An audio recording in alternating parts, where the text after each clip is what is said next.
Man, it's been a while. I haven't done a history type video in a long time, but I recently came across this absolute beast of an iceberg just out in the wild, listing obscure and esoteric Chinese history knowledge, and I immediately thought that it would make an excellent video topic, as well as a great excuse for me to spend all day reading and learning about weird ancient Chinese history. So today, I'll be taking a look at this iceberg and sharing what I learned with all you beautiful and sensual people. But I'll only do the first 2 layers for today, as each entry is pretty thick and will require some extra historical context to fully make sense of.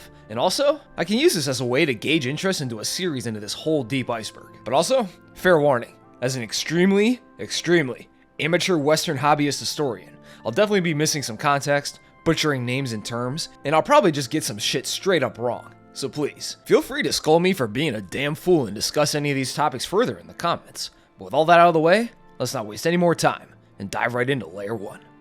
China is a Confucian country. This is the assertion that China is a nation built on the teachings and ideals of Confucianism, which was created by Confucius, a semi-mythological and historical figure and philosopher who is believed to have lived sometime between 550 BC and 480 BC, which is known as the Spring and Autumn period in Chinese history, a semi-legendary period between the Zhou dynasty and the Warring States period. And Confucianism isn't exactly a typical religion as we understand it here in the West, where Big C here is worshipped as a god with divinely blessed knowledge, whose worshippers patronize and glaze him at a temple or shrine. But rather, it's more of a collection of rules, ideals, and rituals for a virtuous life and society in China, as told through dialogues with Confucius and stories of his life written by Confucius's disciples, as seen in his 4 books and 5 classics, and the 5 fundamental bonds, which are between master and servant, which symbolizes loyalty, father and son, which symbolizes filial piety, husband and wife, which symbolizes love and obedience, big brother and little brother, which symbolizes brotherliness, naturally, and friend, which represents faithfulness, and the 5 virtues for life, which are benevolence, righteousness, propriety, wisdom, and trustworthiness, all of which are steeped in the idealized traditions and philosophies of ancient to them at the time, China, which is understood to be the Zhou dynasty and the other dynasties that came before that. Confucius believing that these ancient dynasties had an idealized society that we must return to through his practices. Confucianism highlights the need for men to be virtuous and honorable in their dealings and their professional lives, and the importance of filial piety and respect for hierarchy in the government and the family unit, which Confucius saw as a microcosm of government itself. And Confucianism as a philosophical and political system has existed in China for over 2,500 years, and over that long-ass time, it has occasionally been repressed, most notably by the legalist Qin dynasty. But luckily for Big C here, the Qin dynasty lasted only a meager 14 years, and crumbled shortly after its emperor Qin Shi Huang died, the Han dynasty taking its place, which made Confucianism the state ideology. However, by the 1900s, Confucianism had declined severely as a rigid societal doctrine, and most practitioners of Confucianism were Confucian because they were government officials, as entry into the government was based on Confucian civil service exams, where you'd spent 3 days locked in a testing cell, perfectly citing and quoting Confucian literature in a hard-as-shit test that had a failure rate of 99%. But the decline started in earnest with the abolishment of Confucian imperial service exams in 1905, and was further rejected under Mao's Cultural Revolution, who saw Confucianism as antiquated dogma, holding China back from communist utopia. The CCP heavily persecuting its adherents and destroying temples and statues dedicated to old Big C. However, despite Confucianism no longer being the political force that it once was, Confucian teachings and philosophy still heavily influenced Chinese society. Filial piety and reverence for hierarchy are still very deeply ingrained in Chinese culture, and many Chinese still revere old Big C and his teachings, as many statues and temples to Big C were restored under Deng Xiaoping. And making the claim that China is a Confucian country would still be a relatively accurate statement to make. Lao Tzu taught Confucius. Lao Tzu, which really translates to old master or old philosopher, is one of the mythical creators of Taoism, who may have lived sometime between the 6th and 4th century BCE, who is traditionally credited with writing the Tao Te Ching, one of the foundational Taoist texts. The other foundational Taoist text is the Zhuangzi, whose authorship is attributed to philosopher Zhuangzhou, and it's pretty great stuff. He had a dream where he was a butterfly and everything. It's real cute. But this entry doesn't concern him. Taoism is a very spiritual, abstract, and naturalistic belief system that emphasizes the necessity for people to live in harmony with the Tao, aka the Way. A definitionally indescribable energy force that flows through all things and dictates the rules of the universe. And Taoism is all about going with the flow of life and obtaining a spiritual harmony between oneself and the natural world, and taking the path of least resistance and not struggling against the natural order of all things. You know, the yin and the yang. all that good stuff, which sort of conflicts with the more rigidly defined and hierarchical nature of Confucianism.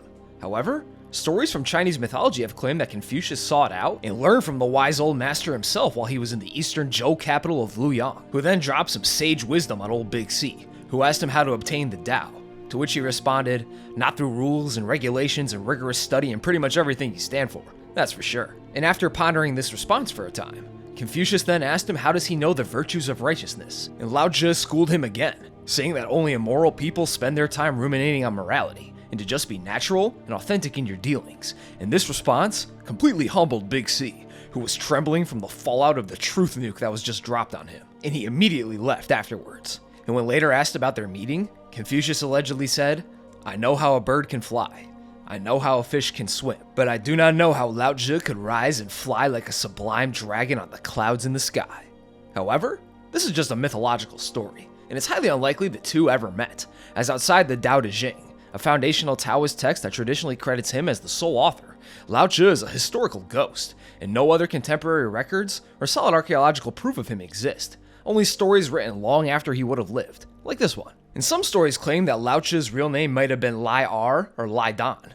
Makes sense. I don't think ancient Chinese families were naming their kids Old Master, and he was the head archivist, or a historian of some kind, of Luoyang, and he met Confucius, and then, fed up with the corruption and unnatural state of society that was completely out of whack with the Tao, he hopped on the back of a water buffalo and rode out into the wilderness to live a simple, natural life in harmony with the Tao, writing the Tao Te Ching in a single sitting when a border guard stopped him from going out into the mountains and made him justify his new sage hermit lifestyle. However, these are all just old legends that are very lean in actual details, and many historians now believe that the Tao Te Ching had several authors and was slowly edited and modified over several centuries. So this story of Lao Tzu and Big C linking up is just that, a story, and likely exists to synergize the more rigid and traditional hierarchical order of Confucianism with the more naturalistic, simple, personal, and freeform life teachings of Taoism, as many Chinese follow both Taoist and Confucian practices simultaneously, usually following Confucianist practices and traditions in their professional and social lives, while following Taoist teachings for their personal and spiritual lives. Great Wall Imperialism.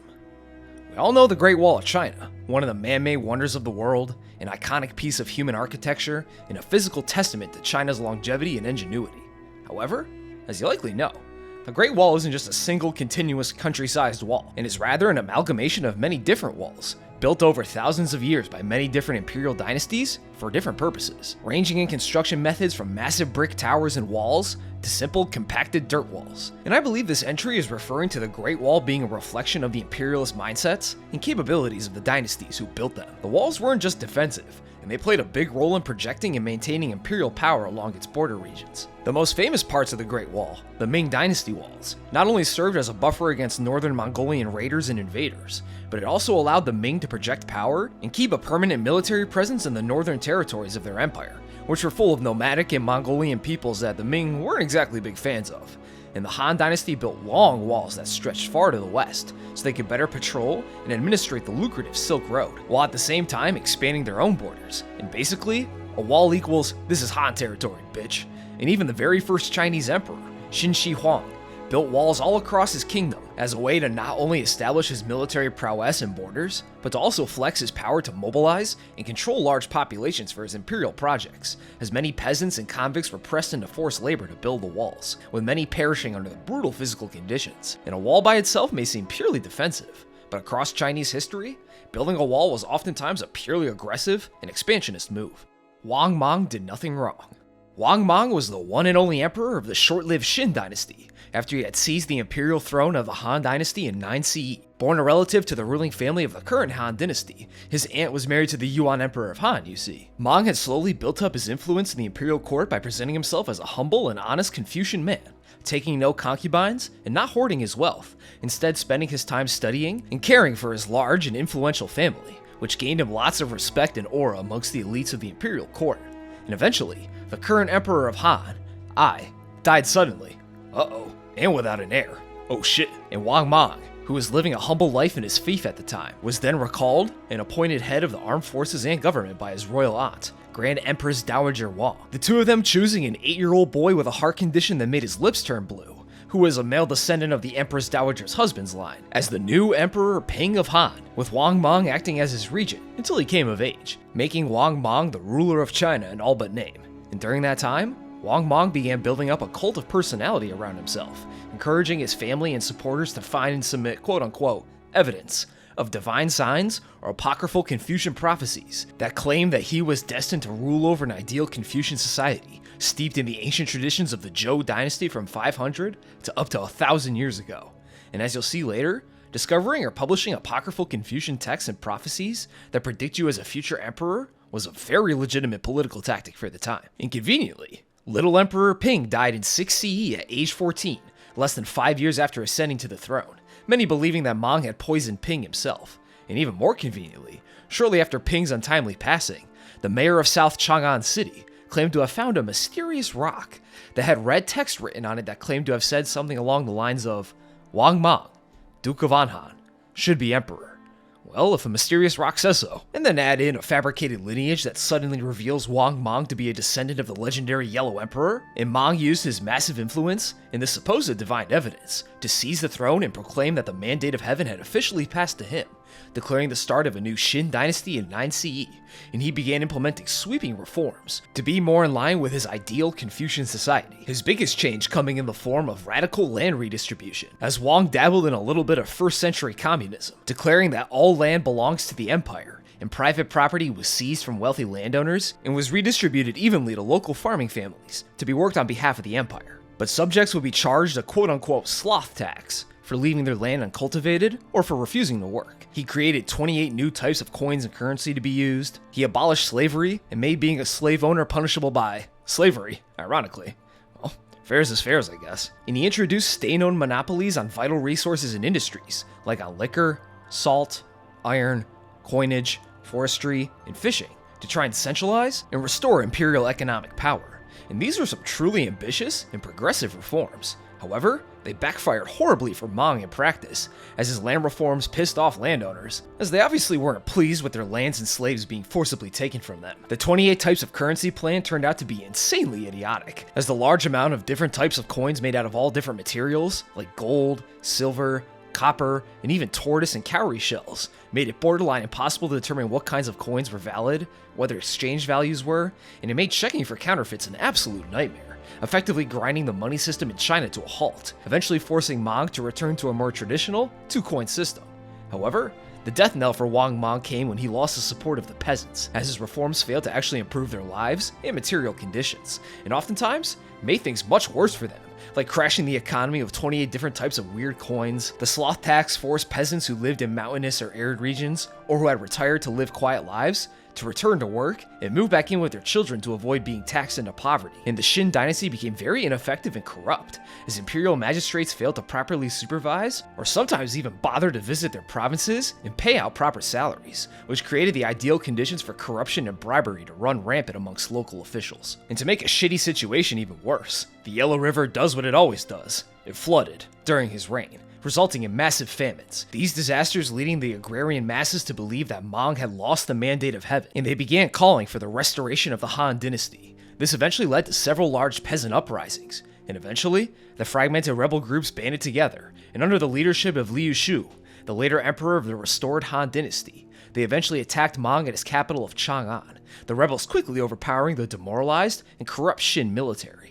And seeing the Jin dynasty was officially a cooked product, the men inside Chang'an rose up against Mang as well, and attacked him at his royal palace, where he made one last final stand before getting ganked by the mob, where his body was then reportedly viciously fought over by the attackers, 10 people dying in the struggle to claim his body so they could claim all the glory for the kill, which was then chopped to pieces, the head being delivered to the current Han capital to be hung on its walls as a trophy, only for an angry mob to allegedly later take it down and kick it around like a soccer ball. And apparently, one person even cut Mang's tongue out and ate it.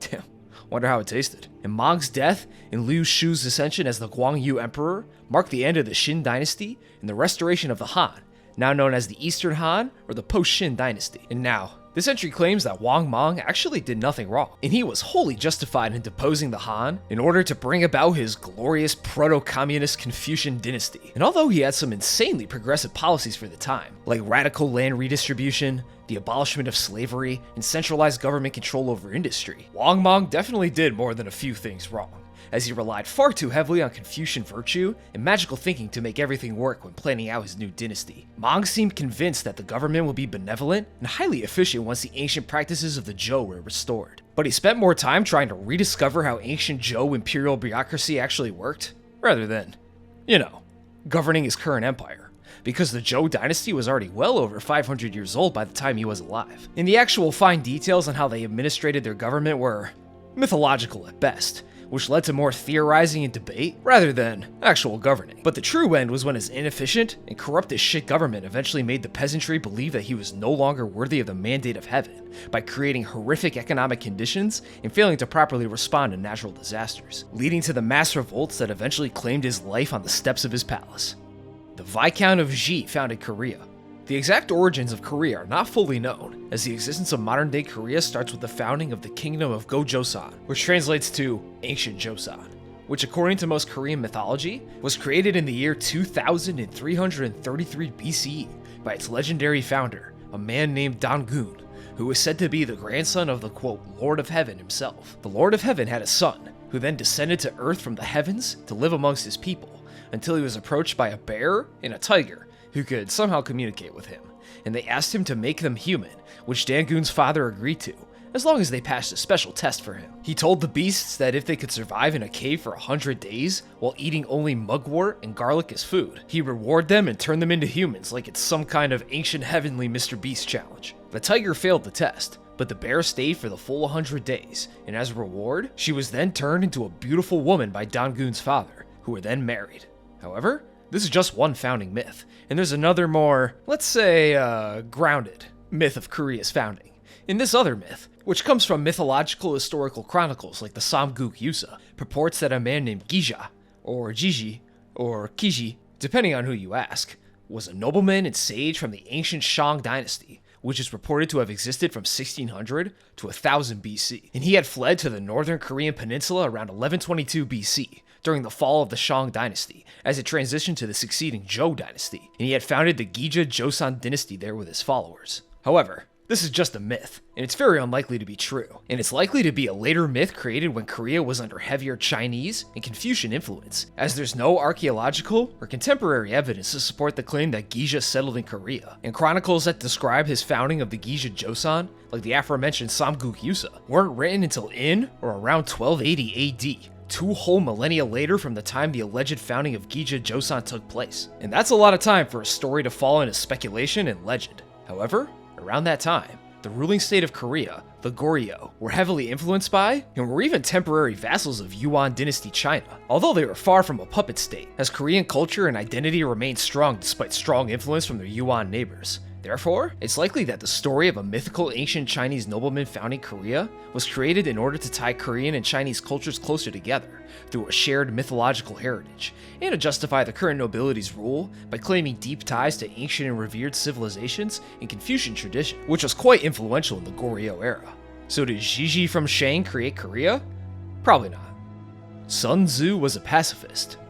This theory claims that Sun Tzu, the legendary author of The Art of War, one of the most historically important and famous treatises on how to wage and win wars, was actually a war-hating pacifist? Well, it may not sound too crazy after we take a closer look. After all, in The Art of War, Sun Tzu stresses the importance of, quote, winning without fighting, and even says, quote, the supreme art of war is to subdue the enemy without fighting. Master Sun here spends a lot of time stressing the importance of using deception, subterfuge, espionage, careful planning, immense preparation, and intelligent maneuvering to defeat your enemy, instead of just smashing 2 armies together to see which group of dudes can kill the other first. And he also calls war itself an unpreferred response, and should only be engaged in it begrudgingly, if no other responses are possible to avoid conflict.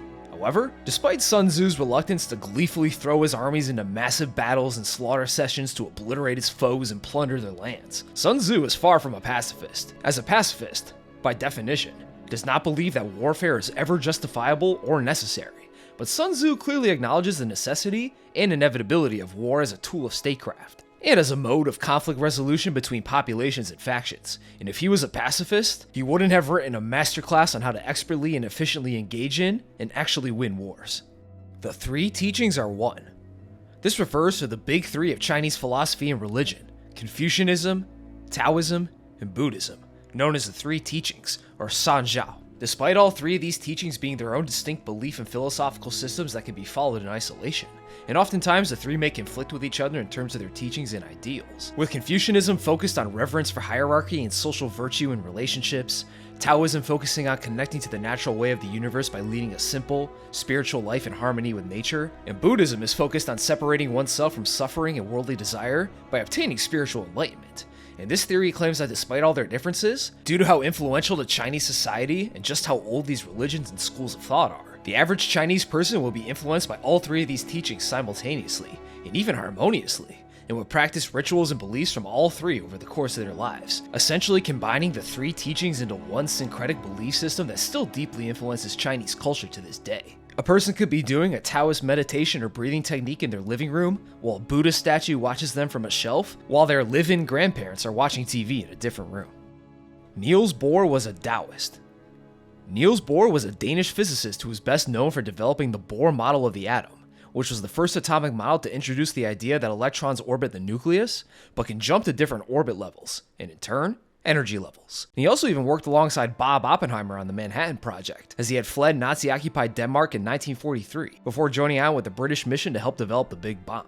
However, it's theorized that Bohr may have actually been a secret Taoist, due to a few factors. One is his introduction of, and fascination with the concept of complementarity, where he postulates that objects like electrons can act as both particles and waves, but never both at once, based on how you measure and observe each behavior. And this very closely mirrors Taoist teachings of the yin and yang, that seemingly opposing forces are actually complementary, in a way that can never be truly empirically measured, as well as the contradictory nature of the Tao itself, which is understood to be paradoxical and indescribable in nature by Taoists, much like how it's paradoxical that an electron can be both a wave and a particle in different contexts, this paradoxical nature being the very foundation of quantum physics and theory. The second factor is a bit more obvious though, as following the end of World War II, in 1947, Bohr was awarded the Danish Order of the Elephant, a highly prestigious distinction usually only reserved for Danish royalty and generals, and as a perk of being in the Elephant Club, you get your coat of arms put on a Wall of Fame display in Frederiksberg Castle. And not having a coat of arms already, Niels designed one for himself, and right smack dab in the middle of it is a large black and red yin and yang, or otherwise known as a Tai Chi,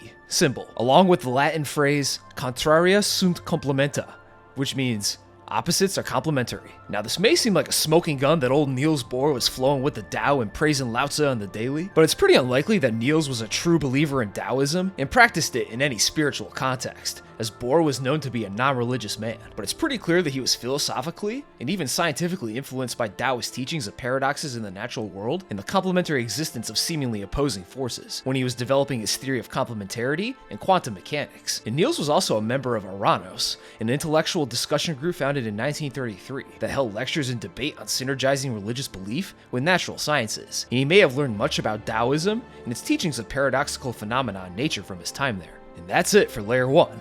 So let's head to the surface with layer number 2. Mercury levels in Qin Shi Huang's tomb. You probably all know about the Terracotta Army, right? Over 8,000 unique and finely detailed terracotta statues of ancient Chinese soldiers and chariots that were originally discovered by farmers digging in the ground in 1974, while they were digging for water sources on the outskirts of the modern-day city of Xi'an. The Terracotta Army is an archaeological marvel in its own right, but they're just the muscle, as they were created to silently guard the massive tomb of China's first emperor, Qin Shi Huang, the founder of the Qin dynasty who by conquest ended the Warring States period and declared himself emperor of a newly unified China in 221 BC. His mausoleum reportedly took 38 years to build, and construction started pretty much right away when Qin Shi Huang took the throne of Qin at age 13, back when he was known as Ying Zheng, and it was built all throughout his life, conquests and reunification and all, up until his death in 210 BC. And ancient descriptions of the actual main complex of his tomb makes those massive terracotta army pits look like shitty holes in the ground in comparison. His tomb is a massive underground city complex modeled after the Qin capital of Xinyang,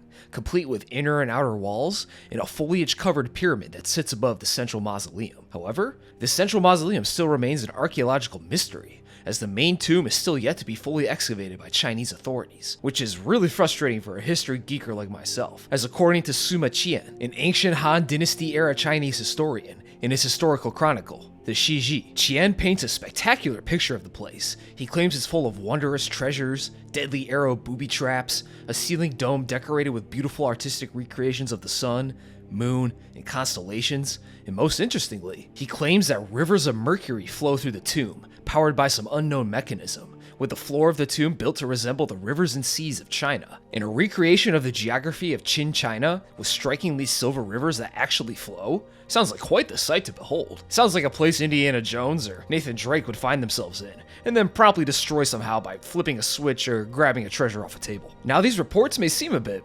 fanciful, but Sima Qian seems to be correct about the large amount of mercury in the tomb, as modern geochemical and soil surveys of the tomb complex as recently as 2016 have confirmed abnormally high levels of mercury and mercury vapor in the surrounding soil. Also, according to Qian, Qin Shi Huang was obsessed with immortality and finding or creating a life-extending elixir, and it was believed that mercury, or more accurately, mercury sulfite, or cinnabar, was a key ingredient in any immortality potion, which would be mixed into a potion in a red powdered form. Qin Shi Huang wasn't just taking swigs of straight quicksilver to try and extend his life like I originally pictured in my head. But, unfortunately for those early Chinese apothecaries, mercury kinda does the opposite of extending life, and it actually rots your cerebral cortex and internal organs and immune system from the inside out.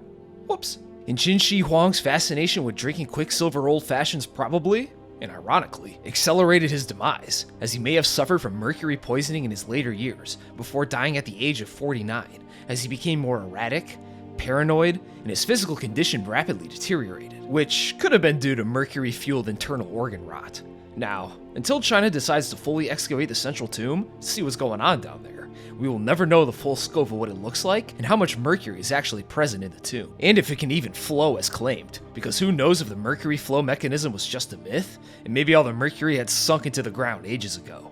And unfortunately, China is in no rush whatsoever to excavate the tomb, as officials say it would take millions and millions of dollars, could result in irreversible damage to the actual tomb, workers could be exposed to dangerously high levels of mercury vapor, and many Chinese are of the opinion that the tomb should never be opened at all, out of respect and reverence for their dead ancestors. And many Chinese find ancestral kinship in the first official emperor of China, so we may never truly know the full scope of how much mercury is being held down there, and how exactly it's being used. Well, at least until old Xi decides to get up off his buns and pick up a shovel, I guess. Yunnan Mushroom Fatality Stats. This refers to Yunnan's sudden/unexpected death syndrome, in which residents of Yunnan province in south-central China, who seemed perfectly healthy, would suddenly go into cardiac arrest and expire shortly after. And these deaths were quite odd, as they'd only occur between June and August and at an altitude of 1,800 to 2,400 meters, and an estimated 400 people may have died from these sudden death cases over the span of 3 decades. So after a years-long investigation into the deaths by the Chinese Center for Disease Control and Prevention, they eventually pinned down our killer in question. Turns out, local foragers were unknowingly harvesting and eating a toxic mushroom native to the Yunnan province, the Trogia venenata, or the little white mushroom, which contains 3 amino acids toxic to humans, and foragers would often eat them, as they were cheap, rarely sold, and spoiled quickly after being picked, making them an ideal quick and cheap snack for these humble foragers. However, this doesn't explain everything. A scientific examination of the mushroom has led scientists to conclude that there aren't enough toxins in the mushroom to kill a human outright, and they believe that the deaths may have been from a combination of eating the shrooms, along with consuming a large amount of barium, which the local water supply was reportedly full of. Or maybe it's just from eating lots of semi-toxic fungus. But once the link was made between deaths and mushroom consumption, along with the government telling locals not to eat the little white shroom anymore, it seems the sudden death cases in Yunnan province dropped dramatically, and all the articles I found about the mushroom poisoning seem to be only from 2010 to 2012, with no other reports or articles from after 2012, so it seems like YSDS isn't much of a problem anymore. But still, 400 deaths is still a huge kill count for some little white shrooms. Strongman Confucius. Now when you learn about Confucius, you may picture him as a soft, wizened, and hunched over philosopher, but according to our old pal Sima Qian, in his historical chronicle the Shiji, Confucius was actually an absolute unit of a man, and had physical measurements and feats that made him seem more like Thor Bjornsson than any old wise Chinese sage. And according to the Shiji, Confucius, whose real name was Kongshu, and Confucius is actually just the Latinized version of his official title, Kongfutia. Kongfutia Confucius. Get it? See? It's kind of there, but not really. Well, Master Kong here reportedly rose up to a gargantuan 9'6" tall. But this is actually a common mistake with the conversion of Han Chinese measurement units. And based on the numbers recorded in the Shiji and converted to modern feet and inches, Confucius would have reportedly stood at either 6'5" up to a massive 7'2", making him a beast among men for ancient China, where 5'4" was considered an average height. This is like Victor Wembanyama height, and the people were amazed by his size, apparently even calling him just tall guy. And Qian even goes on to claim that Confucius could, quote, hold up the bolt of a city gate. And this isn't just some large metal nail either. The bolt in this context is a massive reinforced log that was placed on city gates to protect them from siege engines. And here's a picture of 4 lowly, non-Confucian mortals holding one for reference. So imagine a Chinese version of Shaq that's also twice as muscular. And you got how Qian pictured Confucius in his writings, as not only could he lift hundreds of pounds by himself, he also encouraged his disciples to practice the 6 arts, which included riding chariots and archery, 2 pretty physically demanding activities, as you have to control several charging horses at once, and ancient longbows often took an immense amount of strength to draw and fire properly, as they were designed to pierce armor. Now, as much as I want to believe that Confucius, the wise sage and master of dialogues, was a yoked as fuck lifter ogre man, his anomalous height and powerful feats of strength were very likely embellished by later historians and chroniclers like Qian, to make Confucius seem even more godlike and virtuous in the eyes of the people of China, making him a larger-than-life historical figure, literally. Hopping zombie vampires. This refers to the Zhongshe, which literally translates to stiff corpse, an undead zombie vampire-like creature that moves around exclusively by hopping. They have rigor mortis, you see. They can't walk due to their stiff bones. It can only hop. Yeah, don't think about it too hard. They look like your typical decayed dead bodies and zombies, but with sharp vampiric teeth for sucking out life force, or chi, out of living people to kill them. They're spiritual vampires, not literal bloodsuckers. Although some depictions still have them suck blood out of a human's neck like a classic Western vampire, and they hold their arms straight out like any good zombie cliche. And also, in most movies and image depictions of Zhongshe, they're almost always wearing Qing Dynasty robes and hats, as most Zhongshe stories solidified their lore during the Qing Dynasty, and because these robes are just overall pretty cool looking in my opinion. But the most interesting thing about these hopping corpses is their connection to Taoist magic and taboos. Unlike your normal Western zombies who are animated by some barely understood sci-fi zombie virus, Zhongshe can rise from the grave for a number of magical and spiritual reasons, all of which are steeped in traditional Chinese funeral rites and taboos about the dead, as looking at a corpse has been considered bad luck in Chinese culture for millennia. And making sure corpses are buried with all the proper rites and rituals in their ancestral tombs has always been an extremely high priority for familial clans. And when a family member died far away from home, their bodies were usually transported back home over long distances by hired porters who would only travel at night. So, a corpse can rise as a Zhongshe if a person dies far from home and is not properly buried, if they die in an unnatural way, such as through suicide or murder, and the body is untended to, if their unburied corpse is struck by lightning, or if a pregnant cat leaps over their coffin, if their soul fails to fully leave their body for whatever reason, if the corpse absorbs enough chi to be reanimated, if someone is wounded by a Zhongshe and is taken over by their, quote, Zhongshe poison, or if an evil sorcerer raises them from the dead. And you may notice that many depictions of the Zhongshe have these paper tag looking things stuck to their heads, and these are actually Taoist talismans, and they're used to control the Zhongshe through dark Taoist magic, and the spells in them usually are written in chicken blood. And these Zhongshe aren't just mindless shamblers, and they usually have super strength and some formidable combat prowess. They have sharp claw-like nails that they can use like knives, they can tilt and lean their bodies at extreme angles, and in some cases, they can even fly, if they absorb enough chi. And I'm rage quitting a zombie apocalypse if I see some fucking flying zombies. To defeat a Zhongshe, we have several options. You can use martial arts to destroy its body, although this is pretty difficult. You can stick a talisman of your own onto its head to pacify it until it can be reburied and fully put to rest. You can throw chicken or black dog blood on it to incapacitate it, throw sticky rice at the corpse to draw out the evil within it, use a mirror on the Zhongshe to scare it off. A rooster's call can scare them off too, as it signals the coming sunrise. And as vampires, they don't do well in the sun. And weapons made from the wood of peach trees are super effective against Zhongshe, as peaches and peach trees have special spiritual powers of longevity and immortality in Taoist belief. And there's several other ways to pacify or destroy them, all of which are steeped in Chinese superstition and folklore. And nowadays, the Zhongshe mostly exist as iconic, powered-up zombies for magical martial artists to fight against them in movies like the Mr. Zombie series, or as fodder for gooners. Tang Zoroastrianism. This refers to the presence and practice of the religion known as Zoroastrianism in China during the Tang dynasty of 618 to 907 CE. Zoroastrianism, one of the world's oldest monotheistic religions, was created in ancient Persia, modern-day Iran, by a mythical sage named Zarathustra, or Zoroaster, whose birthday is unknown, and he could have been born anywhere in the range between 1500 BCE and 600 BCE at the latest. And Zoroastrians believe in Ahura Mazda, a supreme god of light and goodness, and the creator of the universe. Ahura Mazda is locked into an eternal conflict with a destructive spirit, and the embodiment of all evil, darkness, and lies, Angra Mainyu, with Zoroastrians believing that Ahura Mazda will eventually triumph over the dark forces of Angra Mainyu, and shall one day purify the earth with his holy light. Zoroastrianism reached China via the Silk Road, as Persian, Sogdian, and other Zoroastrian merchants and traders who traveled it would carry their religion with them. And the Tang dynasty ruled while the Silk Road was at its peak, expanding their territory deep into the west to maintain and protect the Silk Road.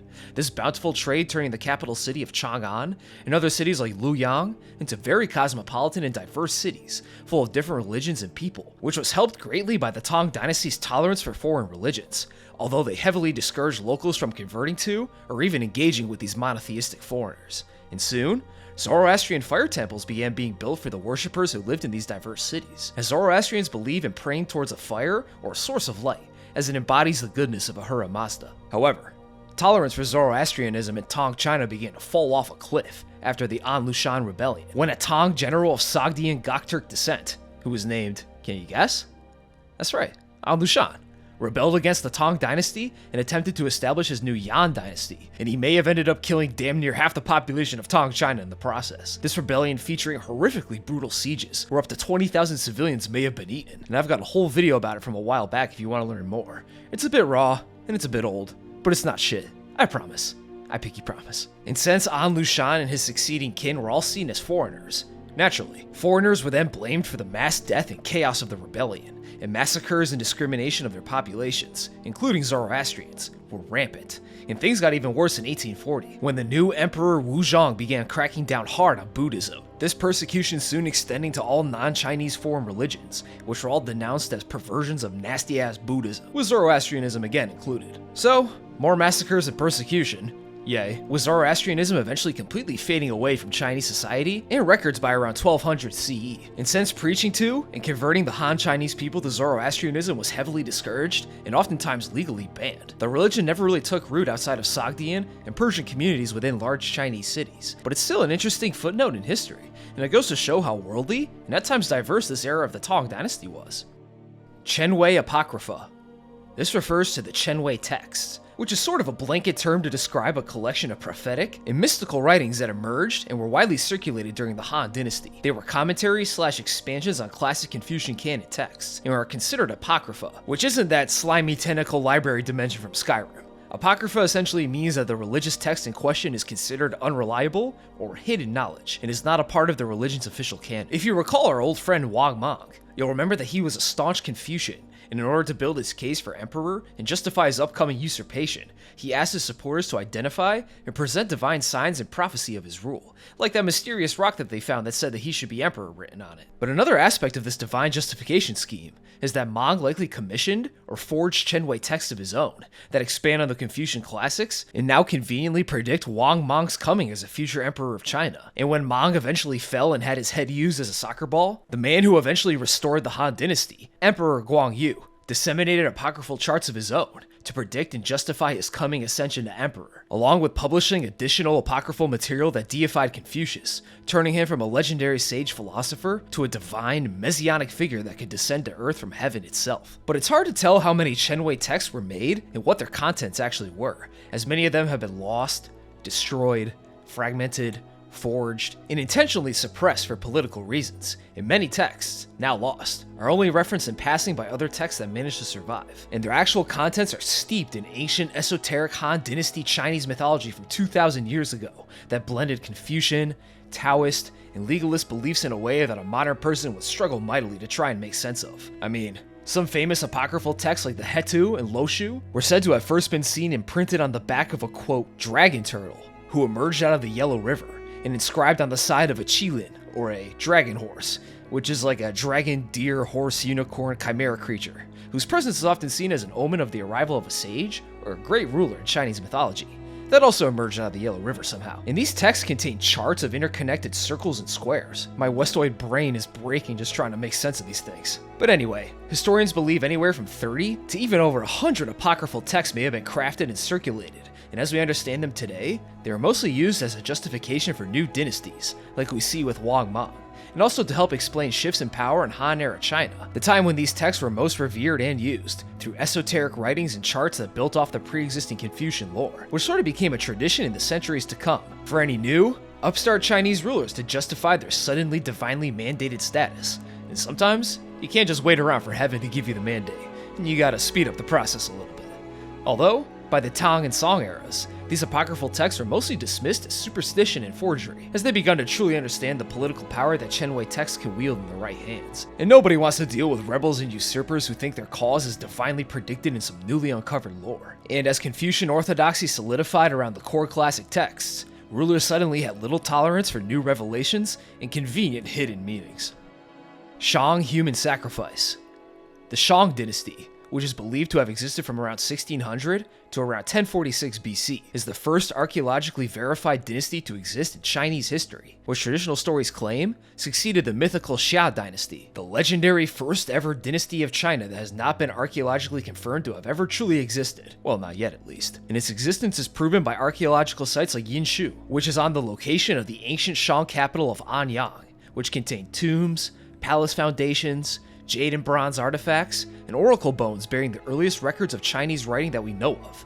In fact, tens of thousands, apparently over 80,000 oracle bones of oxen, dogs, pigs, sheep, tortoises, and horses have been uncovered since excavation began in the 1920s, which suggests that the Shang had a deep love for mass animal sacrifice in their religious customs and rituals, usually to communicate with their god, Shangdi, or the Lord on High, in the spirits of their ancestors, who they believed resided in some kind of underworld, but could still influence the living world through their spirit power. And these oracle bones had questions on them that were written in an early, but still very decipherable version of Chinese character script, asking some shit like, is Shangdi harming our harvest?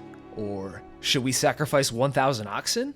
And once the question was inscribed, the bone would then be heated with a metal rod, which would then create cracks on the bone, which the Shang king would then interpret as a divine response. These bone questions giving archaeologists and historians the best look and context into life in the Shang dynasty, without having to rely solely on the accounts of Suma, trust me bro, Qian.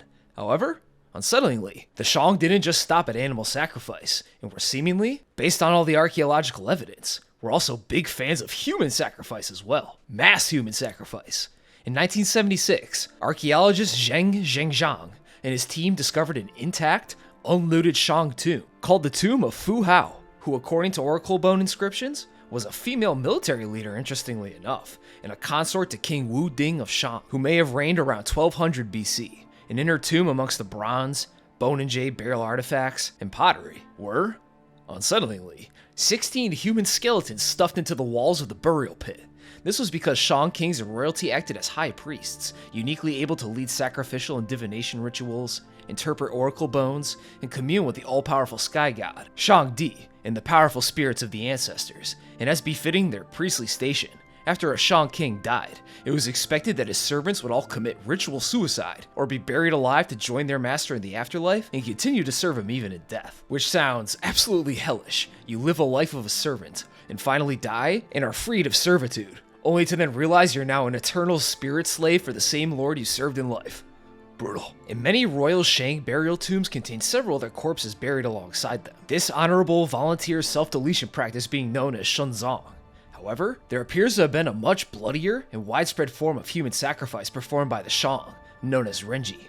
Unlike the Shunzong sacrifices, which usually had male and female servants killed alongside their king, Renji sacrifice seemed to be done exclusively on fighting age males, and it's highly likely that those sacrificed this way were either slaves or captured prisoners of war. And based on bone examinations, these men were likely enslaved after campaigns and conquests of their lands by the warlike Shang. And the most notable group of people to be captured and enslaved are the Qiang people, who lived to the northwest of Shang territory. Oracle bone records recording up to 7,426 specific Qiang sacrifices. And these mass sacrifices would occur when shit was getting dire for the Shang, usually over lack of food from war, drought, flooding, or so on. And from the Oracle Bone records, it's believed that over 14,000 people were sacrificed in the final 200 years of the Shang dynasty, as sacrifices would usually be killed in groups of 5 to 10 at a time. But these kill groups could be way larger, with the largest known sacrifice seeing 339 people get murked in one session, with it being reported that Shang King Wu Ding sacrificed 9,000 people during his reign. That's some apocalypto tier god-pleasing. Jeez. And sacrifices were usually bound up and then decapitated, but bone examination reveals that they may have been brutalized in many other ways, and then their bodies and heads were then thrown into large burial pits to rot, or they were just incinerated, all to please pissy Shang Di.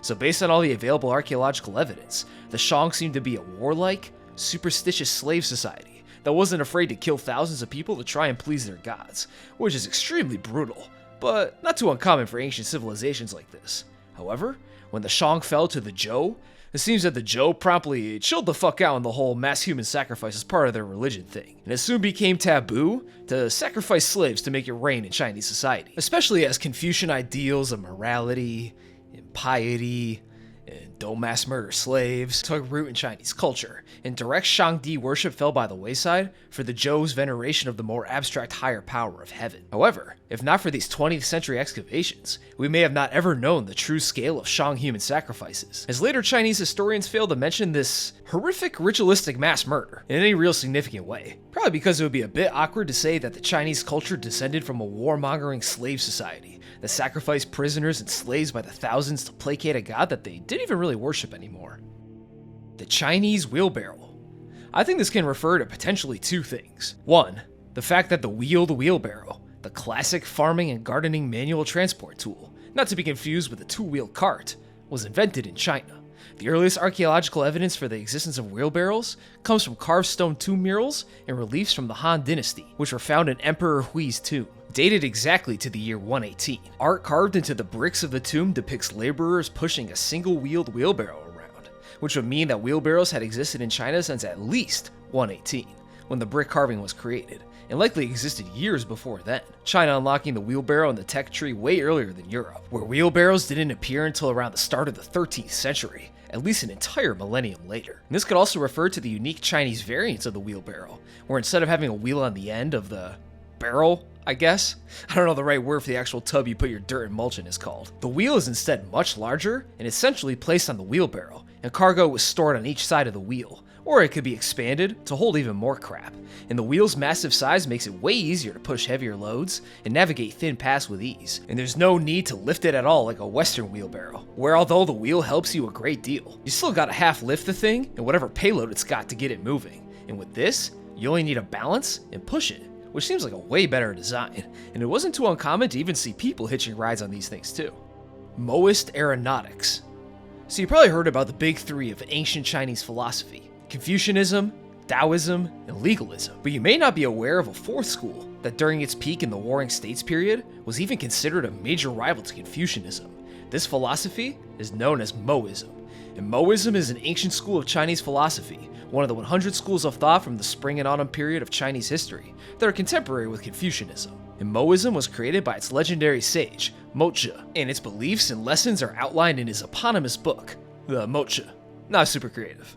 But when you take the conservative, hierarchical, and ritualistic ideas and beliefs of Confucianism, Mochi looks like a damn weed-smoking hippie nerd in comparison. Mois preached a universal love for all people, which greatly contrasted Confucian ideals of love being reserved and given mostly to family, before being spared for others. And they were also early pacifists, in the sense that they believed that war is justifiable only in a defensive context. After all, a land grab through military force is just a drawn-out and highly murderous robbery, and they promoted humble, frugal lives, criticizing Confucians for their expensive and wasteful rituals and ceremonies, and they stressed the importance of meritocracy over nepotism and hereditarianism, which was rampant in Chinese government, as lords and emperors would usually appoint their own friends and family to powerful positions, rather than skilled officials who were actually best suited for the job. But on top of being a school of thought, they also operated as a sort of engineering and mathematics guild, studying and making great contributions to ancient Chinese scientific understandings of optics, geometry, kinematics, and mechanics,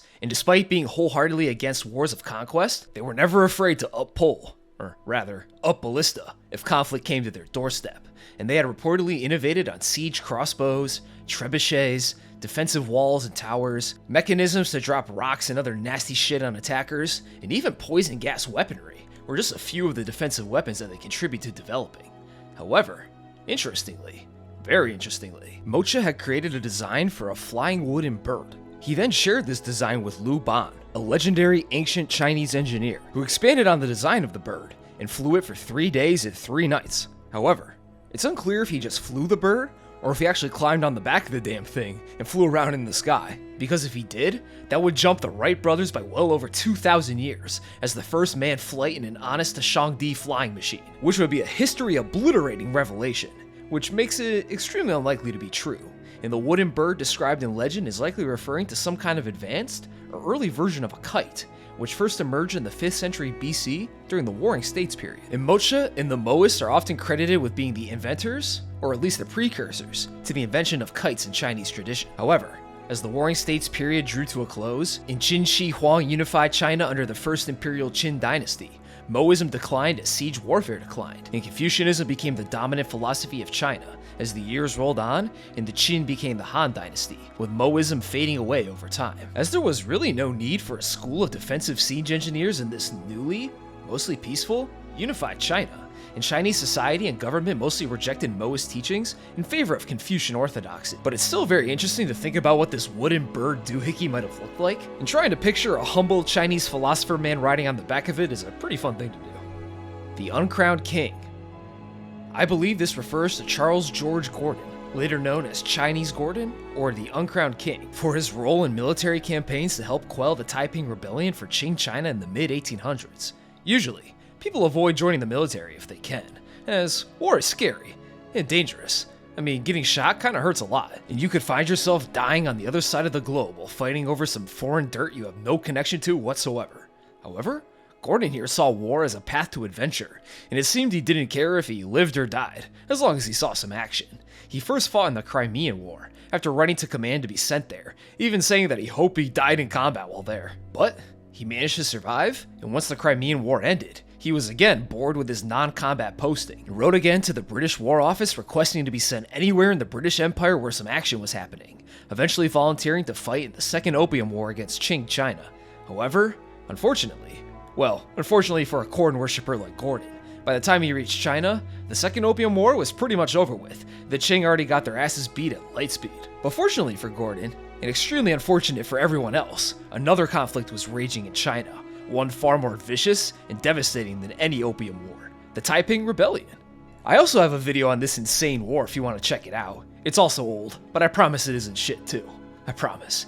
But TLDR, a low-level Hakka bureaucrat named Hong Shiquan, taking advantage of popular anti-Qing sentiment among the peasantry, while claiming to be the son of God and the younger brother of Jesus Christ himself, rebelled against the Qing dynasty and proclaimed the creation of the Taiping Heavenly Kingdom, kicking off a brutal civil war that may have killed up to 30 million Chinese people across a 14-year-long rebellion. Originally, Gordon was sympathetic to the Taipings. As a devout Christian himself, he thought they were some based but curious Christians, but he quickly changed his tune when he saw the slaughter and brutality of the Taipings in the Shanghai countryside, who acted more like ISIS than a righteous Christian army, as the Taipings would slaughter anyone who refused to join them, would raze towns and villages to the ground, and they just outright murdered any Qing Manchus they could get their hands on, seeing the Qing as literal devils from hell. Gordon eventually was placed in the command of the ever-victorious army, a militia of both Chinese and Europeans who fought for the Qing, and he was praised by the Chinese officials, who lauded this strange soldier of fortune for his incorruptibility. Qing officials even getting annoyed at his constant request for money to pay his army in full, as they'd rather just let his men loot and pillage captured Taiping cities as their payment.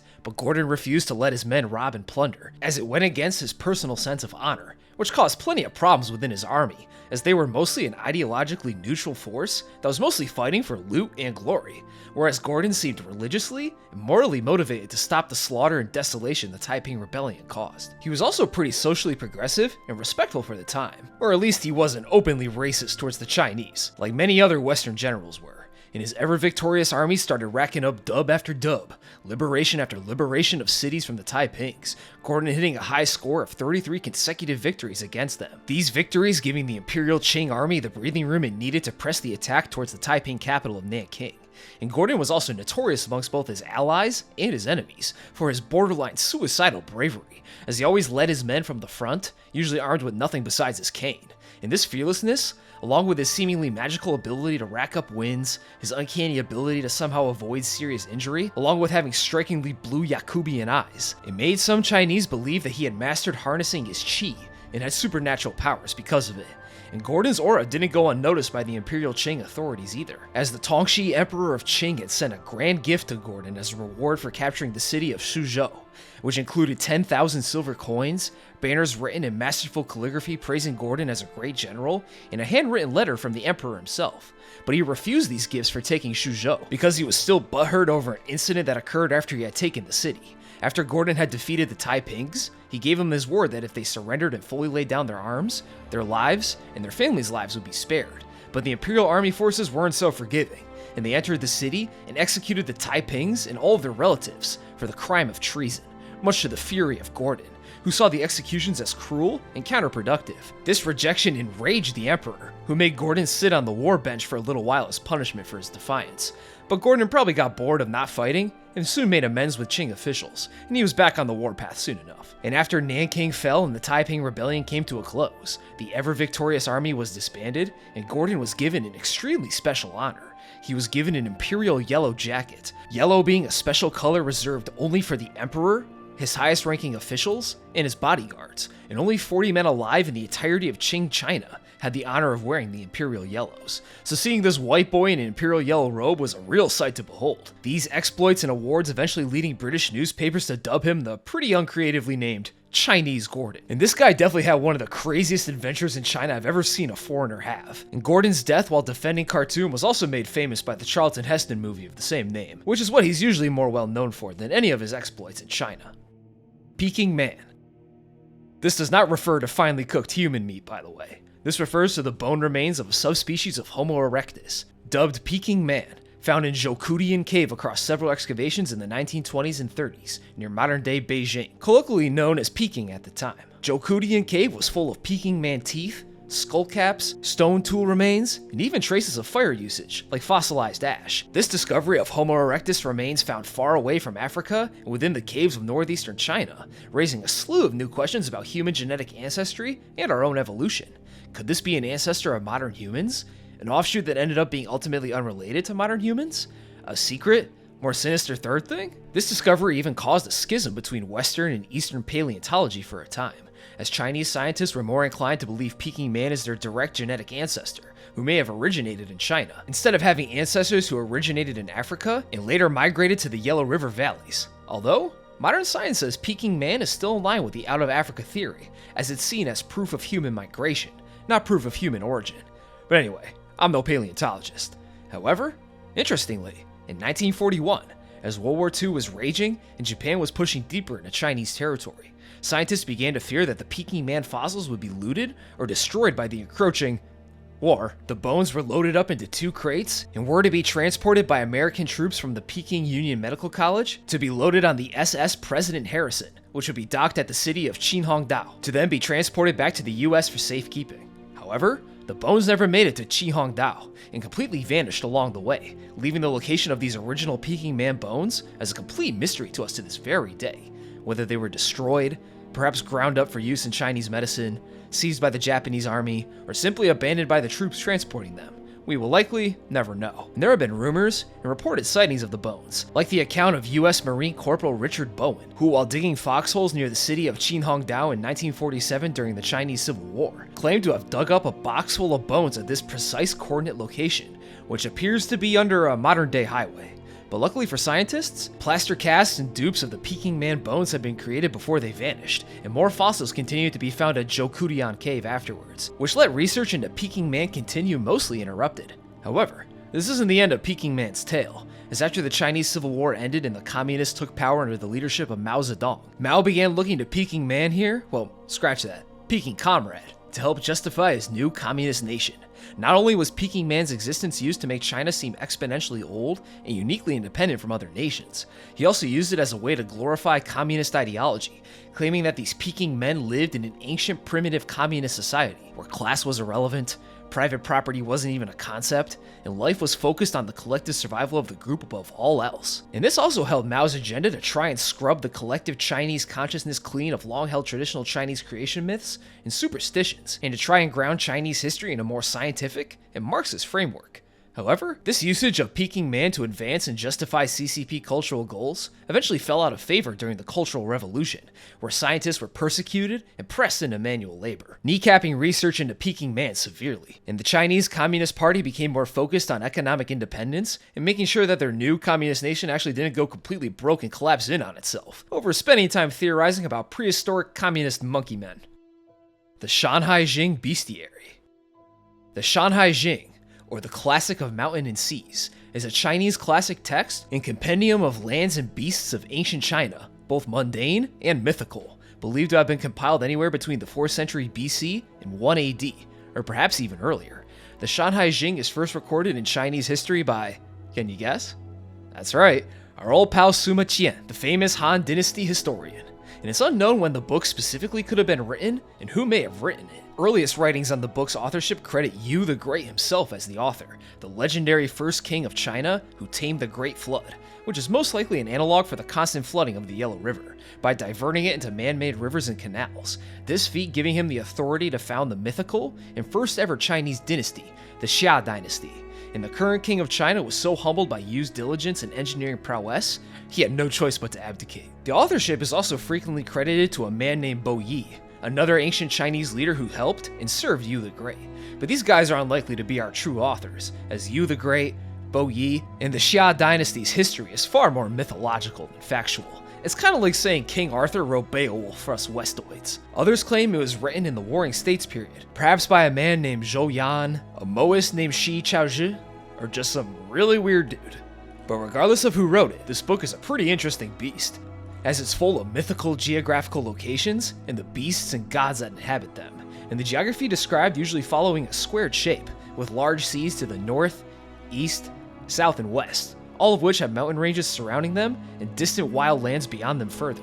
And at the center of the world is Mount Kunlun, which is home of the gods, which is said to have 9 gates, massive jade palaces, and rivers of liquid mercury, jade, and cinnabar flowing through it. The center of the world is well known and understood, but still highly fantastical in this chronicle, and the farther away you go into the distant mountains and seas, shit starts getting a little strange and magical. And this book is most famous for its mythical and bizarre beasts, many of which still exist in Chinese culture, both pop and traditional to this very day. These beasts usually being representatives of gods, perils, virtues, omens, punishments, and natural forces. And let me go over a list of just a few of them. I'd be here all day if we went over each wacky creature and mythological location in this chronicle in detail, many of which exist in other legends and texts that expand on these creatures and describe new or different abilities, meanings, and appearances they may have.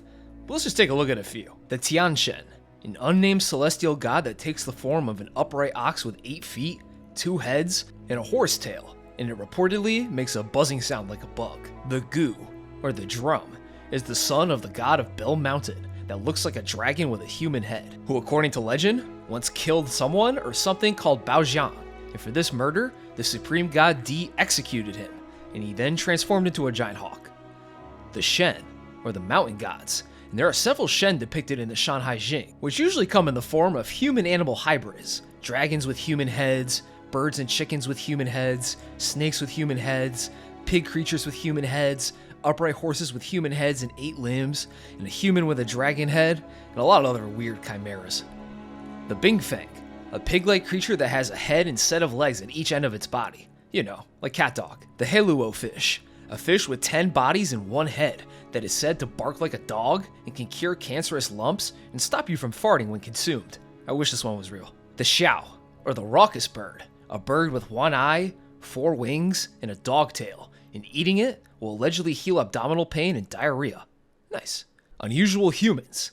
In faraway lands, there are several different types of humans with extremely bizarre physical traits reported to be living there, such as humans with 1 arm and 3 eyes who live to the north, people with faces on their chests, long-armed humans who can fish with said arms, humans with long legs, giants, tiny humans, hobgoblin human creatures with black heads, humans with horse legs who are great at running, giant humans with massive lips who eat men alive and also have reversed ankles so they can only walk backwards, and they also carry a tube. Animal-human hybrids such as humans with bird and dog heads, human-like dog people, humans with one eye, one nostril and one arm, humans with one head and 3 bodies, humans with 3 heads and a single body, humans who never die, cone-headed humans with wings, kinda looks like Angelic Mundi here, humans with fish bodies, humans with a large hole in their chest, humans covered in fur, humans who exclusively walk on tiptoes, humans with 1 leg and 1 arm only, humans who have 1 eye and 1 arm permanently raised, and so many other weird non-human human foreigners. The Taifei, a green-looking dog creature with a human face. The Xingxing, a pig-looking creature with a human face. The Tianwu, a god with a beast body, 8 human heads, 8 legs, and 8 tails. The Liu fish, an amphibious chimera with the body of a fish, the head of an ox, a long snake as a tail, with wings and feathers on its ribs, and eating it also allegedly reduces swelling and inflammation. Nice. The Lili, aka the Power Cat, a fucked up cat-like beast with the body of a pig and spur-like claws on its feet. And when spotted, it's considered an omen that a lot of public earthwork construction is going to take place in the district soon. And this has got to be the most weirdly specific omen I've ever seen in my entire life, but I love it. Corpses. The Shanhai Jing records several of what it calls corpses, undead humans with strange characteristics who wander the earth, likely as some form of punishment, like the corpse of Jubi here, a man with 1 arm and a broken neck that makes him look upwards at all times. Or the corpse of Gang of the Sha, who was decapitated during a battle, but somehow lived on and fled to Shaman Mountain, where he's usually seen brandishing a halberd or two, but never his head. The Chenghuang, or the Yellow Steed. It looks like an oversized fox with horns growing out of its back, and if a person rides it, it's said that they can then live for 2,000 years. Maybe instead of downing mercury cocktails, Qin Shi Huang should have just found and rode this fucked up fox, and he would have lived for another 2,000 years. The Shishi fish, a fish with the face of a magpie that has 10 wings with scales on their tips, and eating it apparently cures jaundice. The Zhuwei Wu, or the nine-tailed fox, a mythical fox creature that can take the form of a beautiful woman, as fox spirits are revered and believed to have special powers, and after 1,000 years, a fox's spirit can ascend to heaven and become nine-tailed foxes. And fox spirits are usually seen as tricksters, like we see in stories of fox spirits impersonating people and rulers to cause chaos and shit-cannery. The Baizhi, a white-horned lion beast that has 6 horns and 9 eyes on its head and body, and is often depicted with a human face. And according to legend, it once appeared before the legendary Yellow Emperor to school him on how to defeat all 11,520 different types of demons. The Bashe, a massive serpent so large it could swallow elephants whole, that is said to reside in mountainous valleys, and if you were to wear its scales as part of your clothes, it would prevent lung and heart problems. Sweet. The Zhulong, or the Torch Dragon, is a giant red serpent-like beast with a snake body and a human head with 1 vertical eye that could use its godlike powers to change day to night and back by closing and opening its eye, and its very breaths created the seasonal winds. The Shongxi, aka the Thoroughly Odd, is a horned, tiger-like beast that is believed to be a spirit of evil punishment that eats humans who have long hair. And there's another type of Shongxi, but that's described as an ox with porcupine-esque quills all over its body. The Dijang, a fun-loving god who likes to sing and dance, and is usually depicted as a squat round creature with 6 legs and 4 wings that's said to be in a state of perpetual confusion, or Hundun, which could mean that he's an embodiment of primordial chaos as well. But honestly, he looks pretty cute. The Yu bird, described as an owl with a human face, with 4 eyes and 4 ears, and is considered to be an omen of drought. The Pao Xiao, a goat-human hybrid creature with a goat's body, a human head and hands, and has its eyes behind its armpits. It also has tiger-like teeth, and apparently sounds like a baby. And it also eats people. The Kui, said to reside on the mythical Mount Flowwave that sticks out of the East Sea. This thing is a blue and black, amphibious, ox-like creature with no horns and only 1 leg, and it controls winds and rains by getting in and out of the water. And in legend, the Yellow Emperor hunted the poor thing and made a drum out of its hide. Also, his aura is as brilliant as the sun and the moon. The Fei Yi, a snake creature that lives on the Greater Lotus Mountain that has 6 feet and 4 wings, and is also reported to be an omen of drought when spotted. The Jingwei, a bird creature that lives on Departing Dove's Mountain, which according to legend is the transformed daughter of the goddess Nuwa, who drowned in the East Sea and transformed into a crow-like bird, and tries to fill the Great East Sea by filling it with pebbles and twigs, which might take a while. And the bird is often depicted as having a human girl's face. Minister Lu, an official of the water god of destruction Gong Gong, who is depicted as a large snake with 9 human heads, who Wu the Great killed, but Liu's blood made the ground stink so bad, it couldn't be cultivated no matter how much Yu worked it. And of course, plenty of dragons, which in Chinese culture are usually associated with water, rain, and the seas, and are depicted with long, scaly serpentine bodies, with short limbs, fish-like tails, and with large horned and bearded heads, and are usually depicted as steeds for gods to ride on, or are pulling chariots ridden by gods, symbolic of their divine power. Eastern Zhou robotics. This is referring to an incredibly curious story recorded in the Laizhi, a Taoist text that was likely fully compiled in the 4th century AD, but whose authorship is traditionally attributed to the 5th century BC, to a man named Lai Yuku, a semi-legendary Taoist philosopher from the 100 schools of thought from the Spring and Autumn period, which is understood to be the first half of the Eastern Zhou period, of 771 to 481 BC, with the second half lasting through 481 to 221 BC, which is more well known as the Warring States period. Anyway, I thought I'd clear that up, since I threw around those eras kind of interchangeably in part 1. And in the Laizhi, one of its chapters tells the life story of King Mu of Zhou, and one story claims that while King Mu was traveling back home, he was visited by a, quote, artificier, or an engineer of some sort named Yan Shi, who had somehow managed to build an extremely lifelike human automaton that could move incredibly realistically, could sing in perfect tune when tapped on the chin, and can even dance to his song when tapped on the hand. However, this ancient Chinese clanker then started macking on and risen up King Mu's concubines, winking at them and making advances on them, which pissed off King Mu, who was gonna have Yan Shi executed on the spot for this highly inappropriate robot flirtation. But the king's rage put the fear of Shangdi in Yan Shi, who then began rapidly disassembling the automaton to show the king that it was just a machine made of leather, wood, adhesive, and lacquer. And when the king inspected the automaton up close, he saw that it was indeed a soulless artificial automata. But this robot wasn't just a cheap metal skeleton or some kind of wireframe, and this robot had several artificial recreations of all its internal organs: liver, gallbladder, heart, spleen, kidneys, stomach, and everything, with artificial muscles, bones, joints, tendons, teeth, hair, and skin all layered on top, holding the automata together. King Mu then experimented with the bot, taking out its artificial heart, which then stopped the robot from speaking, and he then took out the liver, and the robot couldn't see anymore. And he then took out the kidneys, which prevented the robot from walking. And King Mu was just tickled pink by this, gleefully disemboweling this lifelike robot and watching it slowly lose all its bodily functions as he ripped its artificial organs out one by one. And pleased with the overall experience, King Mu then took Yan Shi into his service to become his court engineer.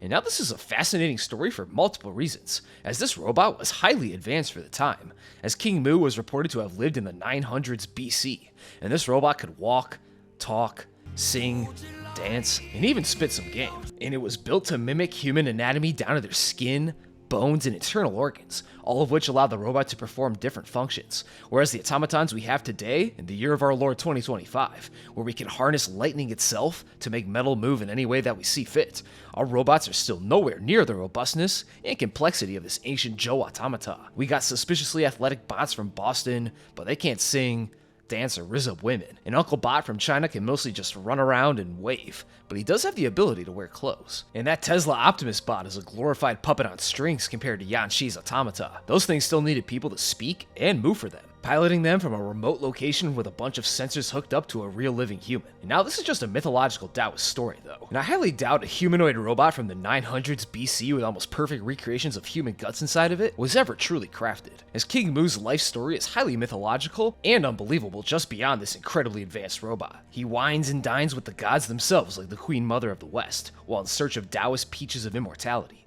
But it's still a fascinating story to hear about and try to picture in your head, and it just goes to show how long humans have been fascinated with robotics and machinery. Chinese cannibalism. Across China's long and storied history, the practice of cannibalism, unfortunately, shows up many times, and for multiple different reasons. Anything from wild threats to eat people's vital organs, to mass human meat barbecues driven by extreme lack of food during wartime. In traditional Chinese histories, it was fairly common for people to issue threats to tear out, or even straight up devour another person's liver or heart as a form of extreme vengeance, or as the ultimate act of disrespect and desecration of your most hated foes and ops. Like we see with our old pal Wang Mang. Remember how after he got bum-rushed at his palace by an angry mob, they chopped his body to pieces and his tongue was reportedly later cut out and eaten?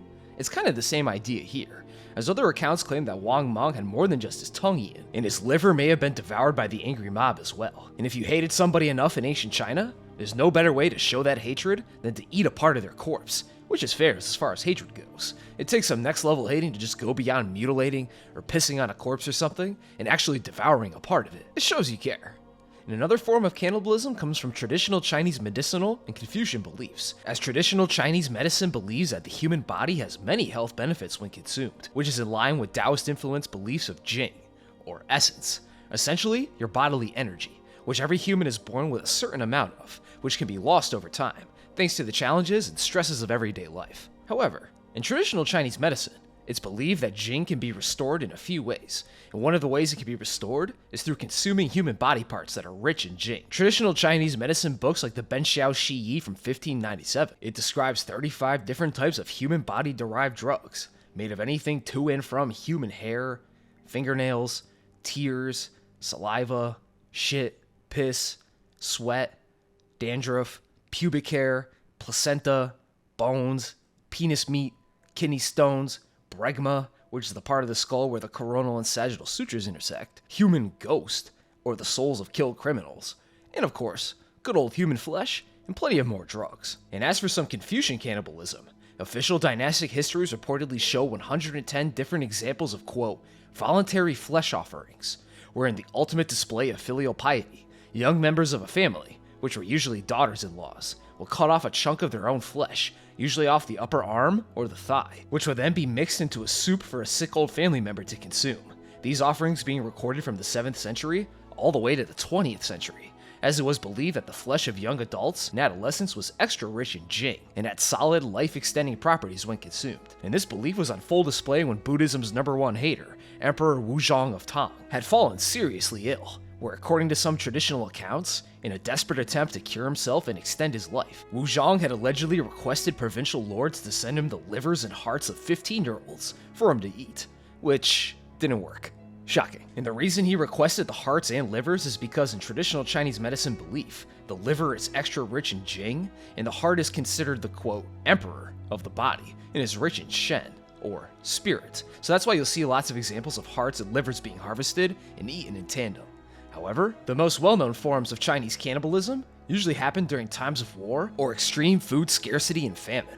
One of the most notorious examples taking place during the siege of Suyang, during the Anlushan Rebellion, and I made a whole video on this very siege, where in a desperate attempt to hold Suyang by any means necessary, Tang General Zhang Jun resorted to cannibalism after food supplies in and around the city had completely dried up, with it being believed that anywhere from 20 to 30,000 civilians and soldiers may have been eaten to keep Zhen's army fed to prevent Anlushan's rebels from breaking into the fertile southwest of Tang, China. A grotesque human slaughter and barbecue session that may have actually saved the entire Tang dynasty as we knew it. And cannibalism was also widely reported during the Taiping Rebellion as well, as the desolation and destruction the rebellion brought to rural Chinese society and infrastructure forced the people and troops to resort to cannibalism and human meat markets in some places just to stay fed, as the Civil War raged on for 14 brutal years. Cannibalism also crops up during times of strife and government instability, like the 5 dynasties and 10 kingdoms period of 907 to 979, and the chaotic transition from the Ming to the Qing dynasty. As wars and famines raged,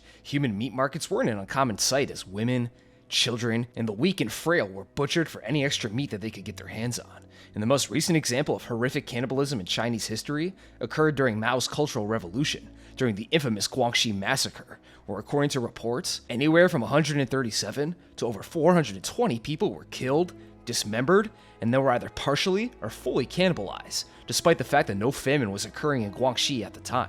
They were eating human meat for the love of the game. The killing started as a conflict broke out in Guangxi province between 2 factions, the United Headquarters, the Communist Establishment faction who rallied around the leadership of a high-ranking CCP official and the current chairman of Guangxi province, Wei Guoqing, and the 422s, a faction who did not fully support Wei Guoqing unless he did some Marxist self-criticism first. This tension eventually leading to the 422s being declared as reactionary counter-revolutionaries, effectively calling for open season on the 422s and their supporters and relatives, which caused massive violence and massacres to break out, which soon extended to the landowners and the rich of Guangxi, with experts believing that 100,000 to up to 500,000 people died in the Guangxi massacres over an almost 2-year-long reign of terror, where on top of brutal killings like beheadings, being buried alive, drownings, stonings, beatings, and even boiling people to death. Many victims were also hacked to pieces and were partially or sometimes fully cannibalized, with hearts, livers, and even genitals being cut out and consumed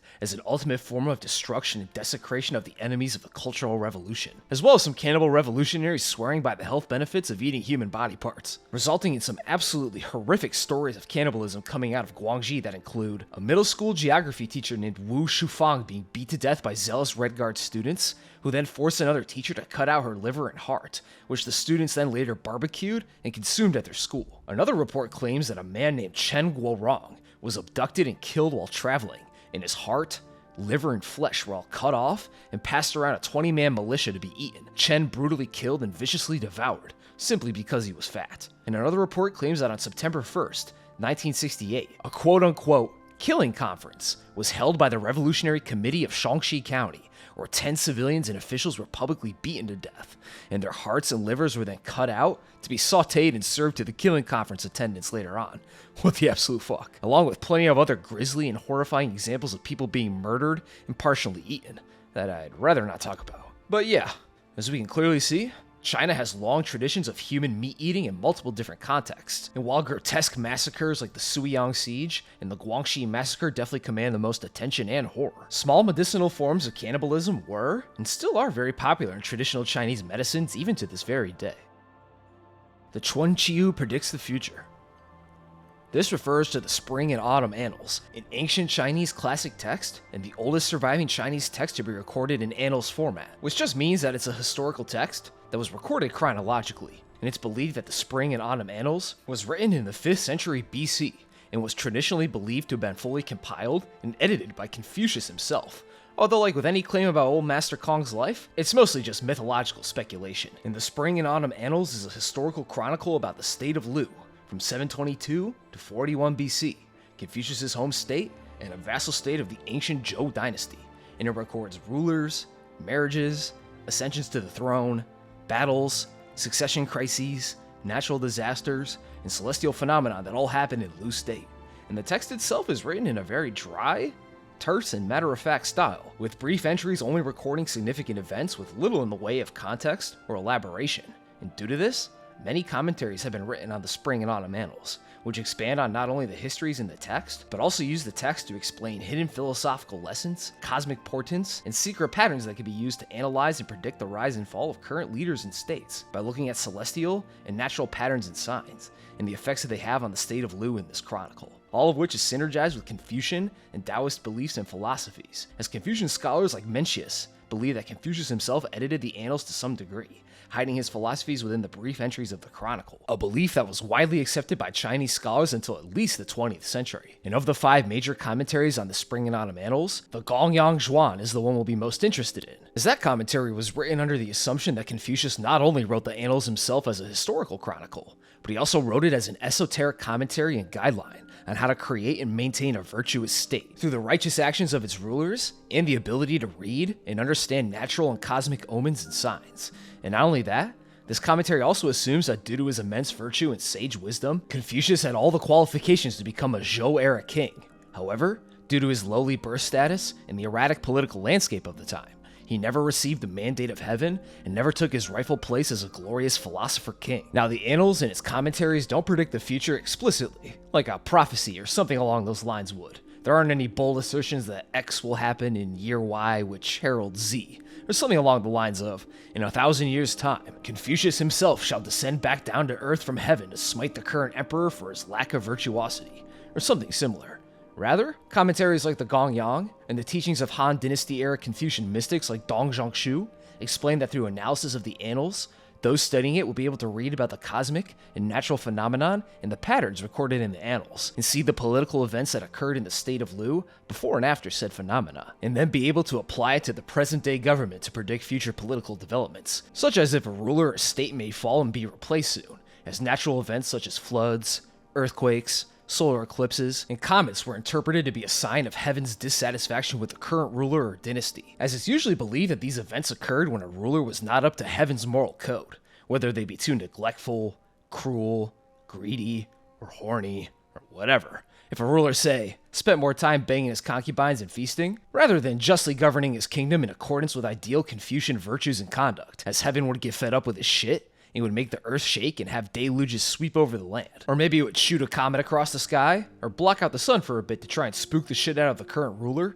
and teach him a lesson that his morality was some booty butt cheeks, and amends must be made, lest your mandate of heaven be lost and passed on to a more worthy ruler. And this belief in natural and cosmic phenomena being predictive signs of future political upheaval due to a degradation in Confucian virtue amongst the ruling dynasty eventually became Han Dynasty orthodoxy, and belief in cosmic or natural phenomena to signal if a ruler still has or has lost the mandate of heaven has been a mainstay in Chinese political thought and religious belief for over 2,000 years, starting from around the time when these annals and commentaries are most widely circulated.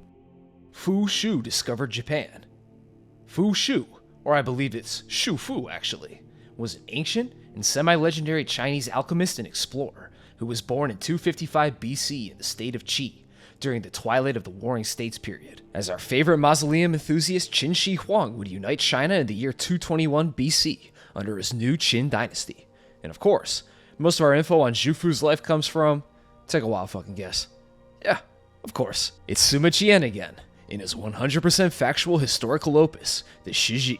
Zhu Fu was appointed as a court sorcerer for the Qin dynasty, and was eventually given a special quest by Emperor Qin Shi Huang. In 219 BC, Qin Shi Huang had tasked Zhu Fu with finding that ever-so-elusive elixir of immortality for him, which they believed could be found in the possession of immortal wizards who lived on the mythical Mount Penglai at the end of the EC, as outlined in the Shanhai Jing. To complete his task, Qin Shi Huang had given Zhu Fu a fleet of ships, craftsmen, supplies, and 3,000 virgin boys and girls as a potential offering for the immortals, and Zhu Fu set sail on the modern-day East China Sea in search of a magic potion, scouring the EC for 9 whole years, yet failing to find any elixirs of life or the location of Mount Penglai itself. And upon his return in 210 BC, the last year of Qin Shi Huang's life, a probably pretty mercury-saturated Qin Shi Huang had demanded to know why he had failed his quest, and Zhu Fu then pulled a fast one on Qin Shi Huang and lied about a giant sea monster blocking his path, and requested archers to be sent out to kill the fish monster,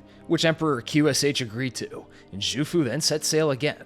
However, this time, Zhu Fu never returned to China, and according to Sima Qian, Zhu Fu had reached a place with, quote, flat plains and wide swamps, and he proclaimed himself king of the place, and established his own kingdom using the vast amount of people and resources given him by old QSH. Zhu Fu absolutely fleecing the first emperor here. Jeez. But it's unclear where this place he made himself king of actually was though, as Qian does not elaborate further, and later chronicles claim that he settled at a place called Danzhou. But nobody, neither scholars nor historians, know where Danzhou was or is supposed to be.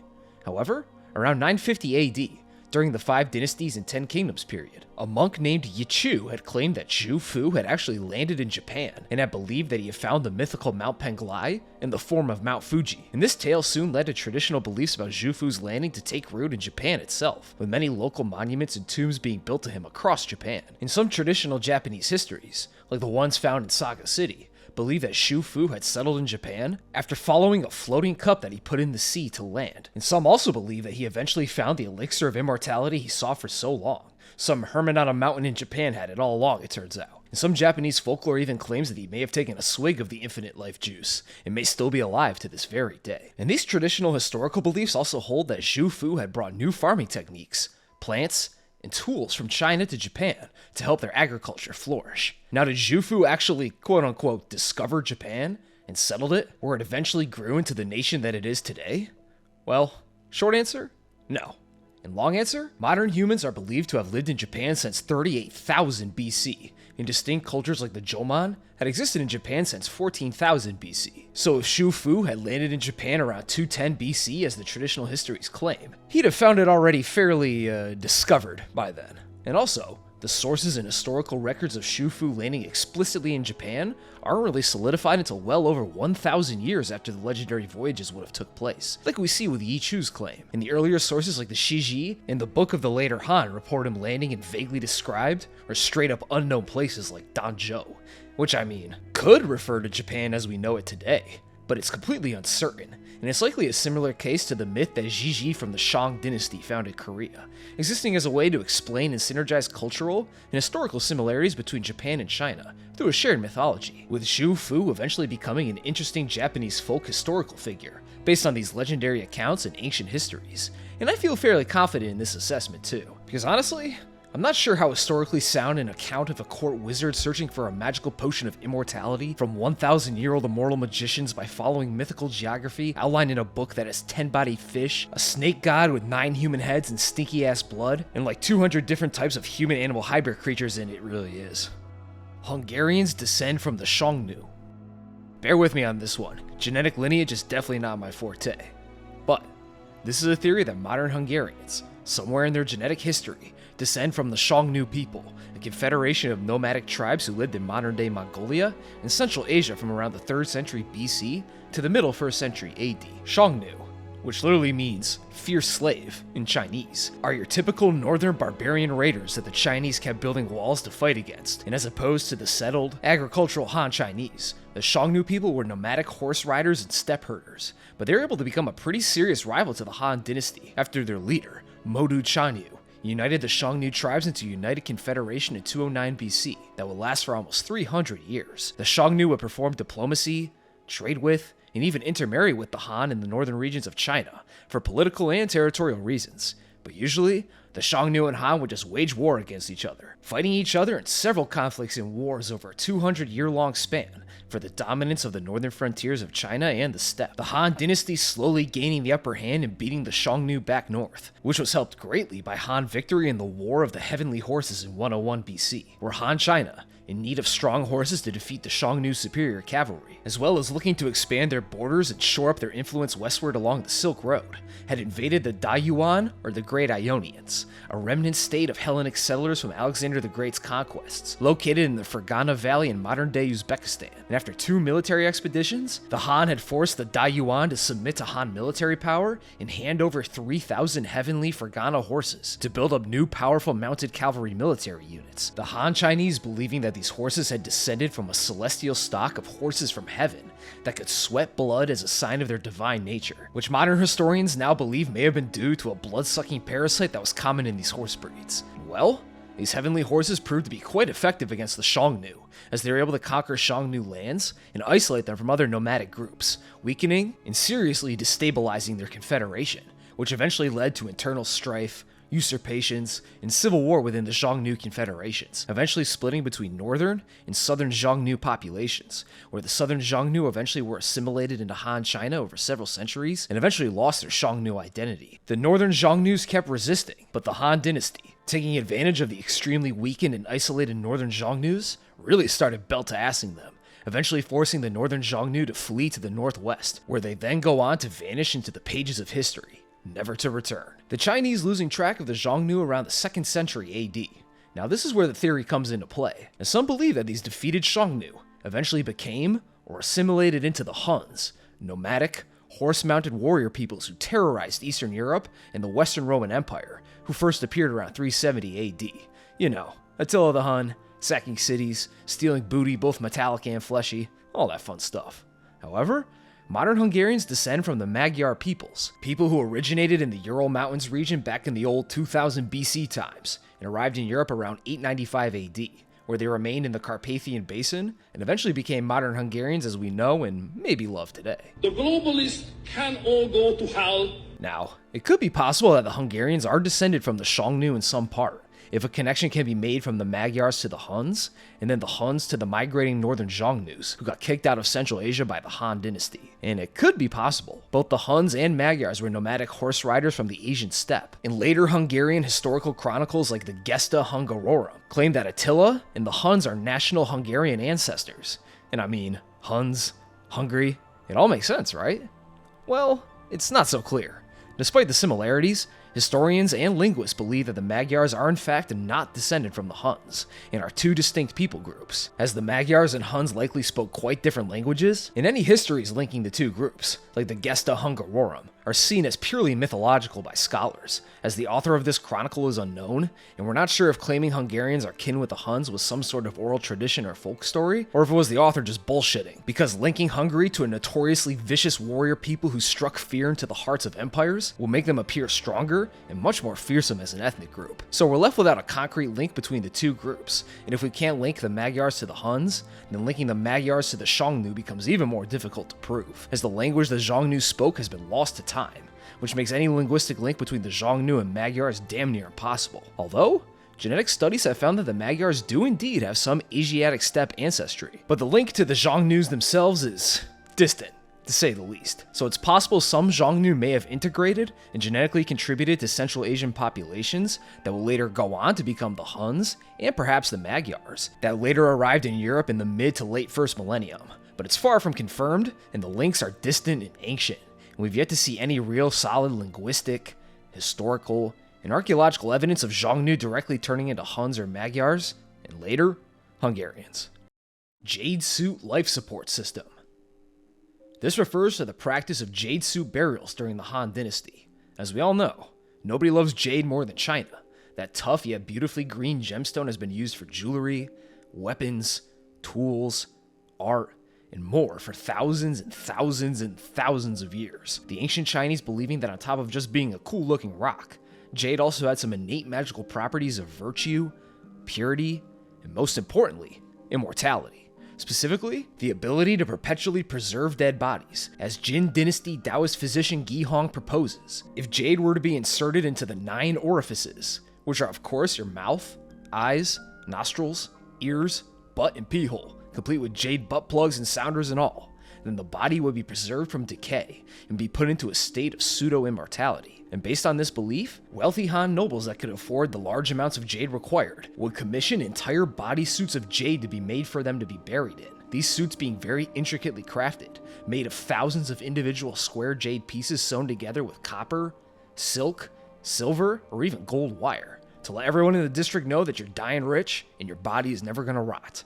However, when the Han Dynasty fell in 220 AD, many Han tombs were ransacked by grave robbers, hunting those jade suit grails for a huge payday on ancient Han Depop. And this tomb robbing was very prevalent in the chaotic years following the fall of the Han Dynasty, and most of the jade suits were looted and likely disassembled to be sold off, and their existence even fell into legend, as ancient records mentioned these jade burial suits, yet nobody could find any, thanks to widespread tomb raiding. And not a single suit was uncovered until all the way in 1968, when 2 complete jade burial suits were uncovered in Han-era tombs in Hebei, with several more suits being found afterwards since then. But, did the suits work? Were the bodies inside still preserved thanks to the immortal powers of jade? Well, shockingly, no, they didn't. And inside the suits were nothing but ancient, disintegrating skeletons.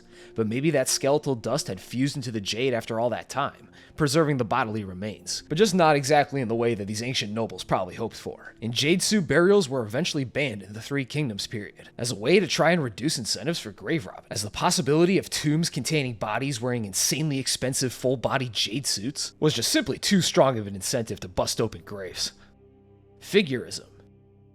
Figurism was a Christian thought movement that appeared amongst Jesuit missionaries in China in the early 18th century, where they attempted to prove that ancient Chinese history and literature was perfectly in line with ancient Christian theology and biblical timelines. They believed that Chinese history had also started before Noah's Great Flood, in line with biblical history, and they also believed that after the flood, Noah's son Shem moved to the Far East, perhaps as far as China maybe? And brought with him the knowledge of Adam. And Jesuits also claimed that the ancient Chinese religion from before the Shang dynasty and beyond, a religion that has now been mostly wholly lost, was actually strongly connected to ancient Judeo-Christian practices, with this ancient Christian knowledge finding its way into the ancient Chinese classic texts, specifically the I Ching, or the Book of Changes, an ancient Zhou Dynasty era manual on how to perform divination rituals and interpret their meanings, which is usually done by manipulating yarrow stalks in a way that I fail to really understand in my puny Westoid brain, where you create sets of quote-unquote random numbers ranging from 6 to 9 with the stalks, which represent either old or young yin and yangs, old meaning changing, and young meaning static, with each set created corresponding to one of 64 possible hexagrams in the I Ching, which are just combinations of 2 trigrams, which are the combinations of 3 yin and yang stacked up, solid lines representing yang, while a broken line represents yin, and each combination symbolizes the 8 fundamental phenomena on Earth: fire, wind, water, mountain, lake, and heaven. And once you create your hexagrams, you then look them up in the I Ching and interpret its hopefully auspicious meanings from there. The I Ching is highly revered for its status as the oldest of the 5 Chinese classics, and traditional Chinese belief holds that Fuxi, the brother of the goddess Nuwa and the creator of humanity, music, hunting, fishing, animal domestication, cooking, and writing, and is often depicted with a serpent's body, is traditionally credited with discovering the trigrams and their representations. And traditional belief holds that he may have even wrote the I Ching himself. However, figurists believe that the I Ching actually contained the mysteries and prophecies of Christianity and was actually a secret Judeo-Christian text, and that Fuxi was actually the biblical patriarch Enoch himself, and had left ancient antediluvian Judeo-Christian knowledge and revelations of the I Ching and its trigram and hexagram figures, that even predicted Jesus' coming through its hexagrams and commentaries. Somehow. Basically, figurism attempted to reconcile the massive differences between Eastern and Western religious practices by claiming that the Chinese and European Christians actually have a shared ancient biblical history, religious tradition, and rituals, and converting the Chinese population to Christianity could go over much more smoothly if they were aware of this little fact. However, figurism ended up not really catching on. In fact, the figurists ended up getting spit roasted, as they pissed off both the Chinese and the European Christians, as the Chinese weren't happy that their traditional histories and beliefs were being denied and revised in favor of this foreign god that they had no widespread belief in or no real connection to, along with a general rising of anti-Western sentiment among the Chinese elites and literati at the time. And the Europeans weren't happy that these heretical Chinese classical texts on how to perform curious divination rituals were being elevated to positions of importance in Christian faith, as well as other controversies over whether or not to accept traditional Chinese rituals venerating ancestors and mythical historical figures like Confucius into Christian faith that strained tensions between the East and West, which led to, quote, Chinese rites being completely banned in 1702 by Pope Clement XI, this ban not being lifted until 1939. This outright ban of traditional Chinese veneration rituals heavily discouraging any potential Chinese converts from accepting Big J into their life, as they'd have to give up their long-held traditional rituals and cultural beliefs to instead venerate this foreign messiah. In later Chinese persecution of Christians as they attempted to expel all forms of foreign influence from their nation had eventually caused figurism to fade away and fall into historical obscurity. Han Purple. This refers to a man-made purple pigment invented in the ancient Western Zhou period of 1045 to 771 BC, and was used all the way up until the end of the Han Dynasty in 220 AD, known as Han Purple. It's known for its vibrancy and deep purple hue, and I mean, looks pretty good to me. I like purple. Looks good. Han Purple is made from barium copper silicate. It was used to paint wall murals, pottery, and even the terracotta army during the Qin dynasty, as the terracotta soldiers were all originally fully painted in various colors, but the ancient paint quickly disintegrated and faded to gray when the terracotta fellas were dug up and exposed to the raw earth atmosphere after a 2,000-year-long dirt nap. And Han Purple is pretty interesting, as usually, ancient pigments were made with naturally occurring colors, such as crushing red cochineal bugs to create red dyes and pigments. I love red 40. But purple was an exceedingly rare and expensive pigment at the time. So, the Chinese made their own synthetic purple pigment, the first of its kind in human history, in fact, by combining precisely measured amounts of barium, copper, quartz, and lead salt, which would then be combined and heated to a precise heating range of around 900 to 1,000 degrees Celsius, showing an impressively advanced understanding of chemistry for the time, as synthetic purple pigments didn't appear again until the 19th century AD, China getting like a 3,000-year head start on purple pigment production. They're just picking random stuff off the tech tree like pigments and wheelbarrows to use way earlier than everyone else. However, when the Han Dynasty fell in 220 AD and united China devolved into the warring and highly dramatized Three Kingdoms period, the usage of Han Purple suddenly stopped, and it appears that the formula and method for creating Han Purple was completely lost, and no records or instructions on how to make it survive the fall of the Han, making Han Purple some ancient lost media for millennia, all the way until the damn 1990s, when its chemical makeup was rediscovered while scientists were examining residue on the terracotta army statues. Not only that, scientists also discovered that Han Purple had some pretty intriguing properties to it. It was highly fluorescent when exposed to LED light, and it actually has quantum properties to it, as when exposed to borderline absolute zero temperatures in a high magnetic field, Han Purple's chemical structure reaches a, quote, quantum critical point and enters a state of, quote, dimensional reduction, where its 3D magnetic behavior suddenly collapses into 2D behavior, which scientists are using to further research quantum mechanics and superconductors. And I'm not really sure what that all means, but it sounds like some real sci-fi shit. And it's really cool that there's an extremely advanced ancient Chinese synthetic color invented well over 2,000 years ago that we can still use to advance science even to this very day. Rural mystics and the Analects.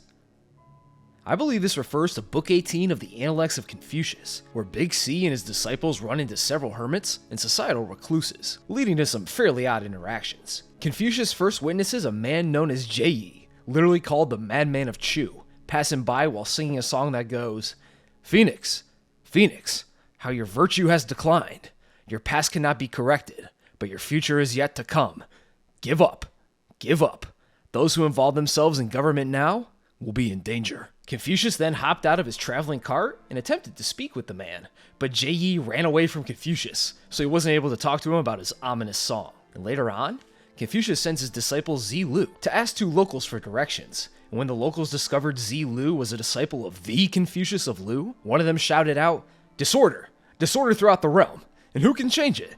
Rather than following a she who avoids people, you should follow one who escapes from the world." The man then went back to hoeing and refused to stop or speak to Zilu further, like an NPC who ran out of dialogue options. Zilu eventually fell behind Confucius' traveling group and ran into another old hermit man, asking him if he saw Big C pass by earlier, and the old hermit man then roasted Zilu for being a soft philosopher nerd, saying, "Your four limbs have not toiled, and you cannot distinguish among the 5 grains. Who is your master?" But it was chill, and Zilu then stayed overnight with the hermit man, and the man fed him chicken and millet, and he even met his 2 hermit sons. And Zilu left the next day and caught up with Confucius, and he relayed his experience with the man, and Confucius then sent him back to find the man again. But when Zilu went to look for him, the hermit man had completely disappeared. And Confucius also tells his students about 7 men who had abandoned society and their duties to live these hermitic lifestyles. And these odd interactions appear to be Confucian critique on early Taoist beliefs, as these hermits and reclusive men had become fed up with the disorder and danger of the Eastern Zhou period,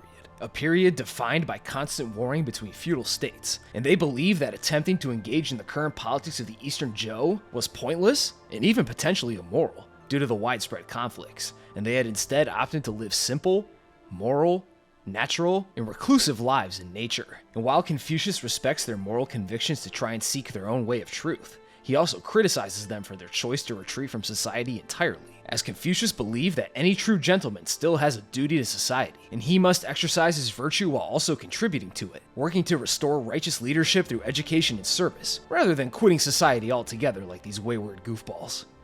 The 13th month on the Yuling calendar.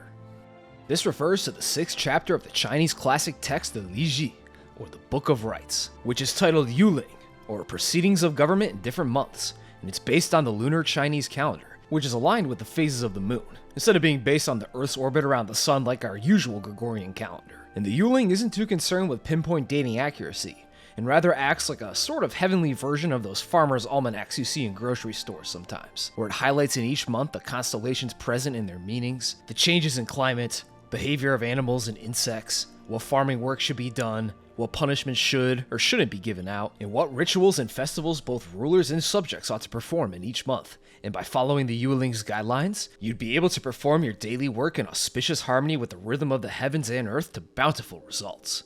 However, like any good man-made calendar, it eventually falls out of sync with the Earth's true orbit and rotation, as a single Earth orbit isn't exactly 365 days long, and a single rotation of Earth's axis is just short of 24 hours long. And like our leap years, the Chinese lunar calendar eventually needs to be resynchronized with the solar year and the seasons, as lunar Chinese months are only 29 or 30 days long, and a whole lunar year adds up to roughly 354 days, a bit shy of that 365 and 1/4 day orbit. And when the calendars need to be realigned every 3 years or so, an unofficial 13th month, or an intercalary month, will be implemented, where it will repeat the last month's ordinances outlined in the Yuling and be given the same name as the last month, and no major rituals or festivals will be held due to the uncertain nature of this 13th month. And the Yuling calendar's commands and guidelines are sort of stuck in a limbo for a whole extra month until the calendar is back on track. The Yuling itself doesn't mention any 13th month, as to not disrupt the harmoniously clean nature of the 12-month lunar year, or the predictable stability in the yearly rhythm of the Yuling's guidelines. But when the 13th month needs to be implemented,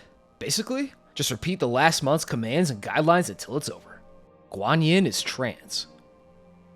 Guanyin is the common Chinese name of, forgive me, I'm about to butcher this, Avalokitesvara, the Buddhist bodhisattva of compassion. In most forms of Buddhism, a bodhisattva is someone who is striving towards becoming a Buddha, a being that has achieved full enlightenment, but has chosen to intentionally delay their enlightenment to help others achieve Buddhahood through bestowing blessings. And some of these bodhisattvas live so many lives practicing Buddhism and striving towards enlightenment that they have become divine superhuman beings, essentially becoming minor gods that are prayed to in order to receive blessings of compassion, health, and good fortune. Guanyin being one of the most favored and beloved bodhisattvas due to her association with compassion and her ability to hear the cries of all people in the world, and is believed to tirelessly work to help all who pray out to her. Her most iconic depiction being the one with 1,000 arms coming out of her back, like in Hunter x Hunter. However, Guanyin has a pretty interesting history, and her physical characteristics have changed quite dramatically over time. As originally, when Buddhism first arrived in China in the Han Dynasty era in the 1st century, these early texts and depictions of Avalokitesvara, later Guanyin, had usually depicted him as a male, who was usually sporting a mustache and a loose, chest-exposing robe. However, as the centuries rolled on, Chinese Buddhists started depicting Guanyin with softer, less masculine features, and around the 12th century, Guanyin started to be depicted as fully female, wearing modest, non-chest-exposing robes, and given a motherly woman's face, and oftentimes even being depicted with an infant, to further drive the motherly aspect home, which is reflective of Guanyin's merciful and compassionate nature, which is heavily associated with ideals of motherhood in Chinese culture. Now, it seems like Guanyin had a several centuries long transition from mustachioed man to motherly maiden, but the thing about bodhisattvas is that they have the ability to manifest on Earth in any form that they see fit, whether that be male or female, as children or as old-ass men, or even as non-human entities like animals or spirits. And early texts on Guanyin, like the Lotus Sutra, describe 33 different forms Guanyin can manifest into, and ultimately, the essences of bodhisattvas are beyond human concepts of gender and sex. And since Buddhists believe that ultimate reality is that of emptiness, they have no fixed self like a normal human does, and their depictions are usually just reflections of the cultural sensibilities of those who worship them, not a concrete declaration of their actual genders and sexes. Cubical Lingzhi fungi. Now, I'm not sure what cubicle means in this context, but I believe this is in reference to the mushroom known as the Lingzhi, which means divine or miraculous mushroom, and is native to China and East Asia as a whole. And the Lingzhi has been prized for millennia for its applications in traditional Chinese medicine, as this mushroom is believed to have several beneficial health properties when consumed, such as boosting one's qi, calming the body and sharpening the mind, reducing inflammation and bodily pains, increasing physical energy and agility, and most importantly, extending life. Some TCM texts even claiming that when Lingzhi is consumed often enough, the years are lengthened to those of the immortal fairies. It's essentially a miracle medicinal fungus that can also reportedly make you immortal if you consume it often enough. And these mushrooms have been used in traditional Chinese medicine since at least 100 BC, and are usually consumed in the form of powders, teas, tinctures, tablets, and even coffee, as the actual shroom is too tough and bitter to eat raw. And Lingzhi's popularity in Chinese culture can be seen in how often it's depicted in Chinese classical imperial art, thanks to its status as a fairly common Taoist symbol of longevity, kind of like peaches, as well as a sign of nobility, as before widespread cultivation of the shroom, Lingzhi was pretty rare in nature, so usually, only the wealthy and the nobility would have access to the shroom of immortality, many Lingzhis being put into Chinese art pieces over the centuries, kind of like some auspicious hidden Mickeys. And Lingzhi consumption is still very popular to this day. Sales of Lingzhi products across the world adding up to a pretty juicy $2 billion industry of supplements and produce. But with our current modern science, technology, and knowledge, do we know if the Lingzhi bestows medical miracles on those who consume it? Well, scientists have done plenty of examinations and studies on the health benefits of the Lingzhi, and they have found that it can promote anti-inflammation, fortify the immune system, and act as an antioxidant to help cleanse the body. But it's far from a cure-all, and rigorous testing has had inconclusive results on some of the more fanciful health claims. I mean, we've still yet to confirm the existence of immortals who have gained their infinite lifespans from consuming lots of woody, bitter mushrooms. But like I said earlier, I'm still not sure what cubicle means when it comes to these shrooms, so maybe that's the key to unlocking immortality with these guys. So if you know, please enlighten me in the comments. Legalist BDSM.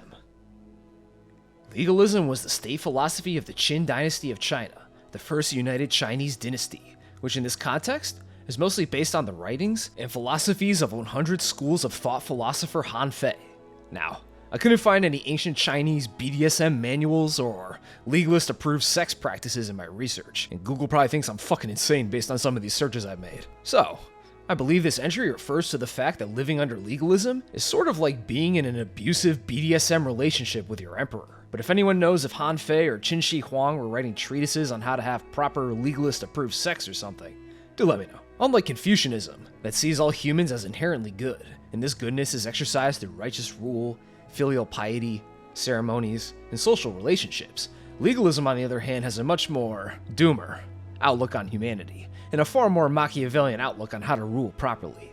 Legalism teaches that humans are naturally selfish, foolish, and short-sighted, and therefore, strictly defined laws, brutal punishments, and rule by fear was the only option to establish proper order in the chaotic times of the feudal Eastern Zhou period. Han Fei posits that power must be centralized around a single sovereign ruler, and all laws must be created in order to benefit his kingdom, and the power of the royal family members and court nobles must be heavily restricted, as to avoid court intrigue, political power struggles, and usurpations, and kind of like BDSM, where one person has total dominance over another, and can reward or punish them sexually for following or breaking a previously agreed upon set of rules, which also happens to involve some wacky ass leather outfits and tying yourself up like a whale caught in a fishing net. But a huge aspect of legalism was how it handled rewards and punishments. Perform your professional duties in accordance with your job title and behave properly, and you'll be rewarded with money and prestige, and even land in some cases, as plots of land could be given out to commoners for volunteer service in the military. That's just one example. But commit a crime or step out of line, and the ruler and his officials had pretty much free reign to punish you in any way they deemed fit. And now that laws were standardized and circulated amongst all of Qin Shi Huang's empire, in order to prevent people from even thinking about breaking the law, and to compel them to work to further the goals of the emperor and the state, legalism made a big deal about displaying how horrifying these punishments could be, and brutal punishments were given out for all different types of crimes, which were on a spectrum of severity from simple fines to total familial exterminations. If the crime was minor, punishment would usually start with a fine, usually in the form of a tribute of armor or weapons to the Qin army. Next was social demotion and confiscation of property, or being beat with a stick. If the crime was a bit more severe, the accused may be pressed into hard labor or military service, and they were usually then sent out to the frontiers of the empire, building walls for Qin Shi Huang and fighting off frontier raiders. And if the crime was considered severe, the punishments would get comically brutal. It would start with branding, either with hot irons to the face or forced tattoos to permanently mark someone as a criminal, which would then upgrade to mutilation, where eyes, noses, ears, and feet could be chopped off or cut out, and the accused also may be castrated. And we then graduate to executions, which starts with simple beheadings, and then moves on to being fucking bisected at the waist, or having all your limbs tied to 4 horse-drawn chariots, who then tear your body to pieces by charging off in different directions. And for the worst of crimes, which was usually treason, entire communities and families could be killed off for the actions of a single person, regardless if they were actually guilty or not, which is known as the 9 familial exterminations, which included killing the accused's parents, their grandparents, their children, who were forced into slavery if they were too young, their children's spouses, their grandchildren, their siblings and in-laws, their aunts and uncles, their cousins, the accused's spouse, their spouse's parents, and of course, the accused themselves. And this potential for entire families and communities to be wiped out for a single crime led to legalist society becoming very paranoid and self-surveilled, heavily incentivizing backstabbing and snitching on your friends and family, as community members had to spy on each other and report any potential criminal activity that they may witness, as failure to report crimes was considered a major crime in and of itself, which could lead to more severe punishments and executions. And despite legalism giving rise to the first truly unified dynasty of China through its strong centralized power structure, brutally efficient bureaucracy, standardizations, and harsh laws keeping populations under strict imperial control, legalism became widely hated by the Chinese populace, hated by both nobles and commoners alike. As for the common people, it created a society built on threats of fear and brutally violent punishments, which was enforced by widespread mistrust and paranoia towards their fellow community members. And as for the nobles, they were not given special treatment for their status. All people were equal in the eyes of the legalist law, in the sense that nobles wouldn't be spared being cut in half for their crimes and mistakes, and they could even be punished for the crimes of their servants, as failure to control your underlings was also considered a crime. Hell, the Han dynasty even rose to power because its first emperor, a man named Liu Bang, had decided to rebel against the Qin after some prisoners he was transporting escaped. And the punishment for letting prisoners escape under your watch was, of course, death. So Liu Bang realized he could either turn himself in and die horribly, or take his chances with the prisoners and rebel, and maybe not die horribly if he played his cards right. And the Qin dynasty's central authority was crumbling after the death of old Qin Shi Huang, and choosing the latter turned out to be an excellent choice. And when the Qin dynasty fell and Liu Bang and his allies inherited the mandate of heaven, the overt, everyday brutality of legalism was then replaced with the softer, less scary moral virtues and righteous teachings of Confucianism as the new state philosophy under the succeeding Han dynasty. Although, many legalist bureaucratic practices and laws were still preserved into the future, like strong centralized power under a singular emperor, as once Qin Shi Huang conquered China and never truly went back to its more decentralized feudal system of the Eastern Zhou period and before. Well, not if they could help it at least, as imperial power did have eras where it was severely weakened and China devolved into feudal-esque nations, like the Three Kingdoms period and the Five Dynasties and 10 Kingdoms period. But punishments of forced labor and executions for breaking certain laws stayed on the books, as well as legalist systems of taxation, census taking, and standardizations were all kept by later dynasties, as despite legalism falling way out of social favor, their efficient bureaucratic institutions were still working quite well for the succeeding dynasties, and they could have a little legalism as a treat. 81. This refers to the fact that 81 is believed to be a very powerful number in Chinese numerology, especially in Taoist and traditional imperial beliefs. It is the squared value of 9, and 9 is the largest single-digit yang number, the supreme yang if you will. And 9 in Chinese, Jiu, sounds a lot like Jiu, which means long duration in time, which symbolizes longevity and eternity. And we can see this reverence for 9 in Chinese society reflected in weddings, as they're often scheduled to be on the 9th day of the month. 99 flowers are commonly given as wedding gifts, and September 9th is an extra auspicious day to get married on. The number 9 is also heavily associated with the Emperor of China himself, as before the imperial service exam was implemented, imperial officials were organized in a 9-rank system subordinate to the emperor, and the emperor also had 9 bestowments to give out as rewards for loyalty and duty. And of course, the 9 familial exterminations that the Qin were quite fond of, the ultimate punishment you could give a single man. And emperor robes usually depicted 9 dragons to symbolize the majesty, power, and hopeful longevity of the emperor. Therefore, if you square 9, you get the ultimate yang number of 81, and the longevity effects of 9 are extended to represent perfection, 81 being known as the perfect square. And how long is the Tao Te Ching? That's right, it's 81 chapters long. Also, in Journey to the West, the main characters of the story have to overcome 81 tribulations during their journey to the West to obtain Buddhist sutras from a real-life Buddha. The front gates of the Forbidden City have 81 nails, all laid out in 9x9 rows, and several other gate doors in the Forbidden City have 81 nails as well. And these are just a few examples. But reverence for 81 isn't purely traditional, and it extends into modern times. The official founding of the People's Liberation Army took place on August 1st, 1927. 8/1/1927. The standard issue rifle for the PLA in the 80s? It was the Chinese-made Type 81 rifle, first introduced in 1981. And there's a famous haunted house in Beijing named Chaonai 81. And the number 81 makes plenty of other appearances in several auspicious forms all across Chinese history, from ancient to modern times. Qie represents a penis. This is the Chinese character of Qie, which means and, or moreover, or for the time being. And it may represent a penis. It kind of looks like one, I guess. It's got no balls, but the shaft is there, although it's oddly segmented into 3 blocks for some reason. I mean, it's phallic. Sure. I don't know. And nobody else seems to know for sure either. Seems to be a crass historical rumor. Let me know if I'm missing something here. Lao Tzu became the Buddha.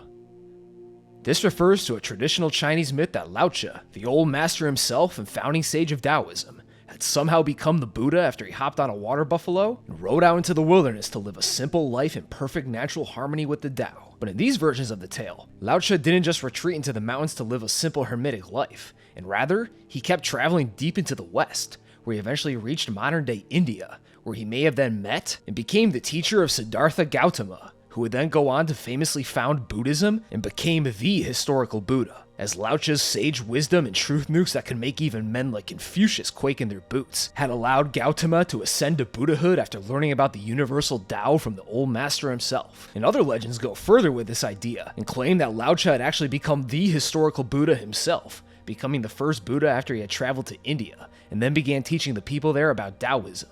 However, the people misinterpreted his teachings, forming a unique version of Taoism, which then later became Buddhism from these misconstrued teachings, making Buddhism actually just a foreign reinterpretation of Taoism in the eyes of those who believe this story. Now, at least mythological date-wise, this could be possible, as traditional myths that mention Lao Tzu living at the same time as Confucius usually have him dying sometime around 480 BC, and ancient accounts of Siddhartha Gautama's life have him dying around the same time, in 438 BC. So some timelines could line up if you believe in the traditional accounts and timelines.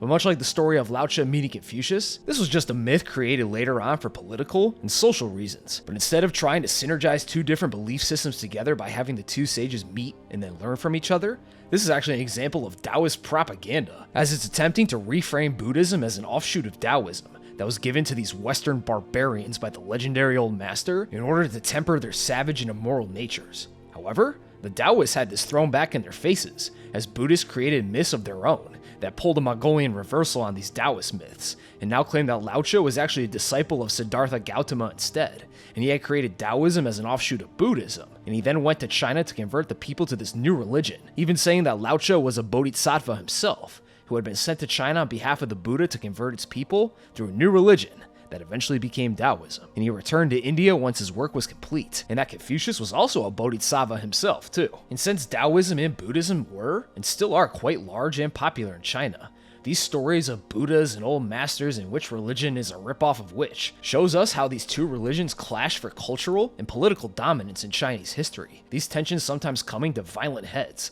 like we see with Emperor Wuzhong of Tong's campaign of suppression against Buddhism, as Wuzhong was a devout Taoist himself, who launched his crackdown of Buddhism because he saw it as malicious foreign influence and a drain on resources. Buddhist temples and monasteries didn't have to pay taxes, you see. And we can see the foundations of these later brutal sentiments in these mythological stories of Lao Tzu becoming the Buddha, and vice versa. However, we have to ask, is this story even true? Well, like the story of Lao Tzu and Confucius meeting for the first time from earlier. Both Siddhartha Gautama and Lao Tzu's lives are far more mythological than factual, as you first have to believe in the traditional accounts that place Lao Tzu as a real person and a contemporary of Confucius and Gautama Buddha. Then you have to believe the stories of Lao Tzu, equipped with nothing but his person and his water buffalo steed, had traveled all the way from China to India in the 5th century BC, at a time when traveling between the two nations was pretty much unheard of, and maps and safe roads between the two countries were non-existent. Somehow braving thousands of miles of untamed mountains and wilderness, and found his way to India all by his lonesome is far-fetched to say the least. And making a claim that Lao Tzu migrated from China all the way to India, and then either taught or then became the Buddha himself would require plenty of corroborating historical accounts, traditions, legends, and archaeological evidence to prove, all of which we are severely lacking for these legendary stories. Interbellum Confucian Fascism. This refers to the political landscape of China in the interwar period from around 1918 to 1939, which was an incredibly interesting and chaotic time period for China. 2,000 years of imperial dynasties had ended in the Xinhai Revolution of 1911 to 1912, with nationalist leader Dr. Sun Yat-sen and General Yuan Shikai striking a deal to take joint power over this new dynasty-free Chinese nation.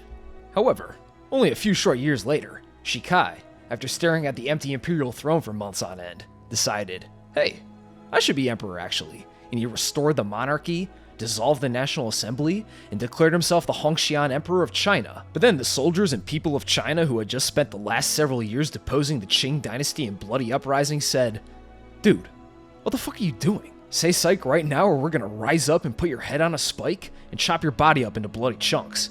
And Shikai, seeing how many scary armies were rising up to disembowel him, said, okay, my bad. Sorry guys. And he abdicated the throne only 83 days after declaring himself emperor, and then he promptly keeled over and died just a few short months later, leaving the central government crippled and ineffective, which gave rise to the infamous but extremely entertaining warlord era, where provinces were now under the command of local military commanders and warlords, who may or may not have been fully stable, like Zhang Zhongchang here, who treated his province like his personal flophouse, would shoot cannons at the open sky to try and attack the gods to make it rain, looted his province to fuel his gambling addictions, and would constantly boast about his dick size, giving himself the nickname 72 Cannon Chang in Old 86, because his member was allegedly as long as a stack of 86 silver coins. And I have a whole video on this guy's insane story if you want to learn more. It's not shit, I promise. I promise it's not shit. But anyway, Sun Yat-sen died in March of 1925, and he was succeeded by this handsome devil right here as the new leader of the nationalist Kuomintang Party, a one Chiang Kai-shek, who led KMT forces in their campaign to subdue the warlords and reunite China in their massive northern expedition, which was completed in late December of 1928 and kicked off an era of KMT rule called the Nanjing Decade, named after their newly established capital, Nanjing, which is where we get into the meat of this entry. The KMT as it existed during this period could be seen as a fascist-esque government, as the KMT had single-party rule, Chiang Kai-shek wielded uncontested power as the military leader and ideological figurehead of the party, and he was also murderously anti-communist, betraying and purging them in brutal massacres during his military campaigns, and outlawing the Communist Party entirely during his rule. Military schools like Whampoa Military Academy were created to produce young officers who were wholly loyal to Chiang Kai-shek and the KMT, and we get extremely close to true fascism with groups like the Blue Shirt Society, a secret society of elite KMT ultra-nationalists who were directly inspired by the Nazi brown shirts and the Italian black shirts, who despised liberal democracy and saw violence as a necessary tool to purge their political oppositions. Many of the blue shirt ranks coming from graduates of Whampoa Military Academy. And Chiang Kai-shek also co-opted Confucian beliefs and ideals to promote his militaristic and conservative ideology through his New Life movement social campaigns, as Confucianism on paper could lend itself quite well to certain aspects of fascism, as Confucianism is quite conservative in nature, and its deep respect for strictly defined hierarchy, proper ritual, and piety for your superiors could be harnessed to greatly benefit a right-wing authoritarian regime. And Chiang Kai-shek applied these Confucian virtues to try and mobilize the population to give up their vices, dress neatly, practice traditional behaviors of filial piety and respect for KMT authority, and attend nationalistic rallies to improve your moral hygiene, all to get the population on board with this new form of government. Chiang Kai-shek using Confucianism as a way to inspire nationalism, because it has been a moral authority in China for over 2,000 years, and he pointed to Confucianism as a superior form of morality when compared to the decadence of the West and Japan. But despite all these factors, it wouldn't be wholly correct to say that Chiang Kai-shek's KMT government was truly fascist, as it didn't have complete control over industry and populations, as China was still fairly ideologically and geographically fragmented, and the general population was nowhere near as fully militarized like in fascist Germany or Italy. And due to their hatred of Imperial Japan, the KMT was explicitly anti-imperialist. Also, the blue shirts, unlike the brown and black shirts, who were essentially a massive street gang of radicalized civilians whipped up into violent fascist zeal. The blue shirts were instead made up of almost solely KMT elites and officers, and acted as a sort of inner circle by and for the most loyal KMT officials, and their violent tactics were usually used on other political and military elites to beat or intimidate them into compliance, and the average Chinese person never really joined up with the blue shirts in any significant numbers. Also, the New Life movement ultimately failed, as it was seen as a confusing mess of an ideology by most, as not only did it try to use Confucian virtues, it also blended Methodist Christian virtues, as Chiang Kai-shek had converted to it in 1930, along with taking aspects of fascist and state capitalist ideas into one big, confusing, and abstract authoritarian ideology that the average person didn't really understand or know how to advocate for. And many saw using Confucianism as the moral bedrock of these new KMT-led movements as regressive and contradictory, as the KMT declared themselves as revolutionaries, yet used 2,000-year-old conservative imperial dogma to legitimize themselves. And many saw it as a return of the failed power structures of old that they fought for so long to end, which is in stark contrast to European fascism, which made a point out of throwing out long-held traditional beliefs in favor of new modern ideals, and not to mention all the world and civil wars coming to China soon, which put all these Changian nationalist social movements on indefinite hold. It's like when other Western political ideas are applied to Chinese society. It doesn't translate one-to-one, and usually ends up as a wholly unique ideology by the end. And I guess you could say it was fascism with Chinese characteristics, much like how current China is communism with Chinese characteristics. Four-eyed Songjie.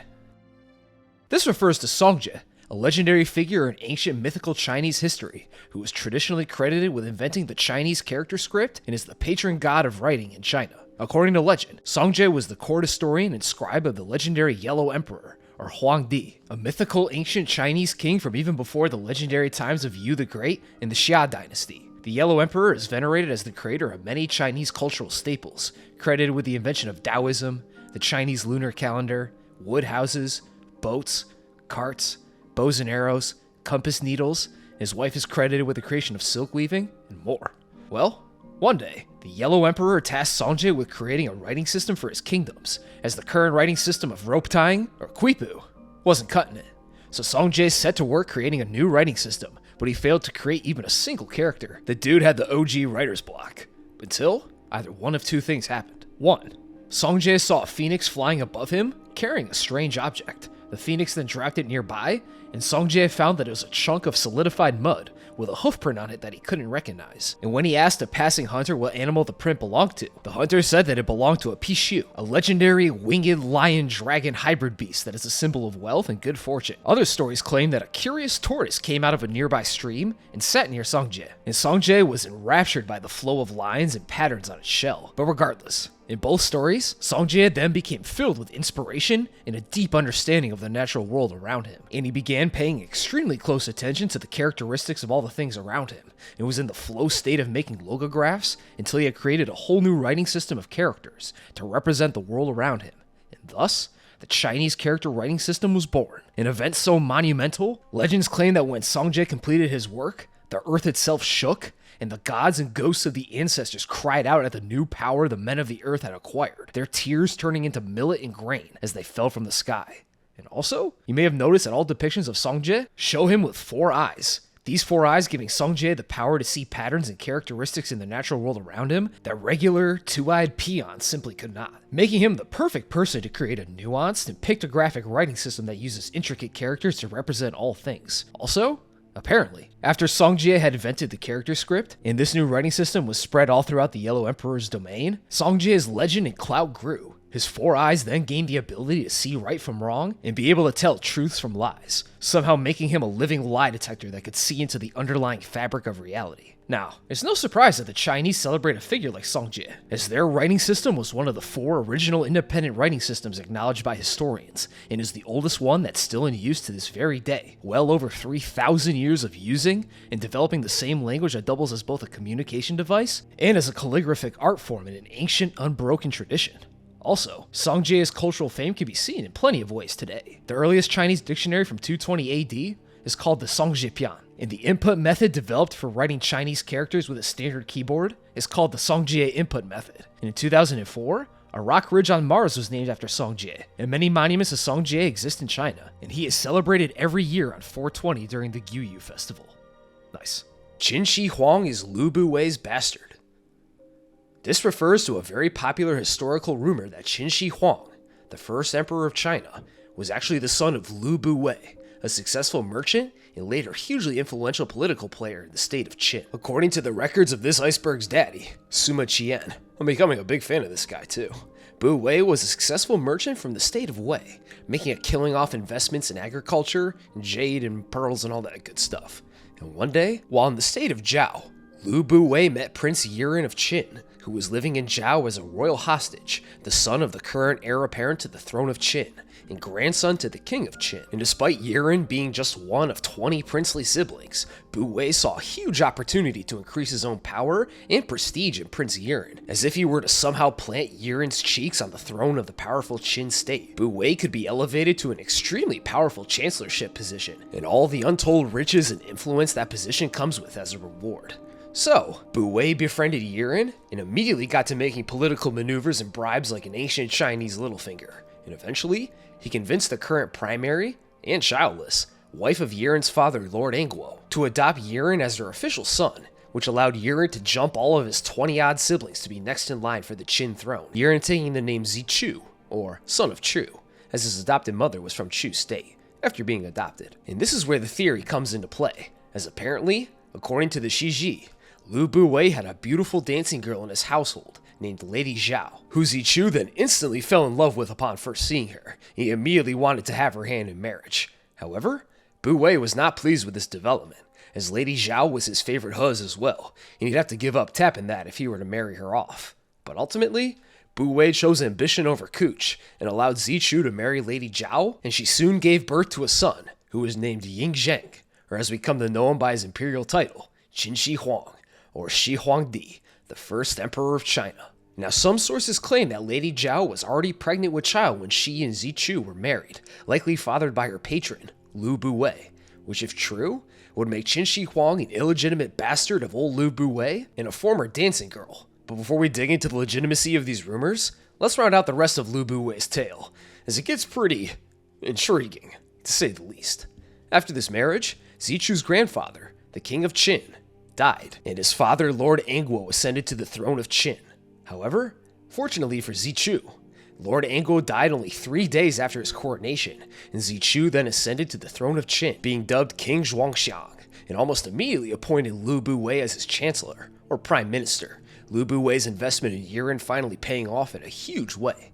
But only 3 years later, King Zhuangxiang died as well, and his now 13-year-old son, Ying Zheng, ascended to the throne of Qin, Lu Buwei retaining his position as chancellor for the new boy king, making him the most powerful man in Qin.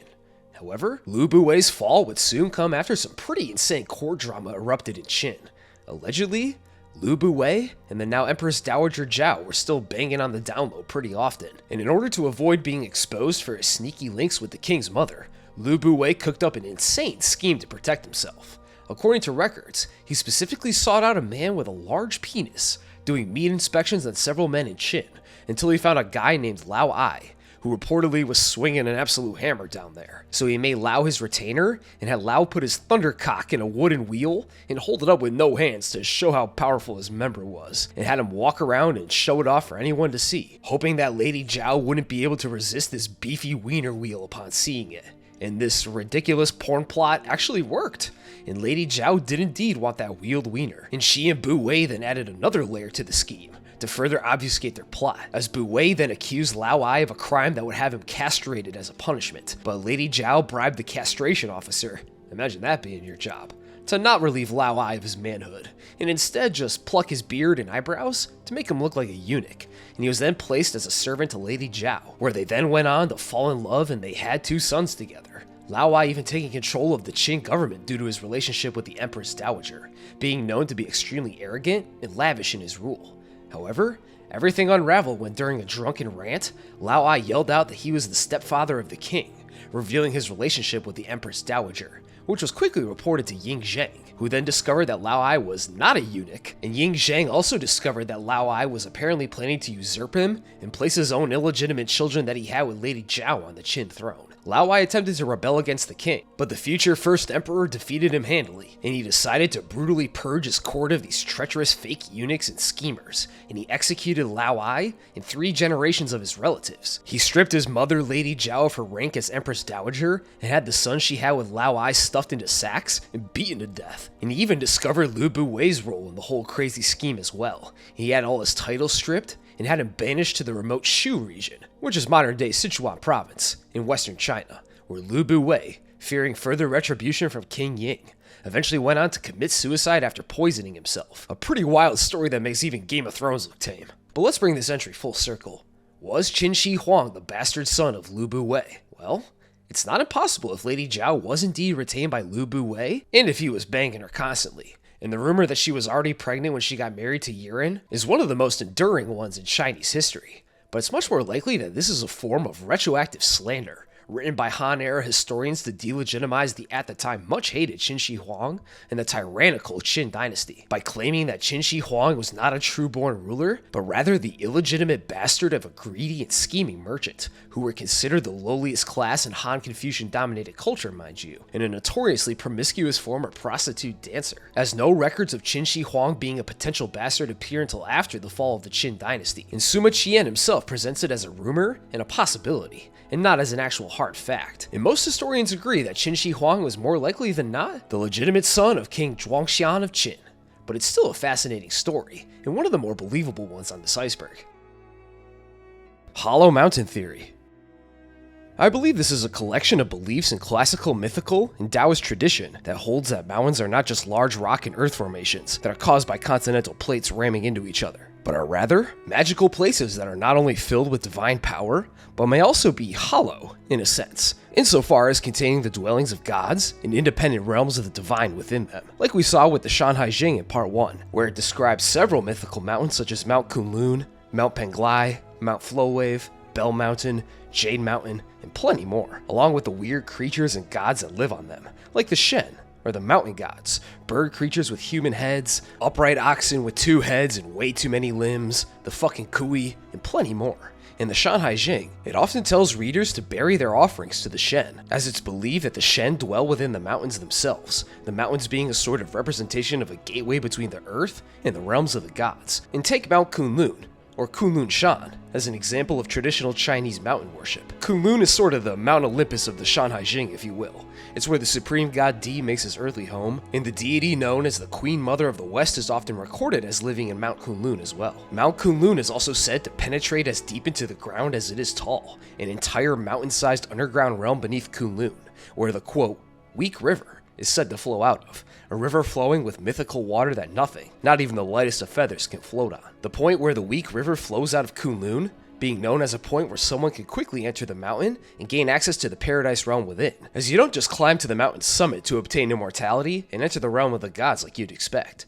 Rather, you have to first gain access to the mountain itself and enter the cosmic/divine realm within, and then ascend the true mountain from there. You can enter at the base of the mountain via the weak river, or you can also enter Kunlun via its 9 gates, but those are guarded by mythical monsters, like the beast facing east that's detailed in the Shanhai Jing, a mythical, tiger-bodied beast with 9 human heads that'll devour any interloping mortals trying to sneak their way into Kunlun without heavenly approval. And this mountain veneration is extended through Taoist cosmology and belief in the 8 pillars, as Taoists believe that mountains like Kunlun act as the axis mundi of the world, which is made up of 8 mythical mountains in each of the 8 cardinal directions that hold up the sky itself, separating the heavens from earth. And if one were to enter and then ascend one of these mountains, they could access the heavens via the mountain's cosmic realm, as the mountains were said to act as ladders between the heavens and earth, and one could even become an immortal spirit upon reaching the top, which is why you'll see Kunlun depicted as a sort of tower or a pillar instead of an actual mountain.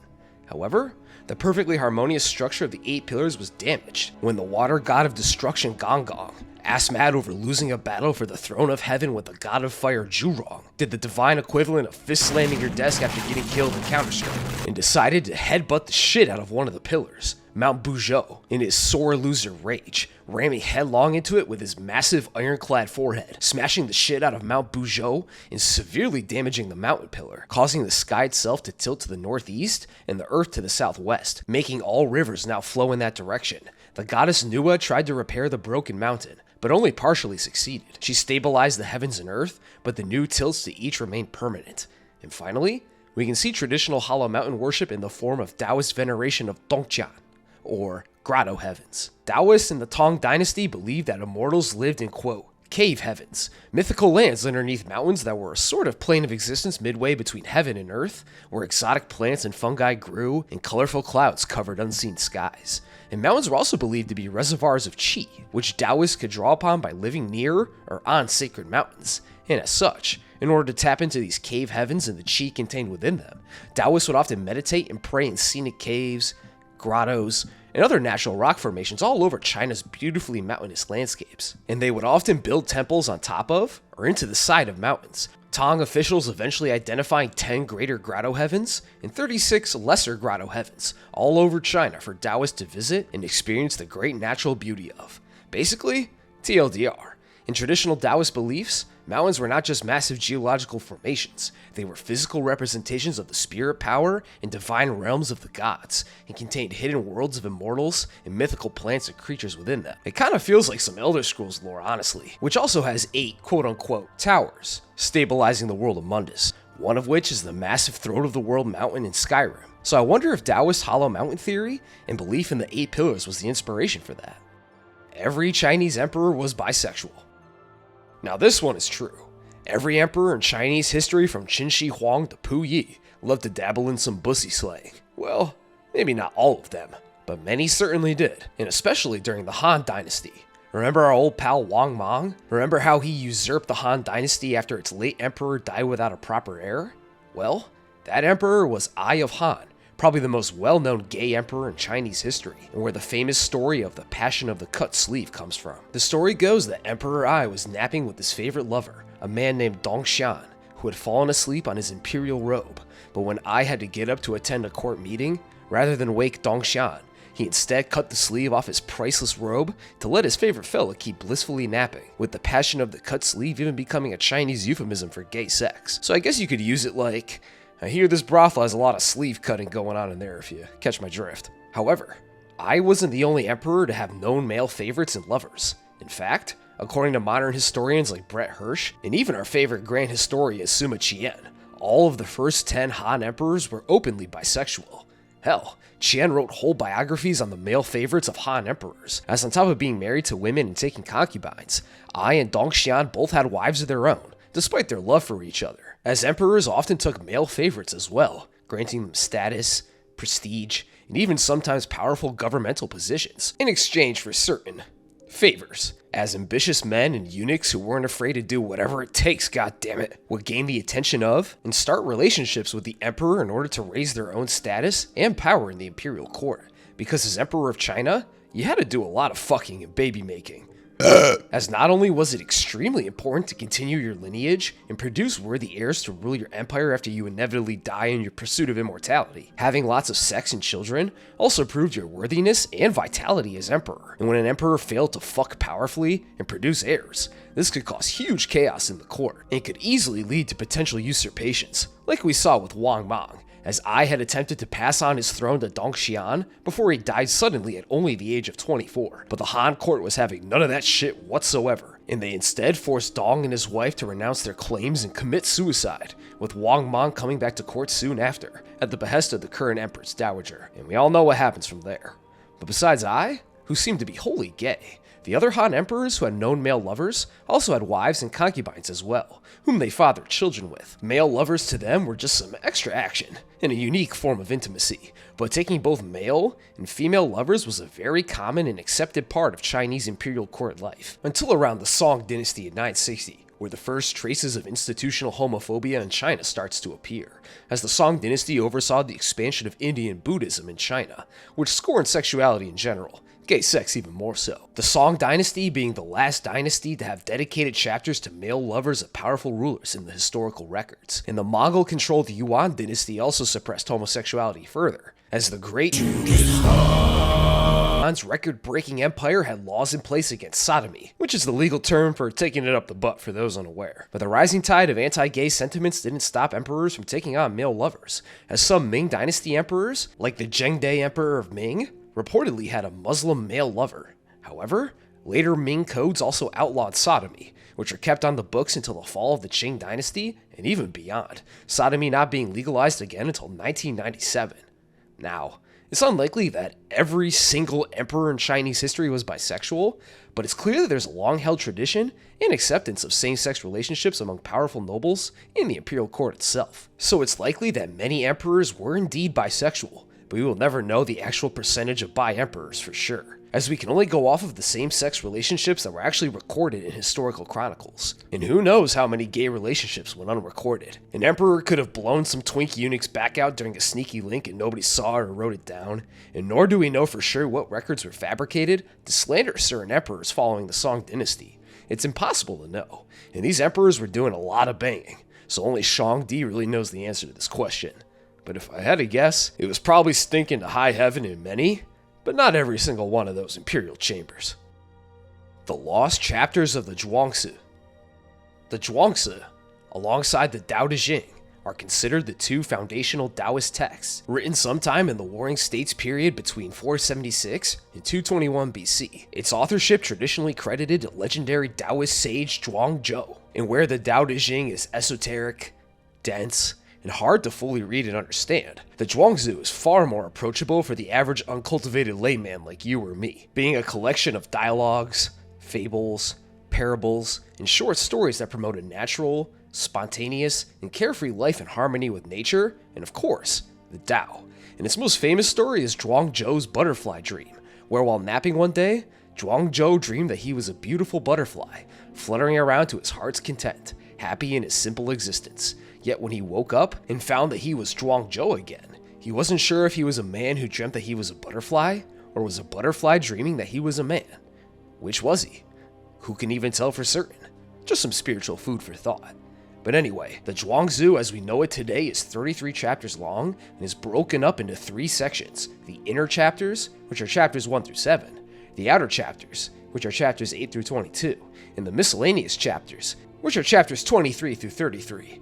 And this is where we get into this entry, as like the Tao Te Ching, which was traditionally believed to have been solely authored by Lao Tzu, but is now understood to have been iterated on and written by several authors over the centuries. The Zhuangzi has the same authorship issue, as only the first 7 inner chapters are believed to have been written by Zhuangzhou himself, and the outer and miscellaneous chapters are believed to have been written by Master Zhuang's disciples and later Taoists over the following centuries.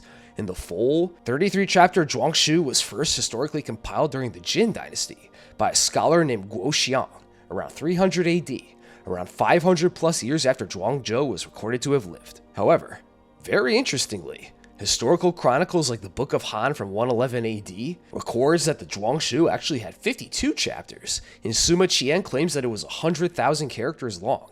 So, what happened?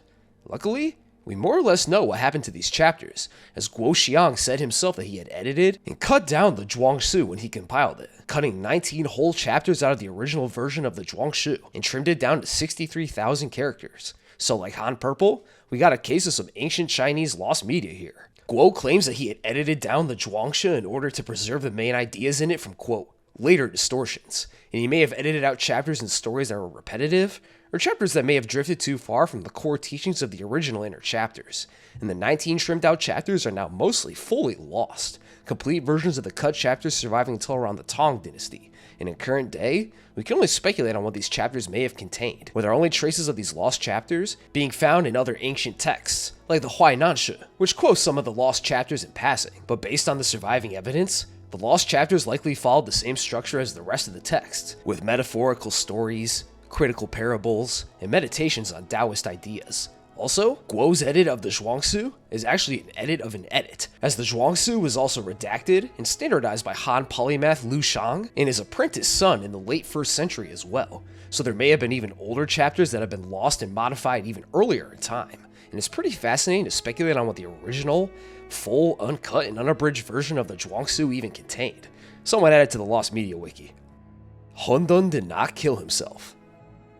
I believe this refers to Chapter 7 of the Zhuangzi, which tells a very strange story called the Death of Wantan, or the Death of Han Dun. Back in the Shanhai Jing entry, you may remember this little fella, Di Jiang, or Han Dun, a squat, round, faceless creature that is said to be the representation of the primordial chaos of existence that existed before the heavens and earth separated. Despite being a manifestation of all-encompassing chaos, Han Dun was actually a pretty chill and friendly dude. He loved to party, sing and dance, and he treated his guests very well when they visited him. And in Chapter 7 of the Zhuangzi, the story tells us that the emperors of the northern and southern seas, Shu and Hu, who for some reason are translated as lickety and split, or fast and furious, sudden and sharp, whatever their names were, they had visited Han Dun, or Wontons, land in the center, and Han Dun treated them well and delighted them with some excellent entertainment. So, Lickety and Split decided to repay Han Dun's hospitality, and seeing that he was faceless, they said, "All people have 7 holes for seeing, hearing, eating, and breathing. Wonton alone lacks them. Let's try boring some holes for him."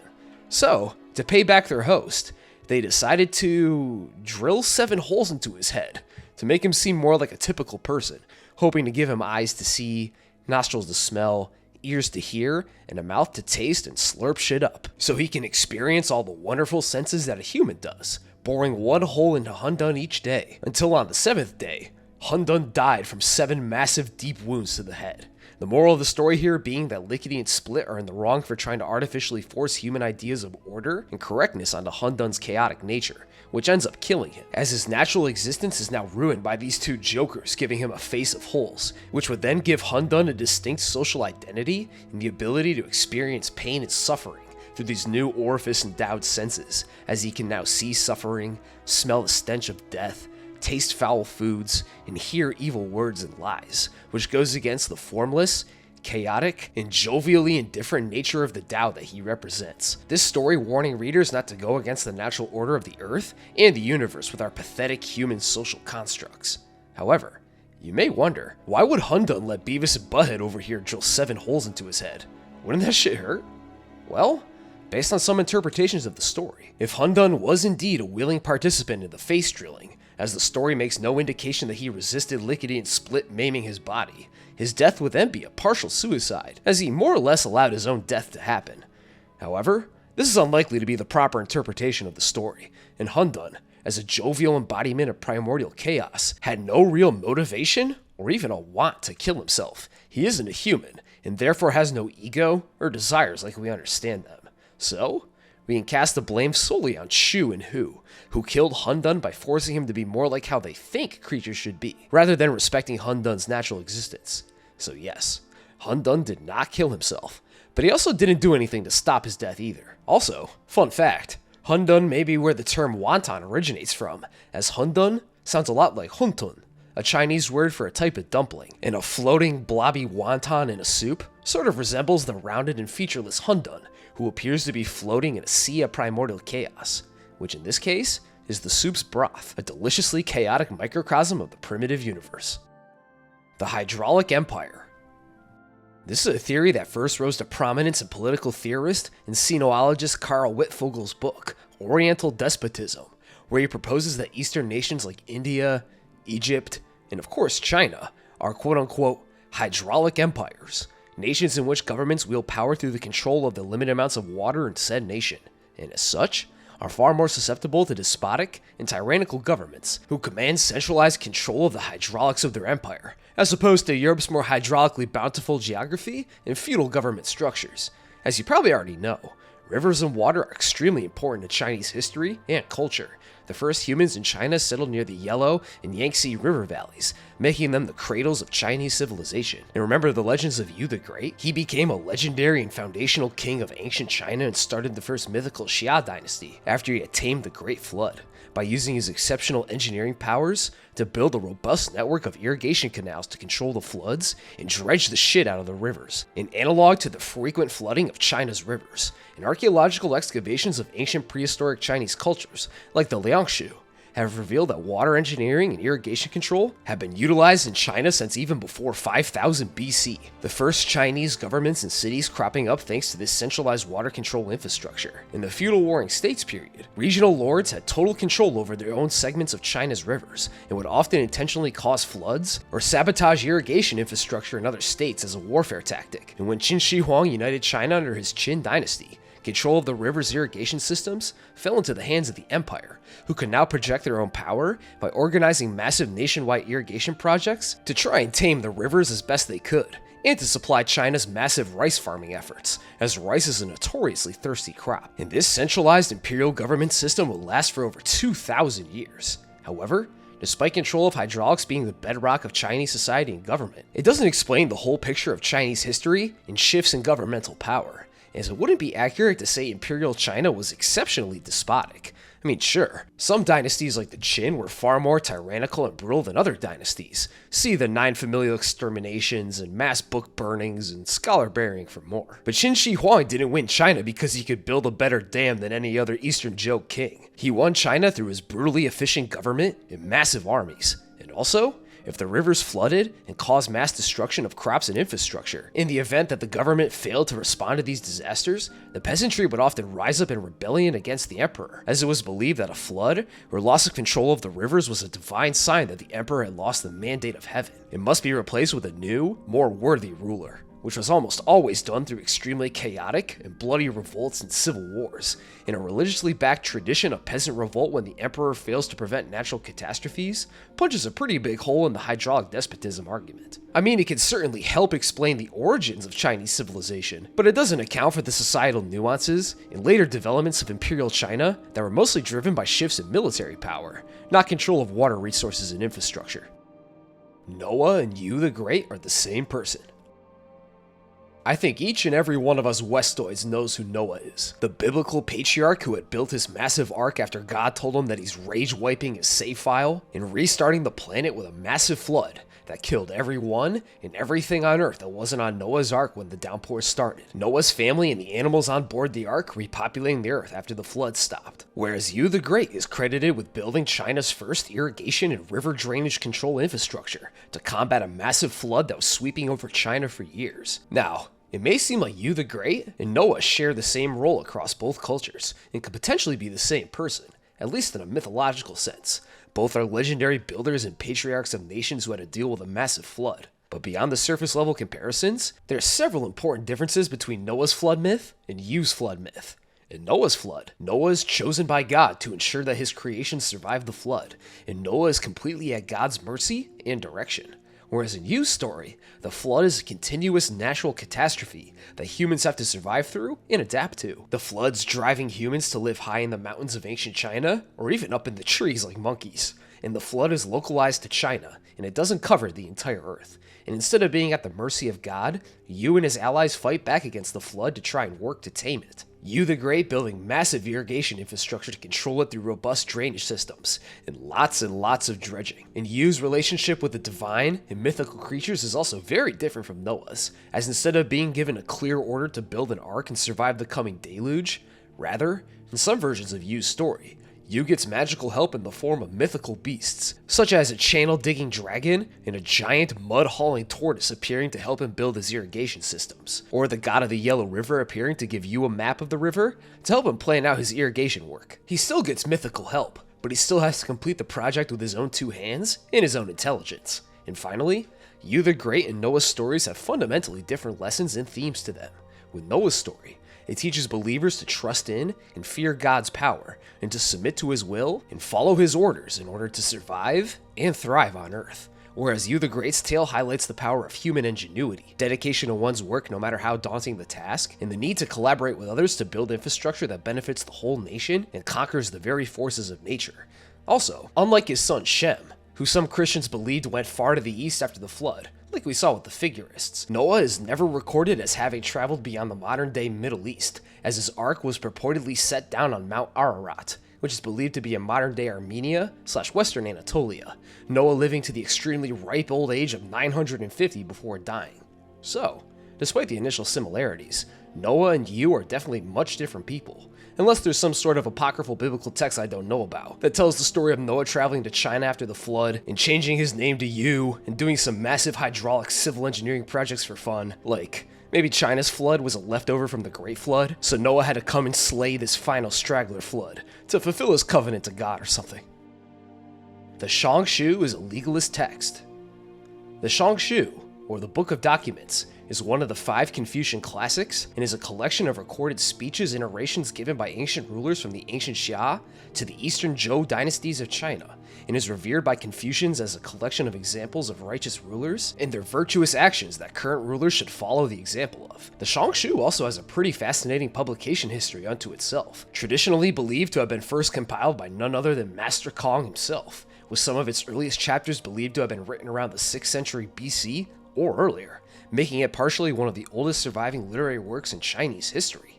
However, things start to get fragmented and murky with the Shangshu during the Qin dynasty's burning of books and burying of scholars that reportedly occurred between 213 and 212 BC, where in an attempt to destroy any non-Qin approved histories and philosophies, Qin Shi Huang, at the behest of his advisor Li Su, had ordered all classic historical and philosophical books of the 100 schools of thought burned, under threat of brutal punishment to those who kept private copies, to try and solidify Qin legalist ideals and erase the ideas of the past. The Shangshu was a target of these burnings, as they recounted ancient dynastic histories that the Qin would not approve of, and many copies were burned and chapters were destroyed. Traditional accounts claim that the Shangshu originally had 100 chapters, but only 29 chapters written in the modern Qin standardized script managed to survive after the book burnings took place. However, very interestingly, reportedly, one of Confucius's descendants, a man named Kong Guo, claimed to have found 16 to 25 chapters of the Shangshu hidden in the walls of Confucius's ancestral estate in Khufu. These hidden chapters were written in Old Chinese, or the archaic script, the script most commonly used before Qin writing standardizations, making them seem to be more likely to be authentic. And in 317 AD, a scholar named Mei Zhe presented what he claimed to be the complete 58-chapter version of the Shangshu to the Jin Dynasty court. Mei's version including Kong Guo's old script hidden in the wall chapters, which were accepted as authentic by imperial scholars at the time, despite some skepticism over the extreme convenience of this amazing lost chapter discovery.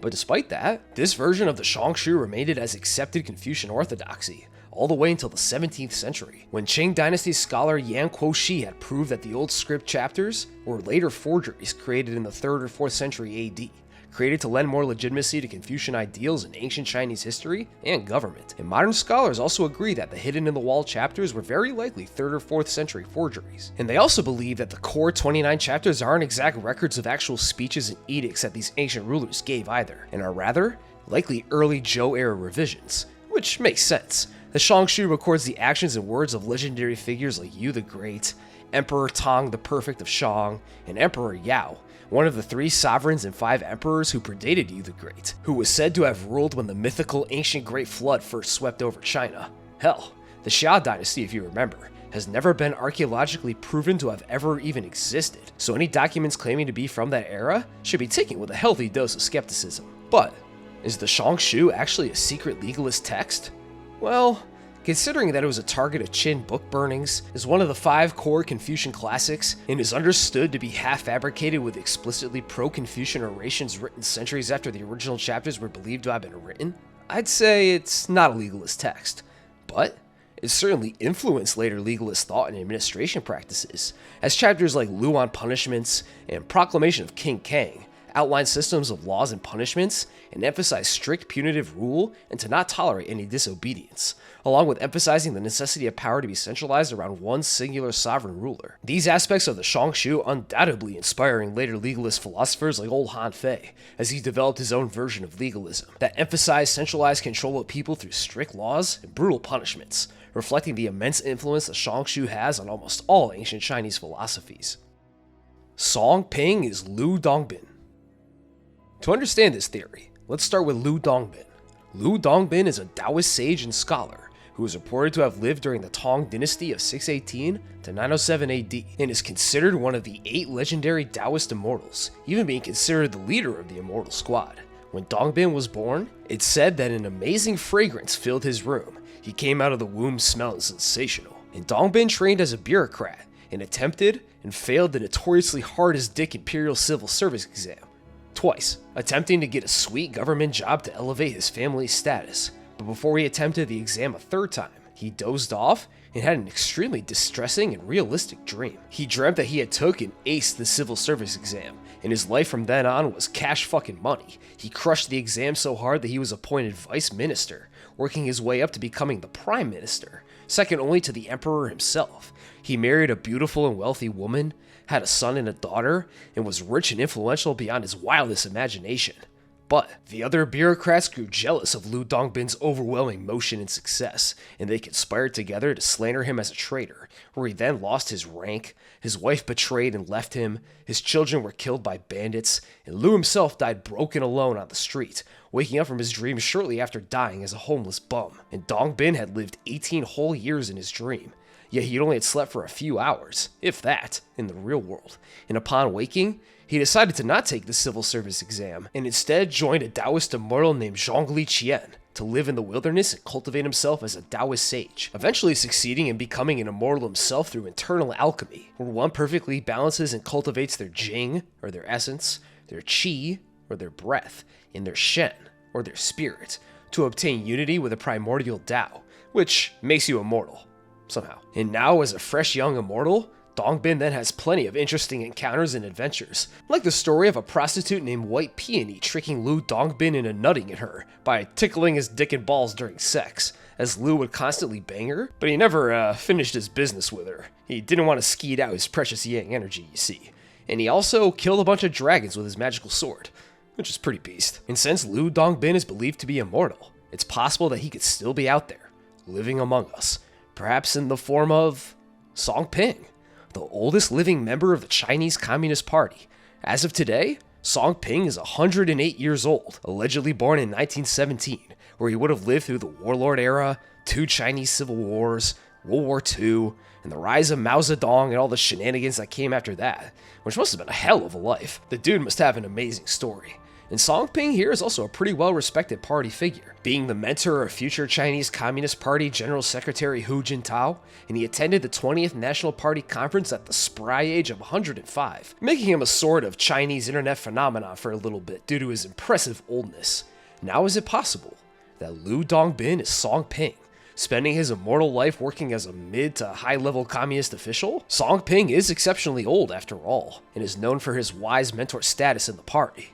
But, well, as funny and as insane as it would be, I don't think Song Ping is the legendary Taoist immortal Lu Dongbin from the Tang Dynasty. I mean, Song Ping, based on all the photographic and historical evidence, is clearly aging naturally like any given human, and I don't think a proper immortal would be affected by the ceaseless march of time. By definition, immortals don't exactly age, so it's highly unlikely that they're the same guy. Also, Lu Dongbin chose not to ascend to heaven after obtaining immortality, as he wants to enlighten the whole world about the Tao and create as many new immortals as he could. And last I checked, the CCP isn't exactly spreading the words and lessons of Taoism, so I think he'd be wasting his time working as a Chinese Communist Party official, if that was his true goal the whole time. And we also have records of Song Ping's birth, which, allegedly, occurred on April 24th, 1917, which, if confirmed, nukes his theory from orbit. And coming off a life of wine drinking, demon and dragon slaying, and hanging out with his 7 immortal pals, Lu Dongbin would probably be pretty bored with his life as old Song Ping. Also, where's the magic sword? Lu Dongbin is known for being a sort of Taoist warrior poet, and Song Ping has never been photographed with a sword, nor do we know of any poems that he's published. So if he's Lu Dongbin, he certainly doesn't act like him either. Shunxi was 150 years old. Shunxi was an influential Confucian scholar who lived during the Warring States period. Born Shun Kuang in the state of Zhao around 310 BC, Shunxi is considered the third great philosopher of Confucianism, behind only Mencius and old Big C himself. And unlike Mencius, who believed that human nature was inherently good, Shunxi believed humans were naturally bad, but believed that this evil nature could be overcome through dedication to Confucian ideals of education, ritual, and proper laws and governance. And he was also a religious skeptic for his time, teaching that people should be more concerned with understanding human society as a foundation on how to properly rule, rather than trying to understand the mysterious machinations and wills of heaven to inform proper governance. You can think of Mencius as a Confucian idealist, while Shunxi was more of a Confucian realist. And Shunxi's ideas of inherently evil human nature and proper laws and punishments heavily influencing his students, which reportedly included the legalist philosopher Han Fei and Qin dynasty chancellor Li Su, 2 instrumental figures in bringing about China's first united emperor under the Qin, Han Fei being the political mastermind behind Qin legalism, and Li Su being the Qin's head chancellor for almost half a century, spearheading much of their standardization efforts, and was a staunch proponent in building a truly meritocratic government. However, much like other historical records of famous figures from the Eastern Zhou period, solid records on the actual details of Shunxi's life are incomplete, fragmentary, and speculative, and it's unknown when his true birth date even is, and much of his movements across China's warring states and the roles he took on there are unknown, as most of the info on his life comes from his eponymous text, the Sun Shi, which, as a disclaimer, was first fully compiled in the 1st century BC, which would be a few hundred years after Shunxi's purported death. And of course, info on Shunxi can be found in the records of the Grand Historian, or the Shiji, written by our good friend, Suma Alfak No Cap Chien. Well, most records place Shunxi being born around 310 BC and dying sometime after 238 BC, based on the fact that he was still alive when his current patron, Lord Chunshen of Chu, was assassinated in 238 BC, which would make him around 75 to 90 years old at the time of his death based on accounts, a solid age to live to for sure. However, this theory comes into play when Shunxi travels to the state of Qi from Zhao. Most historians agree that he was 15 Sui, which would make him 13 to 14 years old, when he first went to Qi for the first time.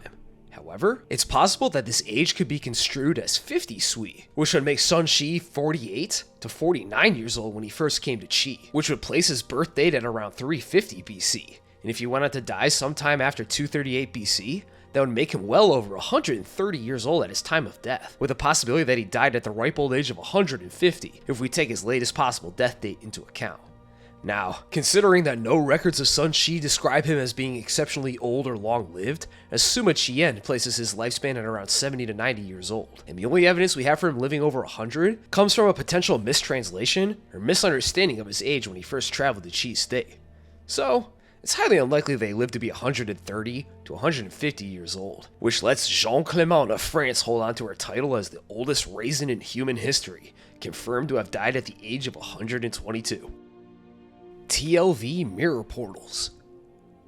This refers to TLV mirrors, handheld bronze mirrors that were created during the Han Dynasty, being called TLV mirrors because some of the symbols on the back of it look like T's, L's, and V's. Before reflective glass was invented, polished bronze was reflective enough that it could be used as a mirror, although the reflected image wasn't as good as our current modern glass mirrors. TOV mirrors being an example of one of these handheld ancient bronze mirrors, and they were designed and carved to represent the Han's understanding of the world and the cosmology of the heavens, with the mirrors depicting a square within a circle, which represents the earth and the heavens, the Han believing the earth to be squared and the heavens to be rounded, with representations of the north, east, south and west seas, and with 8, quote, nipples outside of the square representing the 8 pillars holding up heaven from earth, and 9 nipples within the square representing the 9 regions on earth, all as outlined in the Shanhai Jing's mythical geography, complete with mythical creatures like dragons adorning its rim, and the cardinal direction animals like the phoenix,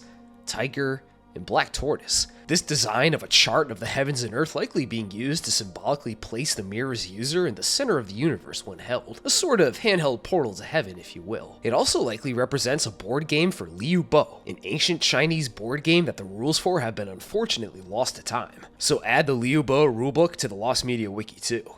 And the game is usually associated with Taoist immortals, who apparently had a fondness for playing some Liu Bo to pass their infinite time. And this also could refer to the practice of burying bronze mirrors in Han and Tang era graves, as the ancient and medieval Chinese believed that these bronze mirrors could hold and release light, which would illuminate and protect tombs from evil, along with potentially acting as guiding portals for the deceased so they can cross over to the afterlife. And not only that, but Taoists have been using mirrors as a tool for exorcisms for millennia, as they believe that unseen spirits would be scared away when they saw their own reflections, kind of like how the evil Zhongsha were repelled when you held a mirror up to them. And finally, we see this reverence for mirrors in feng shui practices, where mirrors are very important to the energy flow of a home. Small baoge mirrors are usually placed near the front of a home to reflect and ward off evil spirits, and placing mirrors in places like opposite your bed or reflecting where you work is a big no-no, as mirrors amplify the energy of what it reflects in feng shui belief, and nobody really wants to watch themselves work or sleep. And when your sleeping body is reflected, how can you know for certain that your reflected self is also sleeping? Lu Ban wrote the Cao Gongji. The Cao Gongji, or the Book of Diverse Crafts / the Artificer's Record, is an ancient Chinese engineering manual and is the oldest known technical encyclopedia in human history. It contains recipes for advanced bronze metal making through the use of pre-prepared alloys, chariot and weapon crafting, architecture and carpentry, fabric weaving and dyeing, and its most well-known aspect, its focus on city planning and the ideal layout of a capital city, which was laid out in a square, mirroring the Chinese cosmological idea of the Earth being square in shape, aligned to the 4 cardinal directions, and it also contained 12 gates, intersecting streets, markets, temples, and a central palace all laid out in a strict order, as to make the city a sort of microcosm of the Earth itself. The Cao Gongji is believed to have been compiled somewhere in the range of 500 to 300 BC. Now, like many of the other Chinese classic texts created during the Eastern Zhou period, its authorship is unknown, and was likely compiled from several different authors' works, likely from anonymous government planners and functionaries, who oversaw artisan workers and their projects, and the Cao Gongji is included as part of the Zhou Li, or the Rites of Zhou, which is traditionally believed to have been credited to the Duke of Zhou, who reigned during the 11th century BC, although many scholars doubt it's that old, as its writing style and terminology seems contemporary with later Zhou periods, and 500 to 300 BC was a time when many of these early technical and bureaucratic manuals and works were being most commonly compiled. However, is it possible that Lu Ban, the legendary historical engineer and folk god of builders, may have wrote the Cao Gongji himself? The timelines could line up.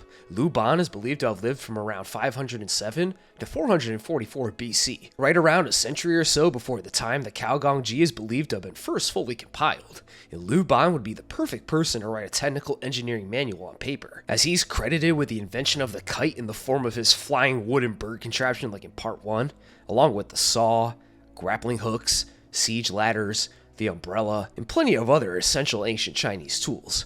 But unfortunately for any Lu Ban heads out there, there's almost a 0% chance that he's the true author of the Cao Gongji, as Lu Ban is a far more legendary figure than real man, as folk belief in Lu Ban being the father of a myriad of Chinese inventions was a belief that grew over time, later carpenters and engineers building his legend over the centuries by attributing more and more inventions to him. Also, Lu Ban has no other texts or manuals whose authorship is historically attributed to him, and the writing style of the Cao Gongji is that of an administrative manual by and for government officials on how to best perform standardized public works and artisan projects. And Liu Ban was not known to hold any administrative government roles, and most of his legendary work is focused on inventing new tools and mechanisms, not performing standardized artisanal projects and overseeing city planning. And not to mention the overwhelming scholarly consensus that the Caogongji likely had multiple authors in the form of anonymous government administrators, and it was likely not written by a semi-legendary ancient Chinese engineering prodigy who could build flying wooden bird contraptions. Taotie cryptids.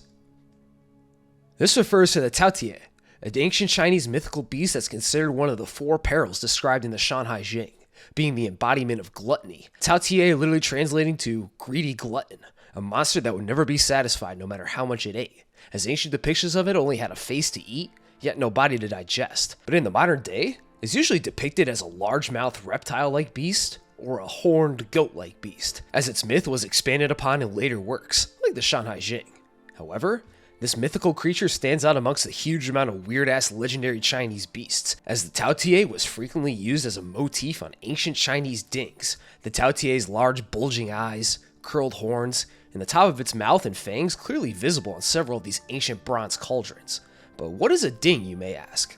Well, they're pretty fascinating artifacts unto themselves. A ding is a bronze cauldron that stands on either 3 or 4 legs, and is usually emblazoned with Taotie monster faces, dragons, and even written records in some cases. Dings were most popular in the ancient days of the Shang and Zhou dynasty eras of China. The earliest dings believed to have been created around 1900 BC, before even the Shang dynasty rose to power, making them predate Chinese writing as far as we know. And they were used as vessels for religious rituals, cooking pots, and for storage, as food would be placed into the dings as a symbolic way of offering sustenance to the spirits and gods. And not only did they have a religious ritualistic use, they were also symbols of power and prestige. If you owned an authentic ding in ancient China, that likely meant you were a sort of ruler, or at least a nobleman or a scholar of some kind. This tradition of ding collecting coming from the legendary Xia dynasty itself, as legends hold that after the Great Flood had been tamed and Yu the Great established his new kingdom, either Yu or his son had collected bronze from all 9 of his newly established provinces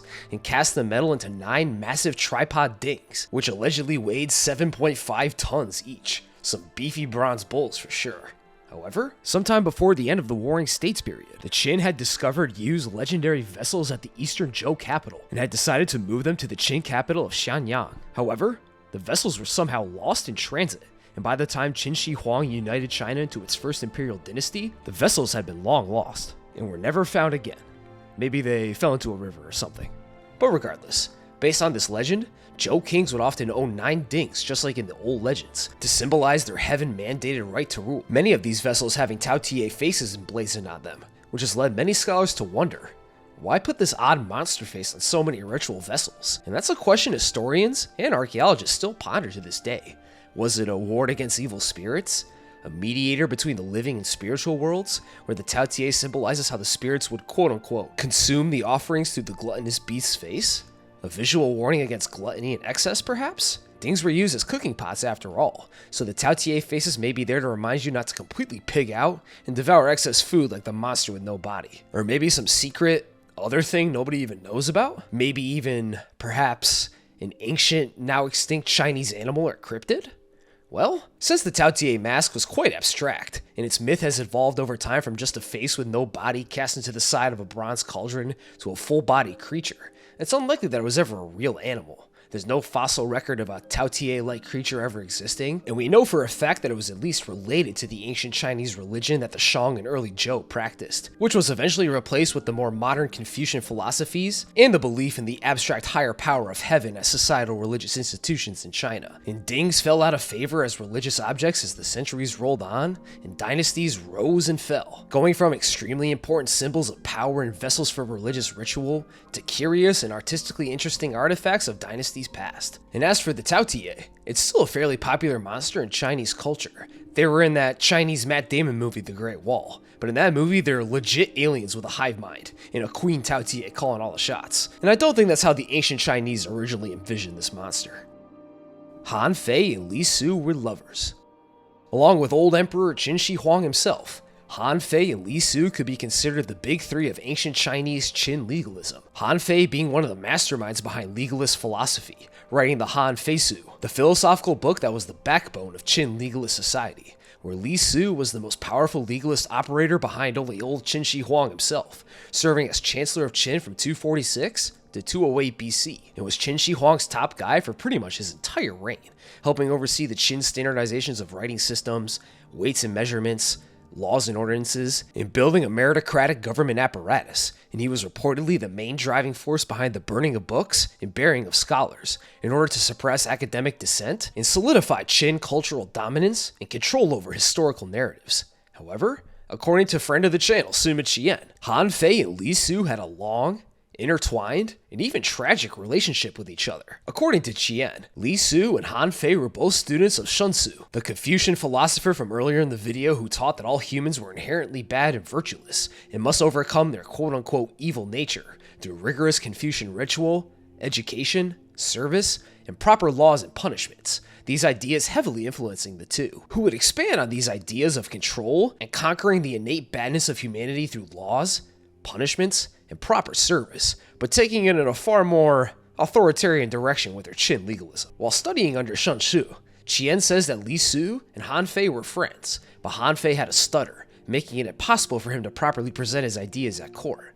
However, Han Fei made up for this stutter with his elite intelligence and immense writing skill, writing several influential papers that amounted to over 100,000 characters, criticizing the rampant nepotism and endless wars and chaos of the era, and Li Su was extremely impressed with Han Fei's writing, reportedly even admitting that he was nowhere near as competent of a writer and legal thinker as Han Fei. However, they parted ways after completing their studies, Han Fei returning to his home of Han State, naturally, whereas Li Su eventually ended up in the powerful state of Qin, searching for government positions to advance his career, where he eventually met and impressed the Qin king, Ying Zheng, with his sharp rhetoric and detailed plans on how to fully unify China under a single state's rule. And one of the steps in this unification plan being a Qin invasion and annexation of the neighboring state of Han, in order to flex their military power and to intimidate the other states. But as we know, the state of Han was Han Fei's home, and Fei was even a member of the ruling Han aristocracy, a pretty rare high birth status amongst the warring states' philosophers. So, in hopes of stopping the annexation, Han Fei was sent to parley with Qin Shi Huang, hopefully to resolve this crisis diplomatically, and this is when Li Su sprung his trap, as when Han Fei arrived, Li Su, who had grown bitterly jealous of Han Fei's intellect, influence, and penmanship, successfully convinced King Ying that Han Fei could not be allowed to leave, as he'd be a serious threat to Qin, nor can he be recruited to serve Qin either, as his connections to Han nobility and his written arguments on why Han State should be preserved made him completely untrustworthy. Entrusting the words of his most trusted advisor, Qin Shi Huang had Han Fei imprisoned, where in an attempt to win over the future first emperor, Han Fei wrote a paper called In the First Time of Meeting Qin King. But before Ying Zheng could read it, tragically, Li Su had forced Han Fei to Epstein himself in prison by consuming poison, Han Fei dying in captivity, betrayed by his old friend and peer, Li Su. Brutal. Ying Zheng eventually read and loved the paper, but Han Fei was already past tense by then, a death King Ying truly regretted, who would then go on to conquer Han State 3 years later, and he used Han Fei's writings and philosophies to craft his new totalitarian Qin dynasty. Now, if we were to read between the lines here a bit, one could potentially see a tragic, doomed yaoi story between these two men, a sort of lovers to enemies arc, where they started out as student peers that had a strong mutual respect for each other, and maybe that mutual respect extended to some other aspects, to them eventually becoming ruthless political rivals, where Li Su had no qualms in manipulating his lord to kill Han Fei off, fearing his political influence and deeply jealous of his philosophical and writing aptitude. However, besides this line of speculation and general vibes, we have no evidence that Han Fei and Li Su were cutting sleeves with each other. All the info about their personal relationship comes from Sima Qian, who of course never embellishes or dramatizes the lives and actions of the historical figures he records. And in the Shiji, Qian makes no claims or presents any rumors that the two were doing some legalist BDSM or anything like that. So the idea that Li Su and Han Fei were lovers was very likely a later literary invention or rumor derived from the tragic nature of their interpersonal relationship, as the claim has no actual basis in any Chinese historical records. Sino-Babylonianism. This is a historical theory first presented by French sinologist Albert Terrien de la Couperie, first argued in his book, The Western Origin of the Early Chinese Civilization, which was published all the way back in 1892, where he argues that the Chinese civilization did not develop internally, but was rather created as a result of immigrants, specifically from Babylon and Mesopotamia traveling to China and bringing along their language and the materials required to start a civilization, which would eventually develop into the Chinese civilization that we all know and love today. Been to a 7-Eleven? Le Couperet points to similarities between Chinese characters and Akkadian hieroglyphics and claims that ancient Chinese books like the I Ching are proof that Chinese civilization had Mesopotamian origins. And not only that, he also claims that the legendary Yellow Emperor, a mythical ancient Chinese monarch who is credited with the creation of many pillars of Chinese culture and is believed to be an ancestor to all Han Chinese, wasn't even Chinese, but was rather a Mesopotamian tribal warlord who led a massive migration into China around 2300 BC. This migration group becoming the founders of Chinese civilization, which is a pretty bold claim to make. And as we all know, bold claims require bold proof, and Le Couperet's contemporaries were skeptical at best about his claims, calling him a, quote, specuous wondermonger, which is honestly a really great term that perfectly describes Le Couperet and Graham Hancock and all history guys like this. Le Couperet spinning wild historical tales that Chinese people were actually descended from migrating Mesopotamians. But these theories were quickly dismissed as utter Westoid nonsense, as scholars pointed out that monosyllabic Chinese characters couldn't and shouldn't be equated to polysyllabic Babylonian words. Le Couperet's translation of the I Ching was heavily criticized, and also, they reminded everyone about the simple fact that we still know for certain if Babylonian civilization predates that of Chinese civilization, as we still know very little about both of these civilizations' earliest origins and timelines. And in fact, we have plenty of archaeological evidence of prehistoric Chinese cultures, like the Liangzhu, existing and flourishing in China's Yangtze River valleys from around 3300 to 2300 BC. Or what about the Yangshao culture, which may have existed even earlier, with archaeological sites dating back from 5000 to 3000 BC, which makes claims of traveling Mesopotamian hordes arriving in China around 2300 BC and starting Chinese civilization from there even more unbelievable.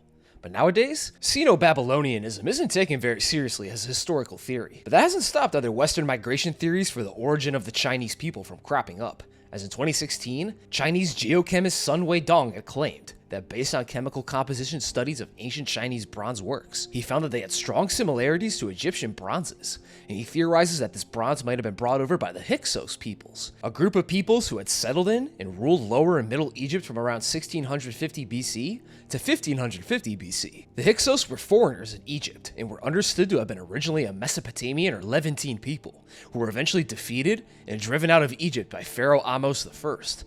And this theory claims that during their fall, the Hyksos had ended up fleeing all the way to China, bringing along their technology such as bronze metallurgy, chariots, writing, and domesticated animals, all of which are found at the ancient Shang capital of Yinshu. But this theory has the same issues as the Sino-Babylonianism theory, as it's based on fleeting evidence of similar metallic chemical compositions. And for this theory to be true, it would require the Hyksos to flee by ship over massive distances through the Red Sea and towards China, traveling far beyond their original homes in the Levant, along with taking a huge amount of Egyptian bronze with them, which eventually found itself among the Shang dynasty ruins. But it's far more likely that the similar metals are a result of long-distance trade, rather than migrating Mesopotamians and/or Egyptians, who were on their way to create Chinese civilization after getting evicted from Egypt or the Fertile Crescent. And the historical evidence and archaeological proof needed for Sino-Babylonianism to be true simply isn't there.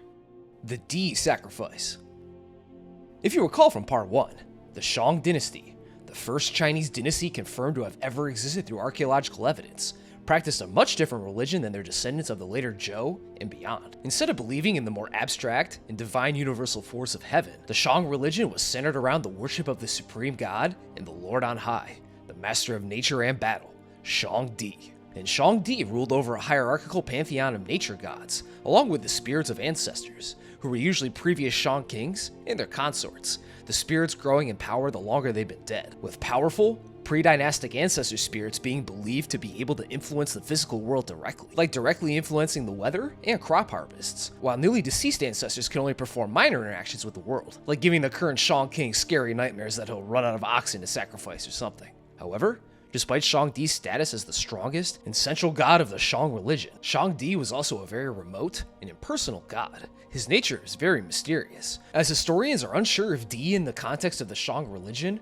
refers to a single figure named Shangdi, or if it's rather an encapsulation of all divine higher powers, as Shangdi had no direct cult, idols, or images, and he had to be appealed to via a spiritual middleman and religious rituals led by the Shang kings, as Di's consular spirits would manifest in the living world, and sacrifices would be made to them in Di's place. And as we know from part 1, these sacrifices usually came in the form of killing domesticated animals, such as oxen, pigs, cattle, dogs, and even human beings, which were sourced from the Shang's large populations of captured prisoners of war and slaves. The animals would be slaughtered in sacrifice, and then their bones, which were usually the shoulder blades, would then be inscribed with questions to Shangdi's divine realm, and the bones were then heated with a divination rod, which was known as a bow, which would crack the bones from its heat, and the cracks are then interpreted as Shangdi's divine response. And for the human sacrifices, they would be sacrificed in more dire times, and would be killed in several gruesome ways in order to please different gods of nature. Humans sacrificed to river gods were drowned, they were buried alive to sacrifice to the earth gods, chopped to bloody pieces for the wind gods, burned alive for the sky gods, or they were just simply beheaded, and they were often killed in large groups from around a dozen to over 100 people at a time, just to add to the vicious horror of it all. However, mass sacrifices declined after the fall of the Shang and the transition to the Zhou dynasty and beyond. They weren't killing dozens of enslaved POWs at a time to please their gods anymore, but they didn't stop the sacrifices entirely. And in fact, each succeeding Chinese dynasty would perform an annual Di sacrifice, in which the emperor would bring an ox to a temple of heaven in their imperial city, or would then be sacrificed on the summer solstice, or the quote, longest day, on a 3-tiered circular altar, the 3 tiers representing Shangdi, the sun and moon, and the nature gods, all in descending order. And this sacrificial ceremony is still performed in some form to this very day. It seems Shangdi can't get enough sacrifices. This dude is hungry as hell. Fuxi and Nuwa DNA splicing. Fuxi and Nuwa are 2 gods from Chinese mythology, who are traditionally believed to be the creators of humanity in several versions of Chinese creation myths. The details differ kinda wildly depending on the legend. For example, the Shanhai Jing holds that Fuxi and Nuwa were brother and sister who lived in Mount Kunlun, who after marrying each other under a large fire, created humanity by sculpting human figures out of yellow clay, who then came alive after being infused with Fuxi and Nuwa's divine power. Other legends claim that they were the descendants of Pengu, a giant hairy ogre man who slumbered within a giant cosmic world egg of chaos, which I'll talk about later in this part. Other stories replace Pengu with Fuxi himself, and others claim Fuxi and Nuwa were the survivors of an ancient flood. But bottom line, Fuxi and Nuwa are very important creator gods in most Chinese mythology. Now here's where we get into this theory. As in many artistic depictions of Fuxi and Nuwa, they're often depicted with intertwined serpentine lower bodies and partially conjoined upper human bodies, as several myths describe the two as having snake bodies and human heads. And in several of their depictions, their snake tails seem to kind of resemble the double helix shape of human DNA sequences. And not only that, we also have the legends of the two creating humanity out of clay. Or in some other stories, Nuwa creates large amounts of people by dragging a rope through mud. Or in some other stories, after Nuwa and Fuxi got married, Nuwa gave birth to a giant meatball, which was then cut into tiny pieces, and the pieces were then scattered all over the world, where they eventually turned into humanity as we know it. So based on these factors, maybe Nuwa and Fuxi weren't gods, but perhaps they were some kind of progenitor race or even some extraterrestrials that created humanity through some sort of ancient DNA splicing and genetic engineering, with clues to this ancient truth hidden in the coiled snaketail artwork of the two. Sort of like it's ancient Chinese Prometheus, I guess. Now, I highly doubt that Fuxi and Nuwa were alien genetic engineers who created humanity through unknown DNA splicing technology, but I will admit that the 1,000-year-old artistic motifs of the coiled snaketails, paired with the myths of them creating humanity, do make me wonder if maybe, just maybe, the ancient Chinese were onto something, as it's indeed a pretty powerful coincidence. But after all, there is no such thing as a coincidence. Although the entwined and helix lines like this are a fairly common design motif in human art, so who really knows? But it's still fun to think about. Mao was a Taoist sage. This is a theory that Mao Zedong, the chairman of Communist China and one of history's strongest aura farmers, was actually a secret Taoist sage, attempting to force China into harmony with the Wei through his new communist regime. Mao definitely had a few Taoist influences in his personal/political ideas. Being born in China as a Chinese person, he was obviously exposed to Taoist religion and philosophy through all his life. His essay called On Contradictions is fully in line with Taoist yin and yang theory. You know, Opposites are complementary, all that shit. And Mao's military doctrine, like his 16-character array, also seems to be inspired by Taoist ideas of Wu Wei, or non-action, or more essentially, following the path of least resistance, with Mao saying, "The enemy advances and we retreat. The enemy is stationed and we harass. The enemy is exhausted and we fight. And the enemy retreats and we chase." This doctrine helping the communists obtain victory over the nationalists through patient guerrilla tactics, careful retreats and defensive warfare tactics, and taking advantage of the enemy's mistakes, which mirrors Taoist teachings of, quote, "Dare not to be first in the world," where you give way to your enemy first, identify the path of least resistance, and follow that path with patience and determination. Just taking what the opponent gives you, essentially. Also, Mao was an enjoyer of nature and natural lifestyles, which is the bread and butter of Taoism. As Mao enjoyed living in the mountains, he enjoyed eating humble seafoods like small fish and shrimp that were caught in local bodies of water, and we have photographic evidence of his love for swimming. And hell, Mao was so in tune with nature, he'd usually have a guard bring along a hoe for him when he's outside, in case he needed to drop some ass. And if nature called, he'd relieve himself right on the spot and bury his shit with the hoe. Just make sure to wipe too, big dog. Mao also invoked the words of Lao Tzu and the Tao Te Ching many times in his various speeches and essays over the years, which was a reflection of the Taoist cultural influences that he grew up learning about. However, despite these Taoist ideas making their way into his political beliefs and lifestyle, Mao was absolutely not a true Taoist, because as a communist, who are atheists by default, Mao saw religion as useless superstition and an opiate of the masses, publicly calling it, quote, "superstitious hooey." And during times of strife like the Cultural Revolution, religious temples were destroyed and the clergy were heavily persecuted and often killed, Taoist temples and priests and sages included. And also, if he were a Taoist, he simply would not be a communist dictator, as many Taoist teachings and parables condemn the idea of humanity going against nature with their unnatural social constructs and institutions. And Mao's brand of Chinese communism was a massive exercise in forcing the world's oldest and largest civilization to shed almost 4,000 years of traditional society and beliefs in favor of a massive and forced industrial and economic revolution, which was led by new and massive government institutions and militaries forcing the population into supporting and laboring for this new form of government, which to get working like Mao wanted will require Taoism to be thrown into the trash bin of history, and the ideas of Wu Wei and natural living to be laughed out of the Politburo, which was pretty much exactly what happened. And I don't think old Master Lao Tzu would approve of forced cultural revolutions to maintain one man's cult of personality. That's all I'm saying. Kaifeng Kabbalah.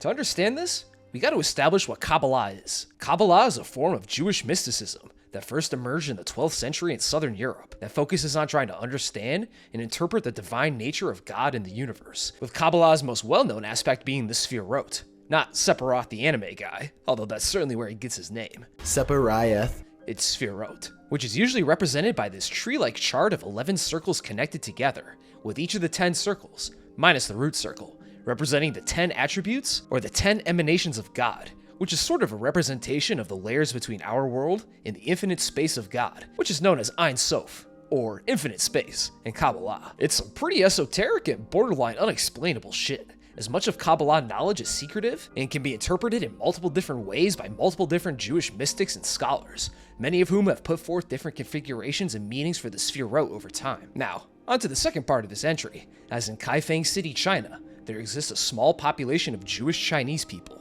simply called the Kaifeng Jews. It's not exactly clear when and how the Kaifeng Jews settled in China, as nobody is 100% sure just when exactly they arrived. Some claim that they arrived during the Tang Dynasty of 618 to 907 AD.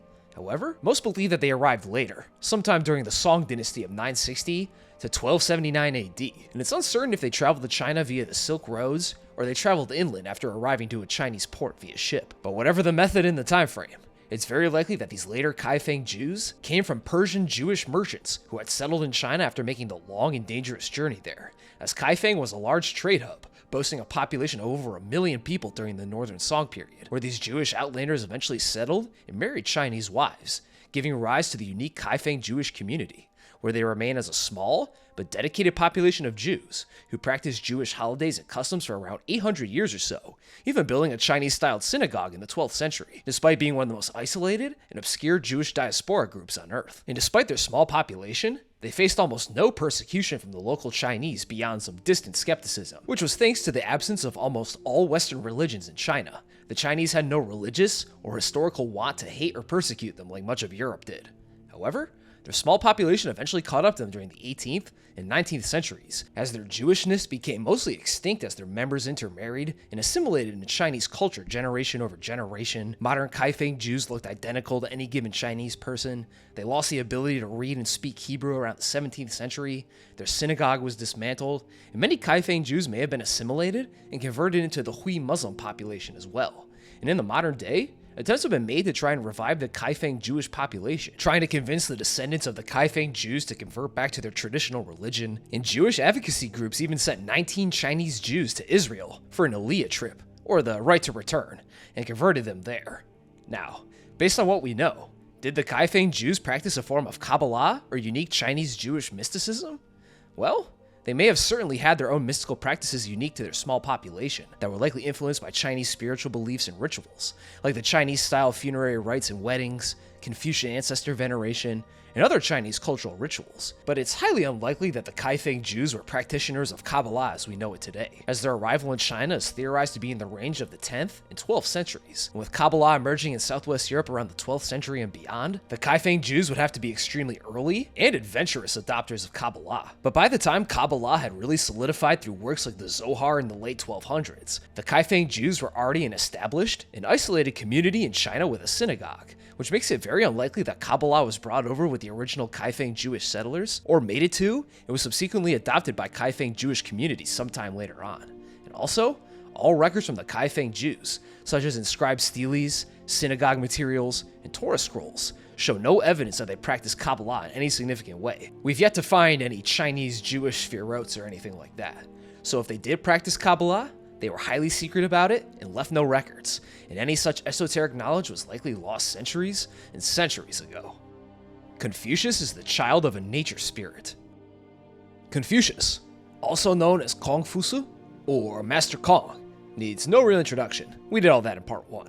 But instead of talking about his teachings, life stories, and cultural gravity, instead, let's take a look at the circumstances of his birth. Thanks to his status as a semi-legendary historical figure, much of Confucius' life story is wrapped up in fables, tales, and just straight up pure myth and conjecture. But the scholarly consensus holds that old Big C was born as Kong Shu on September 28th, 551 BC, in the spring and autumn period of the Western Zhou dynasty in the state of Lu, near the modern-day city of Khufu. His father was a man named Kong He, or Shuliang He, who was a mid-level military official in the state of Lu, who gained military clout from his lord when during a battle for the city of Biyang. Kong He's forces needed to escape from inside of the city, so Kong He decided he'd step up to save the day, and he went beast mode, single-handedly holding up the massive gates of Biyang, allowing his allies to slip under and escape, the lord he was serving under praising him afterwards, by saying, "So this is what the classic of poetry meant by having the strength of a tiger," and his strength was only matched by his height,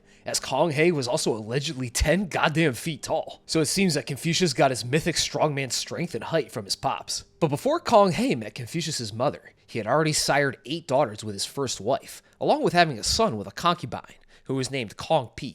However, Confucius' stepbrother Kong Pi was a literal son of a whore, and also reportedly had severe foot deformities, making him unfit to be Kong He's heir. So he shopped around for a proper lady wife, and he eventually convinced the Yan family patriarch, Yan Xiang, to let him marry his youngest daughter, Yan Zhangzhai, who were then married, Yan being only 18 years old, or maybe even younger according to some stories, and Kong He was a crusty as hell 72 years old on their marriage day. Some nasty work. And since Kong He was so old, Yan was worried He's old man nut would be too ineffective and impotent to produce a healthy heir. So according to legend, she and Kong He climbed the nearby Mount Ni and prayed to the mountain god for a son, this prayer seeming to ring true, as she gave birth to Confucius on Mount Ni not too long after, with Mount Ni becoming revered in Confucian belief, as it's now home to the world's largest statue of Big C on Earth. Pretty cool little fun fact. And Kong He died only 3 years after Confucius' birth, around the age of 75, which forced his wife Yan to raise Confucius and his stepbrother Kong Pi as a single mother in abject poverty. But Yan was more than ready for this mission, and she taught young Si how to read and write, dispensing wisdom onto him that he'd carry into his own teachings later on. Her dedication to her son, despite her dire financial situation, being a huge influence on his ideas of filial piety, with Big Si reportedly growing to a towering 9.5 feet tall, thanks to her amazing love and care. But we discussed all this in part 1. He wasn't actually that tall. However, tragically, Yan died at the young age of only 33 years old, when Big Si was only 17, where he eventually discovered his father's tomb and buried his mother alongside him to give her body the rest it deserved. Now, I'm not entirely sure if this entry refers to Kong Hei or Yan being a nature spirit of some kind, as I can't find any info on one of them being some sort of spirit or non-human or anything like that. I mean, his dad appears to be an elderly 10-foot tall giant man, but is still by all means a human, just a freakishly tall and strong one. He performs no magical feats besides holding up the gates of Biyang up, and he dies at a reasonable age for a human. And his mother is a virtuous and ideal young woman, who died at an even younger age, which severely damages any potential spiritual nature that she may have had. But she successfully prayed to the mountain god of Nishan for a son, and despite her husband's advanced age, the son became one of the most legendary and influential men in all of history, not just Chinese history. So I think this entry mostly refers to the mythic legends surrounding Confucius' birth, as his legend only grows when you claim his father was a 72-year-old 10-foot tall man, who along with his young and virtuous wife, successfully prayed to the mountain gods for a son, and gave birth to arguably the most important cultural figure in all of Chinese history. Thick Black Theory.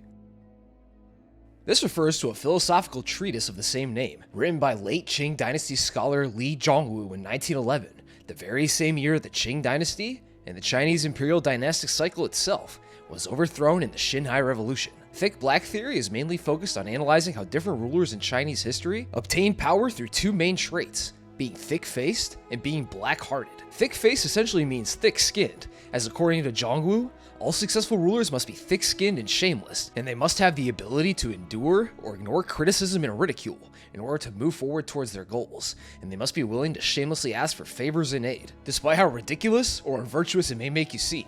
Essentially, it's the mindset of, a lion doesn't concern himself with the opinions of the sheep. No matter how ridiculous the lion may look. But this is just one half of the theory, as you also have to be black-hearted, which is essentially just Machiavellian ruthlessness, as you need to be willing to lie, cheat, steal, and kill anyone and anything in your way. And you need to be willing to betray your own allies for your own gain, and be prepared to perform extremely cruel and immoral acts on your enemies, and even your allies to obtain power. It's essentially the mindset of, do whatever it takes. So overall, according to Thick Black Theory, all rulers must be both shameless and ruthless, and Zhongwu argued that all great Chinese leaders, anything from generals to emperors, were masters of balancing their thick faces and their black hearts, deploying each aspect as needed in order to further their own goals and obtain more power based on which each situation requires, which was a pretty cynical perspective on power in China for the time, as it heavily contradicted the classically held Confucian ideals that all rulers obtain their power through virtue and proper morality,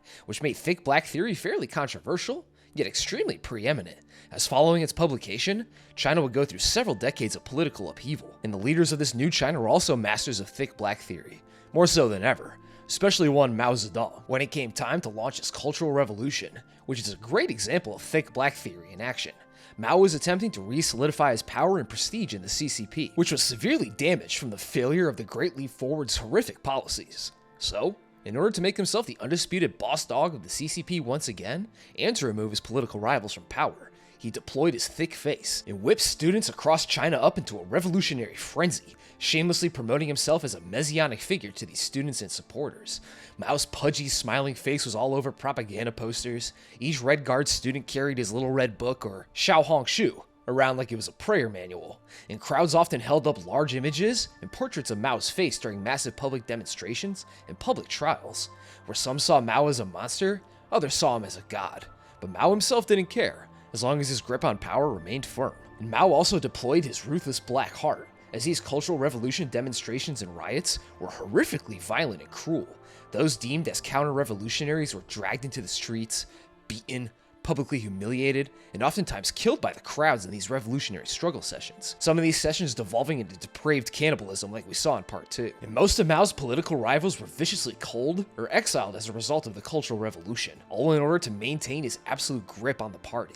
And later in the 1980s, Rumors spread in China that Mao Zedong had studied thick black theory right before launching his Cultural Revolution, leading many to suspect if the book had directly inspired him to kick it off in the first place, which I, unfortunately, can't find any actual info on if this is even true or not, so who knows if Mao was inspired after reading some TBT or not. But the Cultural Revolution was still very in line with the thick black political theory that Li Zhongwu had laid out back in 1911. And nowadays, young members of the Chinese Communist Party are encouraged to read thick black theory, as modern-day CCP politics and Chinese business practices requires being a thick black master to be successful in, since politics and business are seen as battlefields of their own. So therefore, whether you're preparing to invade Taiwan or trying to close a business deal that puts more Marvel characters in bikinis, you must have thick enough skin to be immune to shame and guilt, and have a dark enough heart to hurt others for your own gain. Magic Square Numerology. I believe this refers to the Loshu Square, an ancient Chinese magic number square that, according to legend, was first discovered during the reign of Yu the Great, when a mythic turtle emerged out of the Lo River, which was sporting the traditional Loshu diagram emblazoned on its shell, which is made up of symbols of interconnected dots counting from 1 to 9. This being the first known magic square in Chinese history that adds up to 15 no matter which way you slice it, as 15 represents half of a 30-day lunar month, and 15 is considered a lucky number in Chinese culture. And at the center of the square is 5, which represents balance, the earth through its 5 elements of wood, fire, earth, metal, and water, and the cosmos themselves, as many numerologists believe the Loshu Squares displays the underlying order of the universe and the interconnectedness of all things. Essentially, it's a diagram of the universe's unseen and unknowable structure, and the Loshu Square has been used as a sort of fortune-telling tool as well, where by taking your birth date, you can break it down into individual digits by adding the digits of your birthday, month, and year together amongst themselves until you get a single digit number, and then placing the digits into the corresponding squares, and seeing what squares that you filled up, and which ones that you left empty, where you can then divine insights into different aspects of your life from there. Filled squares signify your strengths and the life aspects that they represent, and empty squares reflect aspects of your life that may be weak or need improvement in. And I don't know if I buy into any of this numerical fortune telling, but the impressively long time this particular magic square has been around makes me wonder if maybe, just maybe there's something to this magic turtle number chart. 108. Like 81 in part 3, 108 is another powerful number in Chinese numerology, with several important meanings across different aspects of Chinese culture, as 108 usually represents the completeness or encompassing of all things in the universe. For example, in Taoist numerology, 108 is equal to 12 times 9, with 12 representing the 12 months of the year, along with the cyclical completeness of Earth. And 9, of course, is the supreme yang. So when you combine the supreme yang with the numerical representation of earthly cycles, you get a union of the completeness of heaven and earth. 108, a highly auspicious number indeed, and it represents all of heaven, earth, and humanity. 108 is also very important in Buddhism as well, as Buddhists believe that there are 108 defilements, or earthly desires or delusions, that they must overcome in order to obtain nirvana. And Buddhists, oftentimes Tibetan Buddhists, also use prayer beads with 108 individual beads per coil, and they also believe that there are 108 different possible sensory states that a human can experience. And we can also see 108 used in martial arts as well, as many of them are rooted in Buddhist traditions and beliefs, and we can see this in examples like Chinese schools for martial arts believing that there are 108 pressure points on the human body. The legendary martial arts master, Yip Man, taught martial arts forms such as the Yang Taiji Chen long form and Wing Chun wooden dummy form that had 108 moves each, and another fighting style called Eagle Claw Kung Fu also taught 108 locking hands techniques as part of its moveset, 108 moves signifying the completeness of these fighting techniques. And there's plenty of other instances of 108 being invoked across Chinese history and culture, such as in the Ming Dynasty novel, Water Margin, which is based on the life and times of the outlaw Song Jian, who had 108 companions, all of whom represented the 36 heavenly spirits and the 72 earthly demons, all of which is based on the Taoist belief that the constellation Ursa Major has 36 heavenly stars and 72 earthly stars.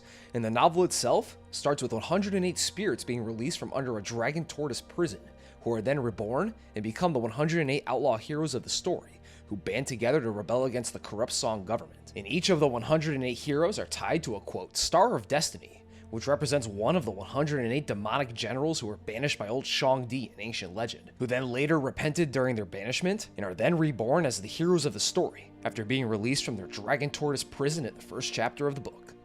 J.R.R. Tolkien based Tom Bombadil on Hundun. Tom Bombadil is a very mysterious character from the Lord of the Rings novels. However, you may not be super familiar with him, as he was completely cut from the Lord of the Rings movies, for pacing and tonal reasons, as the whole arc that he shows up in was cut, where Sam, Frodo, Merry, and Pippin are all trapped in the old forest by some asshole tree, and Tom Bombadil, a jovial, heavily bearded man with some funny clothes on, shows up out of the blue and saves them from the tree, and he then brings them to his Tom Bombadome for feasting and merriment. And it's here where the mystery around Tom becomes obvious, as the hobbits are put into an almost trance-like state, where Frodo suddenly becomes wholly trusting of him and shows Tom the One Ring. But somehow, Tom seems completely immune to the ring's corrupting influence. He doesn't disappear when putting it on, and he says that he can see Frodo while he was wearing it as well. Two things that should be impossible for any normal human to do.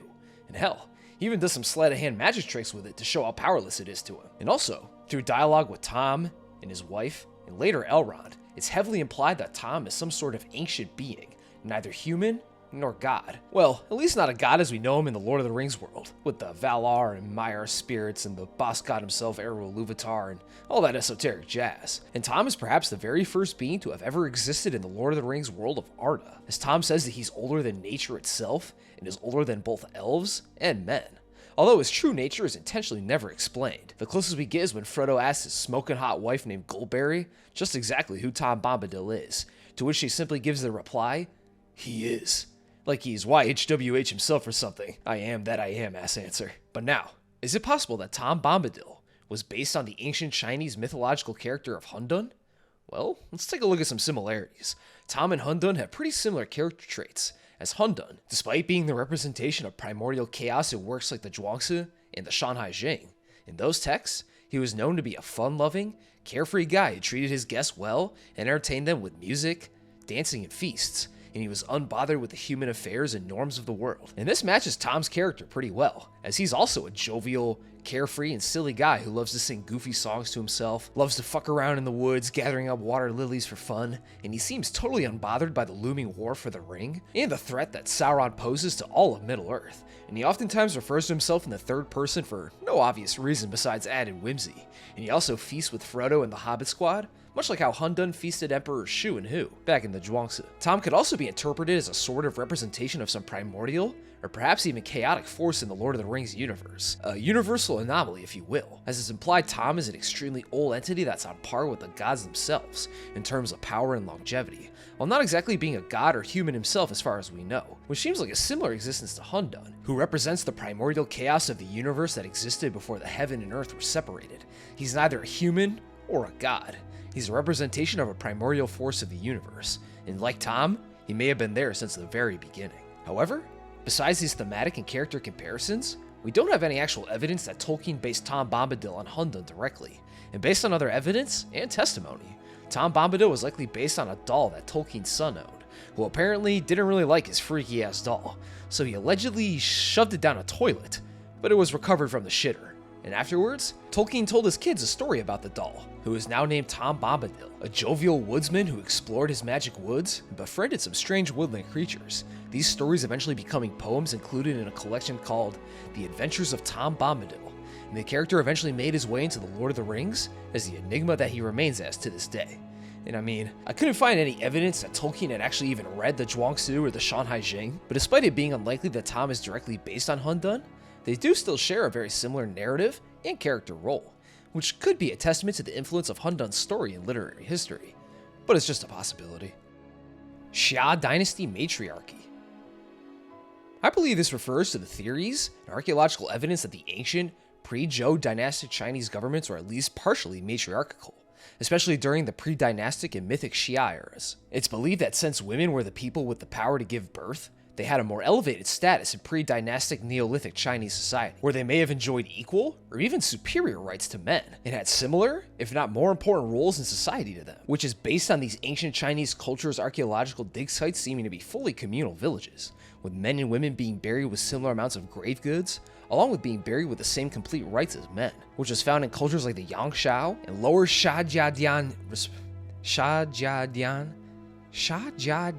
respectively, which are now presumed to have been matrilineal societies, where family trees and names were based on the mother's line, not the father's. And there are also numerous artifacts depicting pregnant female fertility icons, suggesting that the Neolithic Chinese revered pregnancy and women's ability to carry children, and potentially followed a religion centered around a mother goddess, along with the discovery of artifacts depicting figures with both male and female genitalia, suggesting social separation of the sexes being much less rigid at the time, as this figure with two types of junk was seen as a powerful entity. We also see traces of female-centered religion with mythical figures like Nua, a creator goddess who made humanity out of clay, or mud, or a large meatball depending on who's telling the legend, who is also believed to have fixed one of the pillars holding up the heaven from earth after Gong Gong rage headbutted it after getting low diffed by Zhurong. And these stories may have had origins in an ancient mother goddess cult. Also, we can see evidence of politically powerful women during the later Shang dynasty as well, as the queen consorts of Shang kings could become very powerful political players,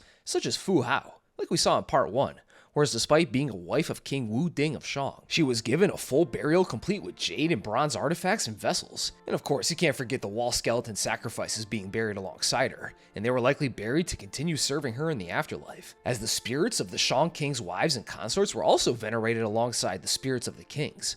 And also, while she lived, according to Oracle Bone inscriptions, Fu Hao was also a military commander, leading troops into battle and conquering nearby lands, a notion that would be absolutely ridiculous by Zhou standards, as a woman commanding armies and leading men into battle would seem like a complete joke to them. And not only that, she also had the authority to lead religious services, which only kings and rulers could perform in the Shang religion, further showing her power and influence. And women being able to rise to such a politically powerful level could have been a cultural holdover from these pre-dynastic Chinese societies. However, the Shang weren't fully matriarchal at all. They were still ruled by a lineage of patrilineal priest kings who could take on multiple wives in order to have the highest chance of having a worthy son to rule after they passed.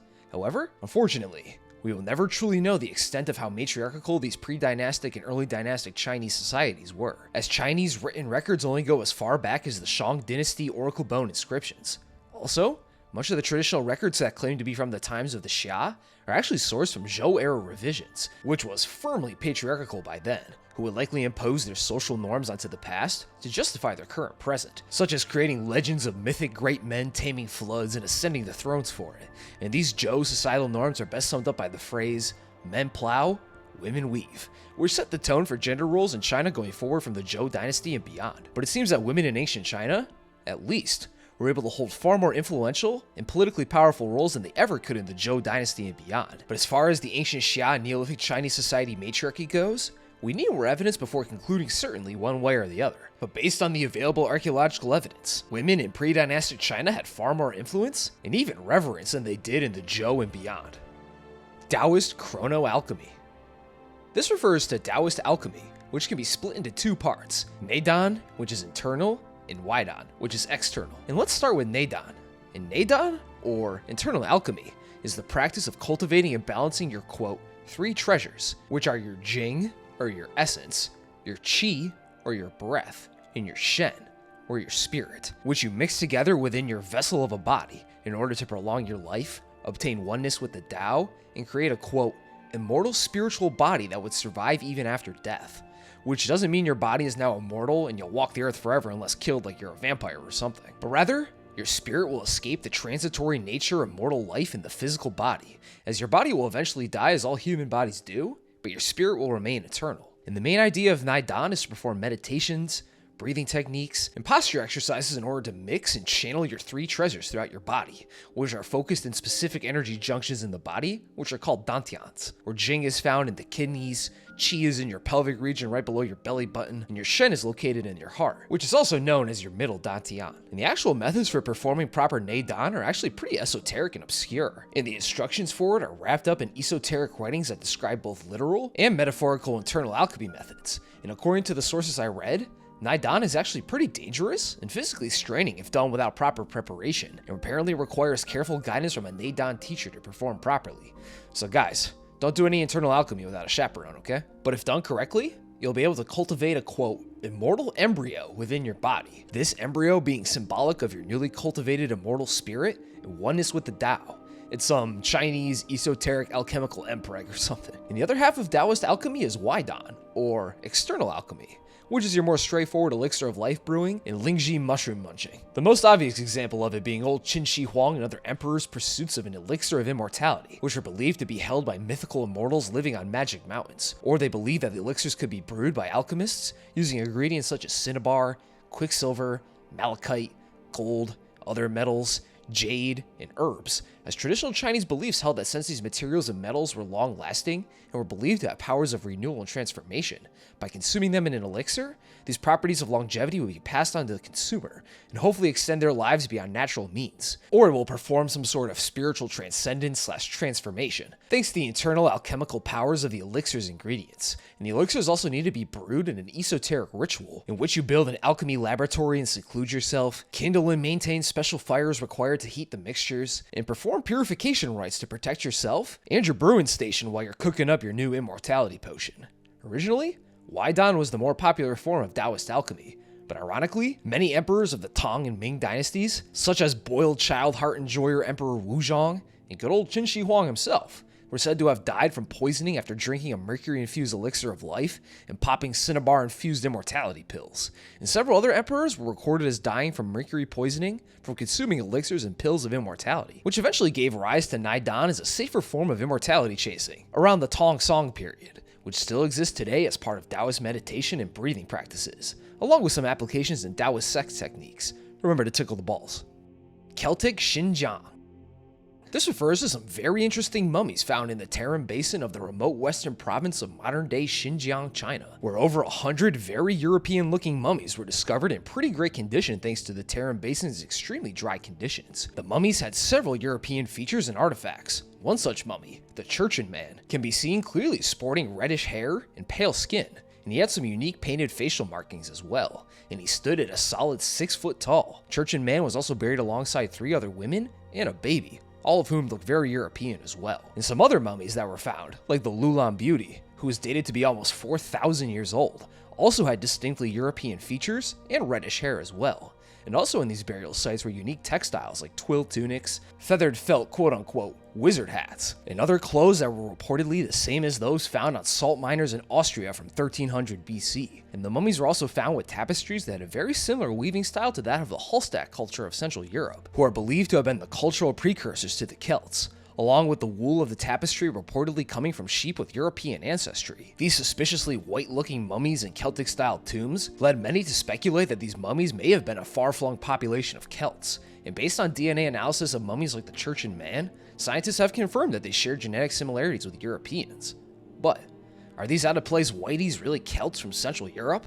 Well, besides the similarities in textile weaving and tomb construction, we have no actual evidence that Tarim mummies were specifically Celtic. The Celts reached their geographic peak around 300 BC, where the Celtic domain was understood to reach from Spain and Portugal to Ireland, and stretched all the way east into modern-day Poland and Ukraine, and even reached down into central Turkey and Anatolia. But even the most distant Celtic boundaries are still very far away from the Tarim Basin, and as we know, the earliest Proto-Celts popped up in Eastern Europe around 1000 to 800 BC, and many of the Tarim mummies, like the Beauty and the Churchin Man, had already died well before the Celts as we knew them reached their geographic height, which makes it extremely unlikely that they were Celts. Also, despite the burial similarities, the Tarim mummies also have seemingly unique burial practices, such as burying the mummies in these boat-shaped oval coffins, further damaging the claim that they were some really lost Celts. And finally, based on more recent genetic and DNA studies, the Tarim mummies had likely been an isolated descendant group of ancient North Eurasians who had lived in modern-day Siberia during the Ice Age, who eventually ended up settling in the Tarim Basin and then intermixed with migrating steppe Indo-Europeans in modern-day Xinjiang, who then later further intermixed with other cultures, eventually giving rise to the Tocharians in the Tarim Basin in the 1st millennium AD, a group of people who practiced Buddhism and spoke a now extinct Indo-European language commonly just known as Tocharian. But as of now, it's unclear if the Tocharians actually descend from the same group of people the Tarim mummies belong to, as there seems to be a lack of DNA evidence linking the two cultures. But anyway, instead of these Tarim peoples being Celts who made a ridiculously long trek from Europe all the way to the arid deserts of Xinjiang, they were likely instead offshoots of ancient Eurasians, who ended up in the south instead of migrating west towards Europe, settling in and around the Tarim Basin oases, and later intermixed with Indo-Europeans from the steppe, leaving these curiously Caucasoid-looking mummies on the fringe of the Chinese nation. They had similar origins to Europeans, but ended up in a much different place, thus the similarities. I suppose. Like I said, genetics and human lineage isn't my strong suit. Lao Tzu was Aryan. I don't know about this one. As mentioned in earlier entries, it's likely that Lao Tzu as we know him in legend didn't actually exist as a historical figure, so it would be extremely hard to prove almost anything concrete about his person, such as his height, his weight, his hairstyle, and especially his race. The term Aryan comes from the Sanskrit word for Arya, or noble. It was mostly used as a self-designation by Indo-Iranian language speakers from Central Asia, Iran, and India. But nowadays, you probably know Aryans as the mythic super race of tall, blonde-haired, and blue-eyed white people that Mustache Man and his goons believe were the original and superior Indo-European race that now must rule over all the human races of Earth, all of which are either sub-races or lesser versions of Aryans who interbred with other races. Although the term Aryan was a bit too broad for the Nazis, who preferred to use Nordic or Germanic when describing their ideal master race, instead of the more generic Aryan, as that would mean German-speaking Jews qualified as Aryans, and the Nat Sox couldn't be having that. Now, Lao Tzu is believed to have lived in the spring and autumn period of China, which lasted from 770 to 481 BC, and his actual birth date is unknown and contested, but most sources record that he was born in the state of Chu, which is essentially the central heartland of ancient China. Now, no records record Lao Tzu as looking non-Chinese. He has no tall stature, fair skin, blue eyes, and blonde hair. And any given image depiction of Lao Tzu shows him as the quintessential old and wise Chinese sage man. The most unique descriptors we get of him is that he may have had long and stretched ears, as some stories claim his name might have been Lao Dan, which essentially means old long ear. So the Hitlerian super race angle doesn't work here. And as for the actual historical Aryans, those who called themselves Aryans are mostly Sanskrit-speaking Indo-Iranians, who were very distant from ancient Chinese people. So unless some oldest vault opens up, or maybe if Xi Jinping opens up old Qin Shi Huang's tomb and it reveals art of Lao Tzu being whiter than sour cream with perfect A10 eyes, this entry seems impossible. Pangu Egg Universe. This refers to the Pangu creation myth in some traditional Chinese mythologies that first appeared in the Three Kingdoms period around the 3rd century AD. This myth holds that in the beginning, there was nothing, until the primordial universe coalesced into a cosmic world egg over the course of 18,000 years, and inside the egg was a slumbering being named Pangu, a large, well, he's often depicted as dwarfish, but he's big on a cosmic scale, hairy, primitive ogre man who wore clothes out of leaves and had horns on his head, and eventually, Pangu woke up from his 18,000-year-long egg nap, and after waking, he immediately got to work creating the Earth and greater universe. He stood up and separated heaven and earth, which he did by separating yin and yang itself, slicing it in half with his giant axe, which I'm not really sure where he got an axe in the primordial world egg, but whatever. And he stood between the yin and the yang to create the earth and sky, pushing the yang sky up. And each day, the sky grew 10 feet taller, and so did Pangu himself, and the earth grew 10 feet thicker. Some legends claiming this process took another 18,000 years, but once earth and heaven were fully grown and separated, Pangu then promptly keeled over and died, his body becoming the geography of the world, all its mountains, seas, rivers, and living creatures coming from his massive corpse. His breath became the wind, his voice became thunder, his eyes became the sun and moon, his facial hair became the stars and galaxies, his blood became the rivers, his sweat became gemstones, and so on. His entire body and essence became the earth and everything in it, even humanity and the animals. Animals coming from the massive fleas on his hairy body, and humans coming from parasites that infested his body. Seems fitting. Other stories claim that Pangu had chiseled out the mountains and rivers with a large godly hammer and chisel instead, but the result remains the same. The world and universe are created, but Pangu ultimately dies. And this creation myth is interesting because it appears pretty late in ancient Chinese tradition. It isn't present in the earliest classic texts like the Shongshu, which could potentially predate any known records of the Pangu myth by several hundreds of years. And the myth could likely be a later invention inspired by other world egg mythologies, as universe-creating world eggs and creator figures who single-handedly shaped the world like Pangu are a common religious belief in many parts of the world, such as Eurasia and India and Scandinavia, as mythic figures like Ymir and Purusha share a very similar role to Pangu in the world's creation. And this relative lateness, compared to other Chinese classic texts and beliefs, is interesting, as it may mean that the story was transferred to China via India or other Western origins, which eventually became its own unique Chinese folk legend about a really hairy guy splitting apart heaven and earth itself. Qin Shi Huang's tomb is a grotto heaven. Alright, so from previous entries, we know what a grotto heaven is, and we know what Qin Shi Huang's tomb is. So, is the tomb of Qin Shi Huang another example of a grotto heaven? Well, it's not a part of the official Tang Dynasty list of greater and lesser grotto heavens, but the Tang Dynasty had not rediscovered the tomb either at that time, so they didn't even know it truly existed. So, let's take a look at the construction of the main tomb. As from the outside, it looks like a short pyramid covered in vegetation, an artificial mountain if you will, and it's likely that the pyramid descends into the earth to some degree, making the whole mausoleum technically underground. And if you remember from Hollow Mountain theory back in part 2, grotto heavens were believed to have been special lands that existed between heaven and earth, and they were believed to be saturated in chi energy and had Taoist immortals living within them.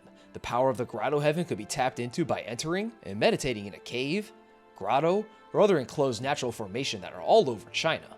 So, was Qin Shi Huang's mausoleum attempt to build a grotto heaven for his spirit to live in after death?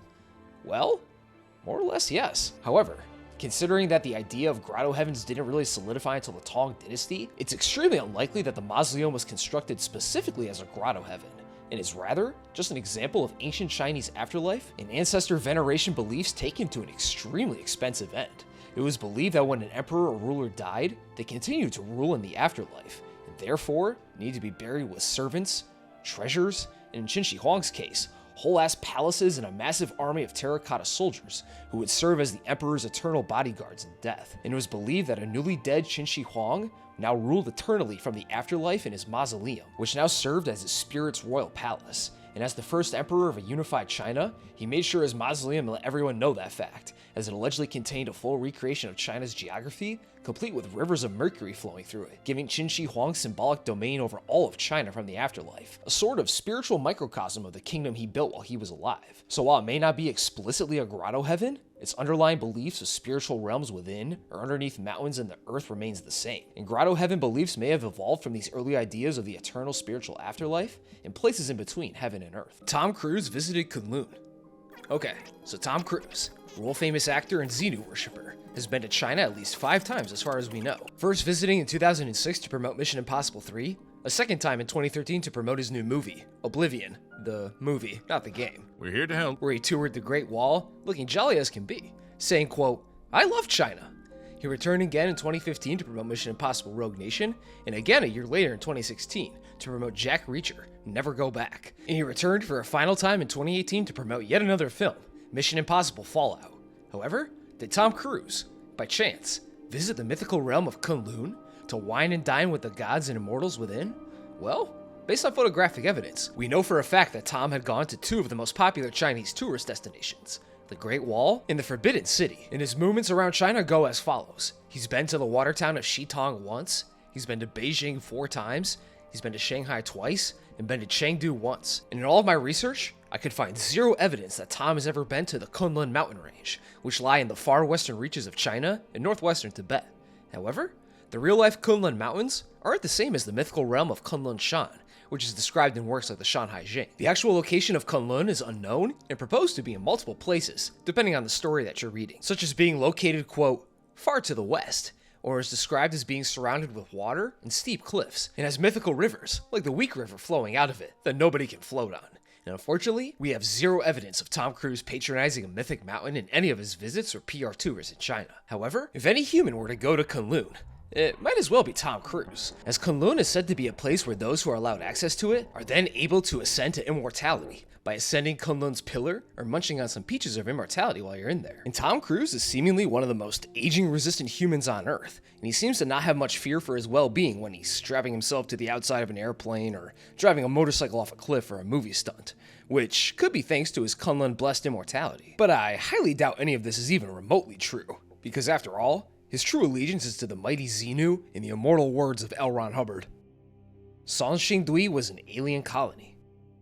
Alright, we finally get to talk about the Sanxingdui, which out of China's several incredible and mysterious archaeological sites, from the tomb of Qin Shi Huang to the Shang capital at Yinshu, this might be the most interesting of them all. The existence of the Sanxingdui culture was largely discovered in 1986, much in the same way that the terracotta soldiers were discovered, by local laborers digging in the ground in Guanghan, Sichuan province, China, which is located almost directly north of modern-day Chengdu. And these laborers, completely by chance, had unearthed ancient burial pits containing thousands of gold, bronze, and jade artifacts. But these artifacts were crafted in an artistic style that was wildly different from other ancient Chinese civilizations, the most well-known artifacts being these odd-looking human heads made of bronze or gold, that depicted human heads with massive angular eyes, large thick eyebrows, huge flared out ears, and large wide mouths, with some masks even depicting faces with weird protruding eyes that kinda looks like someone shoved a pole into the bronze mask's eye sockets. But besides these alien face masks, some of which are massive by the way, like some of them are the size of a Lazy Boy recliner or something, there's plenty of other artifacts depicting animals like birds and pigs,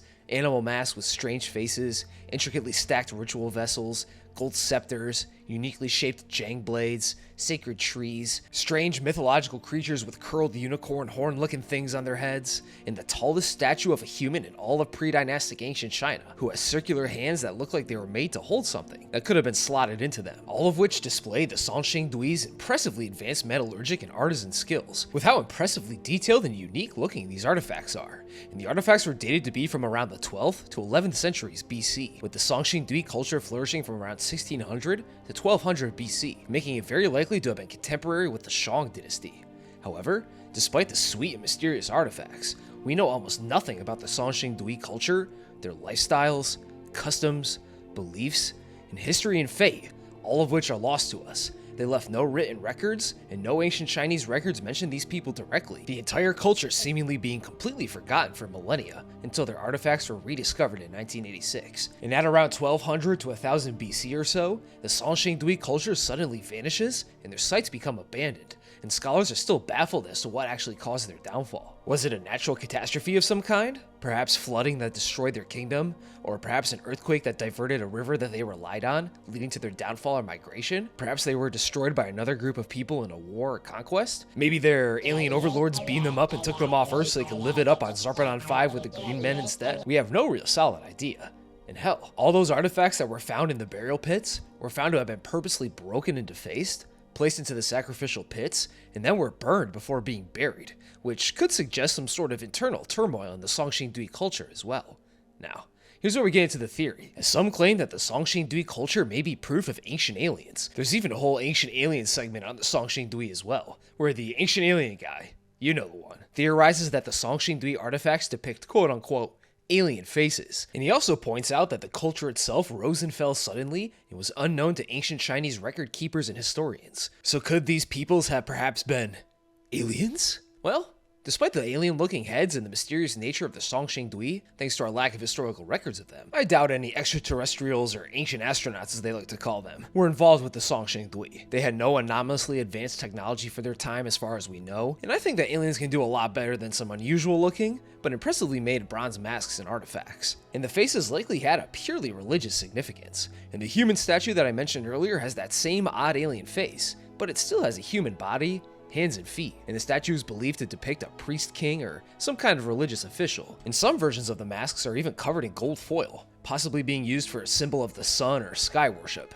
And some scholars, like Liu Yang, take this religious angle even further, claiming that the masks served as a part of a costume that a family member would wear during a ritual, the mask being an exaggerated representation of an ancestor spirit, who would then have sacrifices made to them, while the mask was being worn in a display that was something like a mix between a religious ritual and a stage play. But other scholars claim that the masks were simply placed on wooden supports and perhaps covered in clothes or robes, and were then offered to from there, which is based on vermilion residue being found on the lips, nostrils, and ears of the masks, which sinologist Corinne de Band Frankfurt claims were used to give the masks the power of senses, like taste, smell, and hearing, thanks to the religious powers of the vermilion. But whatever the case may be, it seems like these masks were stand-ins for ancestors and spirits in order to be worshipped and sacrificed to in a physical sense.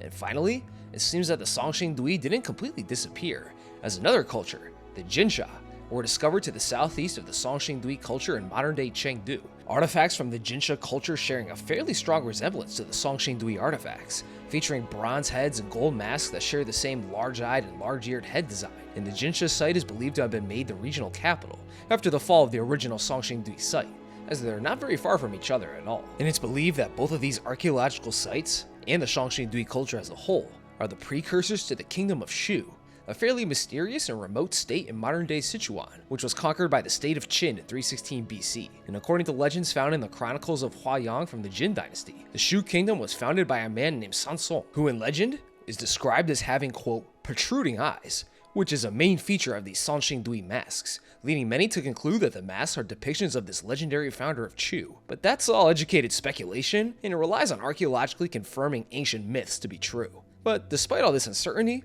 missing historical information, and sudden abandonments of these robust cultures and settlements, these artifacts and archaeological sites suggest that there was a separate, yet just as advanced ancient Chinese civilization that existed alongside the Shang dynasty in the western reaches of modern-day China. And who knows how much contact the two populations had, if they even had any at all, and what influences and ideas they may have exchanged, and it just goes to show us how little we actually know about these ancient eras of Chinese history.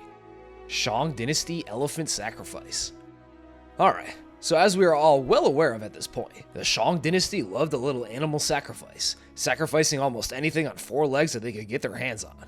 Oxen, pigs, cattle, sheep, horse and dog bones have all been found in Shang burial pits, their bones collected to inscribe questions to Shang Di's divine realm into them.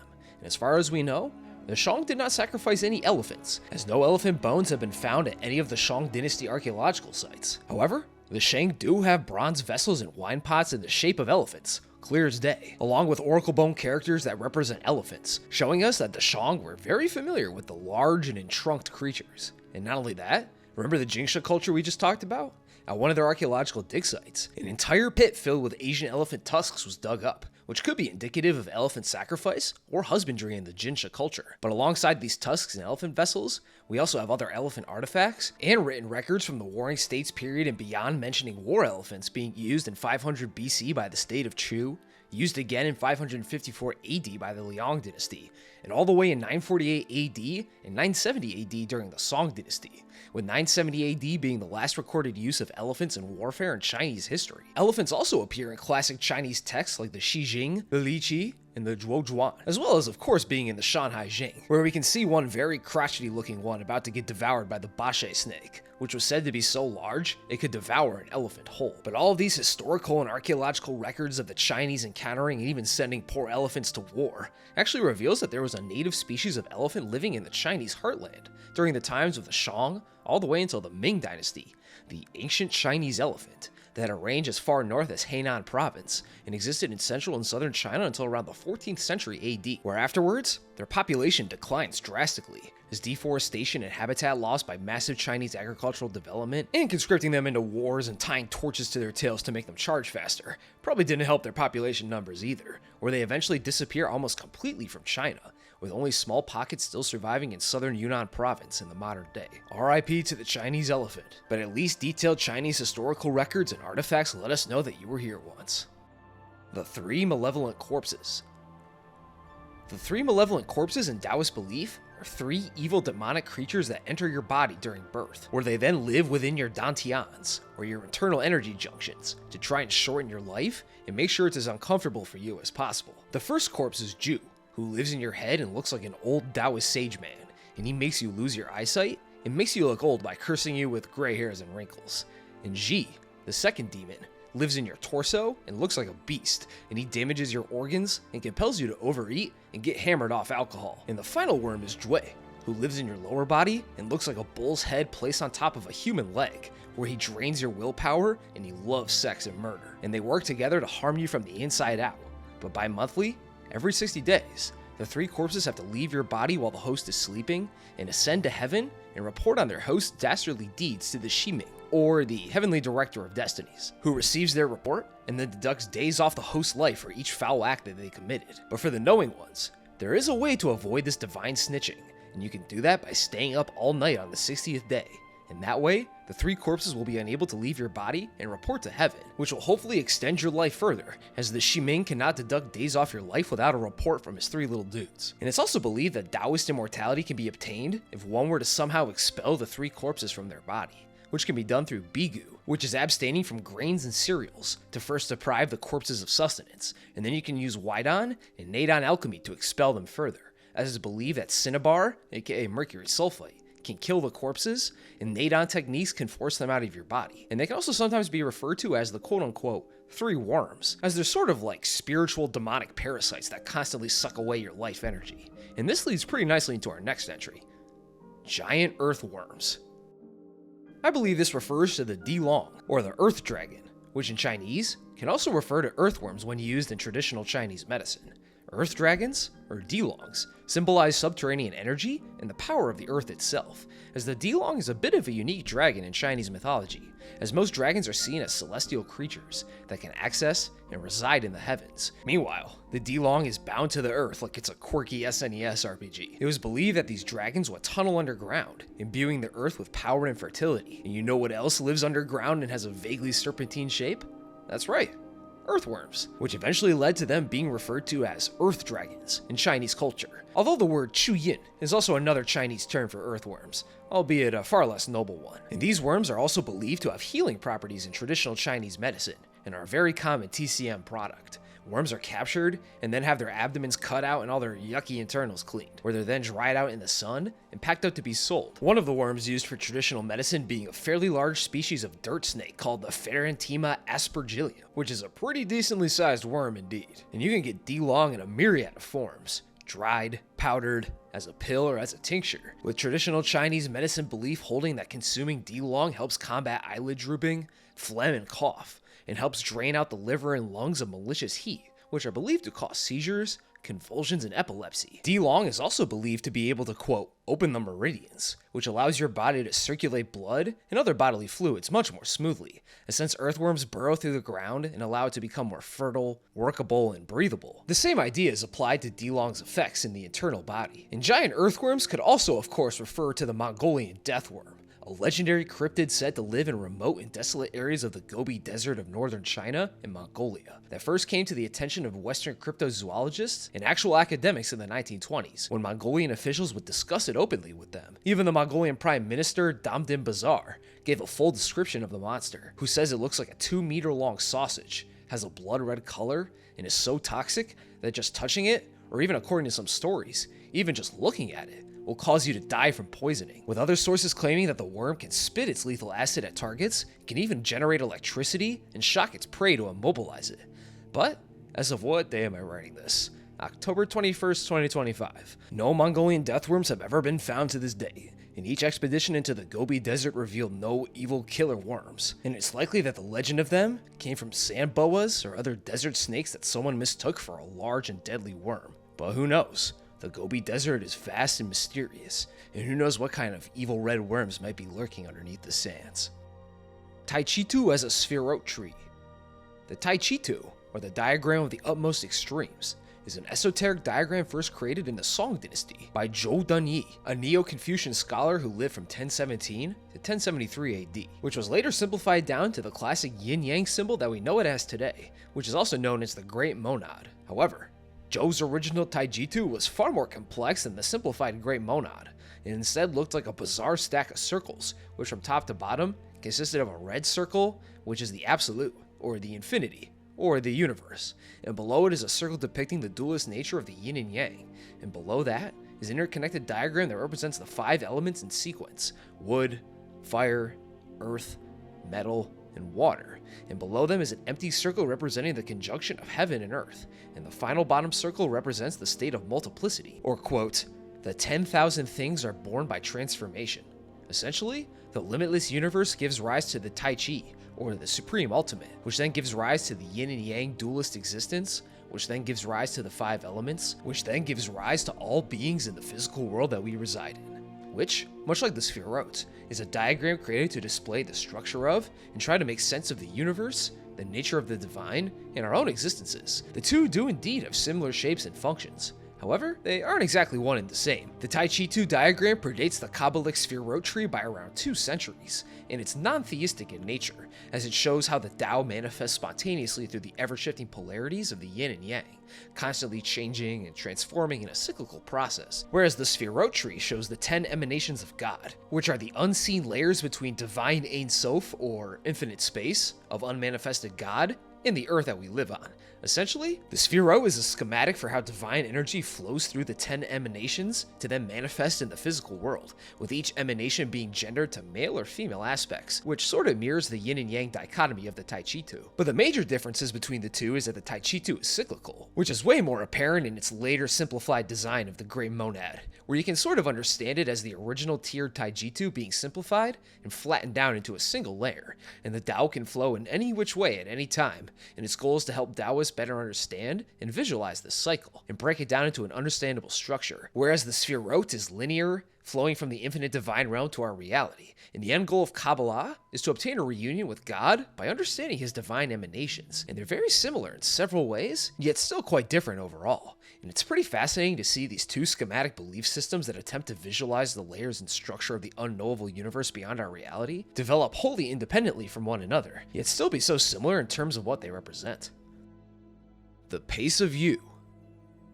I believe this refers to Yu Bu, a mystic step dance created to try and mimic the walking style of the legendary Chinese Xia dynasty king, Yu the Great, who according to legend, suffered from a bum leg, lost all his fingernails, his lower legs lost all their hair, and even suffered from partial paralysis, all of which he got from working tirelessly on digging and dredging his irrigation drainage systems to help combat the great flood of his era, sacrificing his body for the good of his people and kingdom. And it's said that this bum leg and partial paralysis caused Yu to walk with a severe limp, where he was forced to drag his leg while stepping.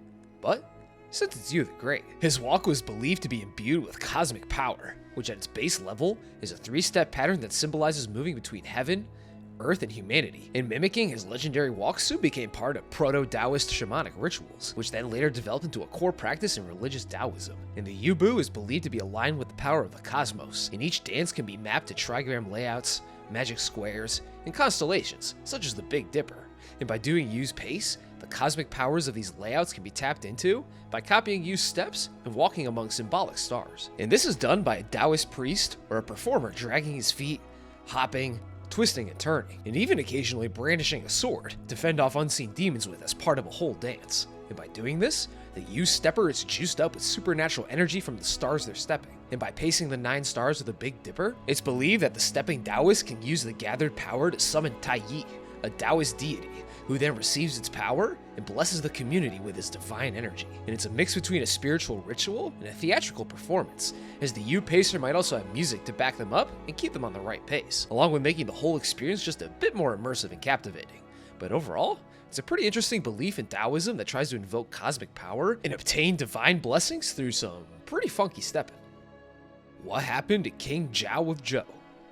King Zhao of Zhou was the 4th king of the Western Zhou dynasty, who was recorded as ruling from 977 or 975 BC until his death in 955 or 957 BC. King Zhao was the son of King Kang and inherited the Western Zhou throne while it was at its peak prosperity. However, King Zhao soon started coming into conflict with the Confederation of Chu to the west, as King Zhao wanted to expand his domain into the Yangtze Basin to the southwest, which was rich in valuable minerals and contained lucrative trade routes, but it was under the control of the Chu Confederation. Chu and Zhou were on good terms for the last 200 years, and the two kingdoms enjoyed an easy peace. But with Chu expanding and Zhou becoming more and more ravenous in their desire for more gold, tin, and copper, and maybe some expansion of their own, their relationship quickly deteriorated and war soon broke out between the two, with King Zhao launching a military invasion into Chu in 961 BC. The invasion was successful, and the Zhou captured the northern region of the Yangtze and defeated 26 states of the Han River Valley, which included the Chu.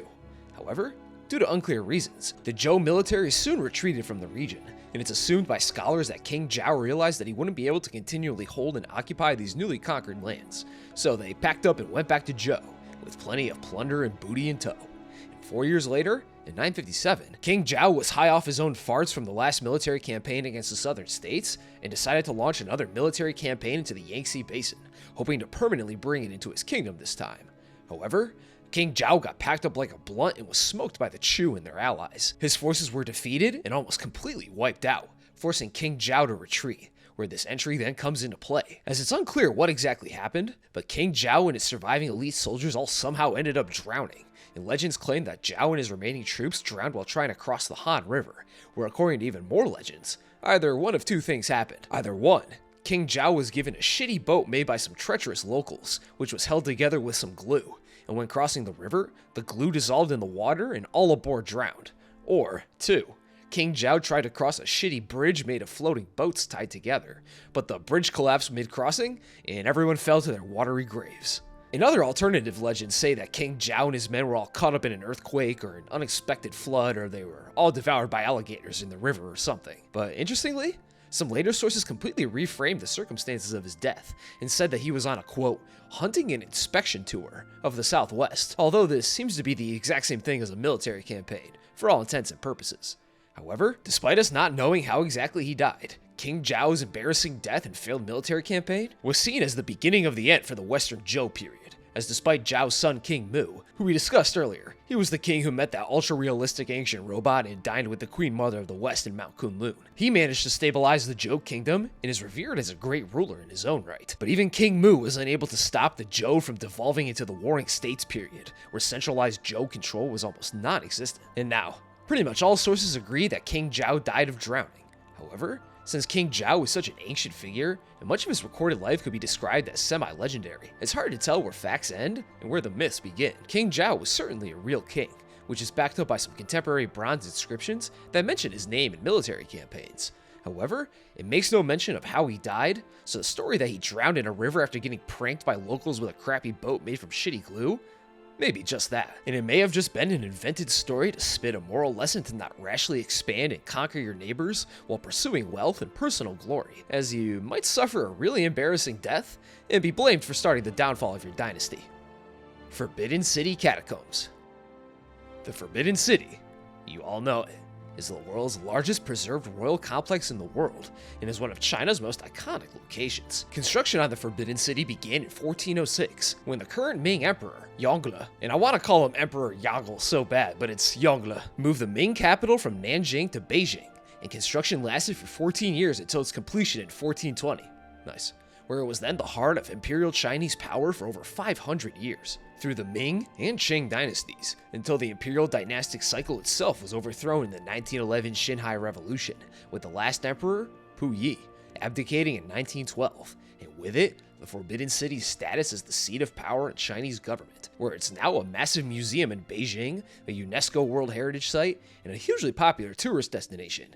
It's not very forbidden anymore. In fact, it's actually quite inviting these days. Now, like any good royal palace complex, the Forbidden City has many underground halls, hidden chambers, and secret paths, the most well-known underground spaces being the ice cellars, which were used as sort of a proto-air conditioning system, where massive ice blocks would be stored underground, which would help cool the buildings and palaces while they baked in the Beijing summer sun. There are also plenty of other underground storage facilities, as well as hidden passages, called Tiger Caves, that residents of the Forbidden City could use if they wanted to move undetected through the palace, or they could be used by servants to quickly bypass areas that were off limits to them. Now, officially, Ming Dynasty tombs were located outside of the Forbidden City, and were instead located in external mausoleums on the southern slope of Tianshou Mountain, some 26 miles from Beijing city center. So it's unlikely that there's a secret catacomb beneath the city where the emperors were truly buried or something like that. But this hasn't stopped rumors of some secret shit going on underneath the imperial city, especially in the 1970s, when Mao Zedong ordered the construction of several large and interconnected underground tunnels and fallout bunkers underneath Beijing, later known as the Underground City,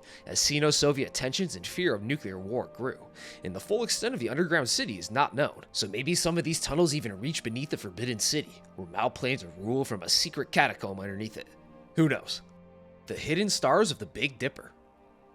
I think we all know about the Big Dipper. It's by far the easiest constellation to see in the night sky, and you've probably seen it at least once in your life if you've ever looked up at the night sky in a place with mid to low light pollution.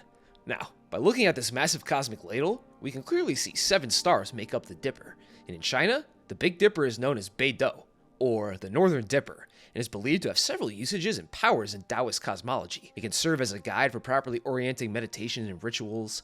It's believed to have powers of expelling and exorcism, where a Taoist can summon spiritual thunder from the direction that the Dipper is pointing in, and it's believed to direct observers towards heaven itself, being a sort of, quote, heavenly passageway, along with being believed to be the most potent of constellations, which even eventually gave rise to a syncretic Buddhist Taoist god called Dan Mu, or the Dipper Mother, a deity who gave birth to the very stars of the Big Dipper, all of whom are personified as other gods in traditional Chinese religions, and are believed to have the power to govern life, death, fortune, and destiny. And the Big Dipper is even used as a guide for proper martial arts techniques, mapping the stars to the human body to explain the philosophy behind the martial arts moves. And as we can clearly see here, the Big Dipper is highly revered in many aspects of Chinese culture.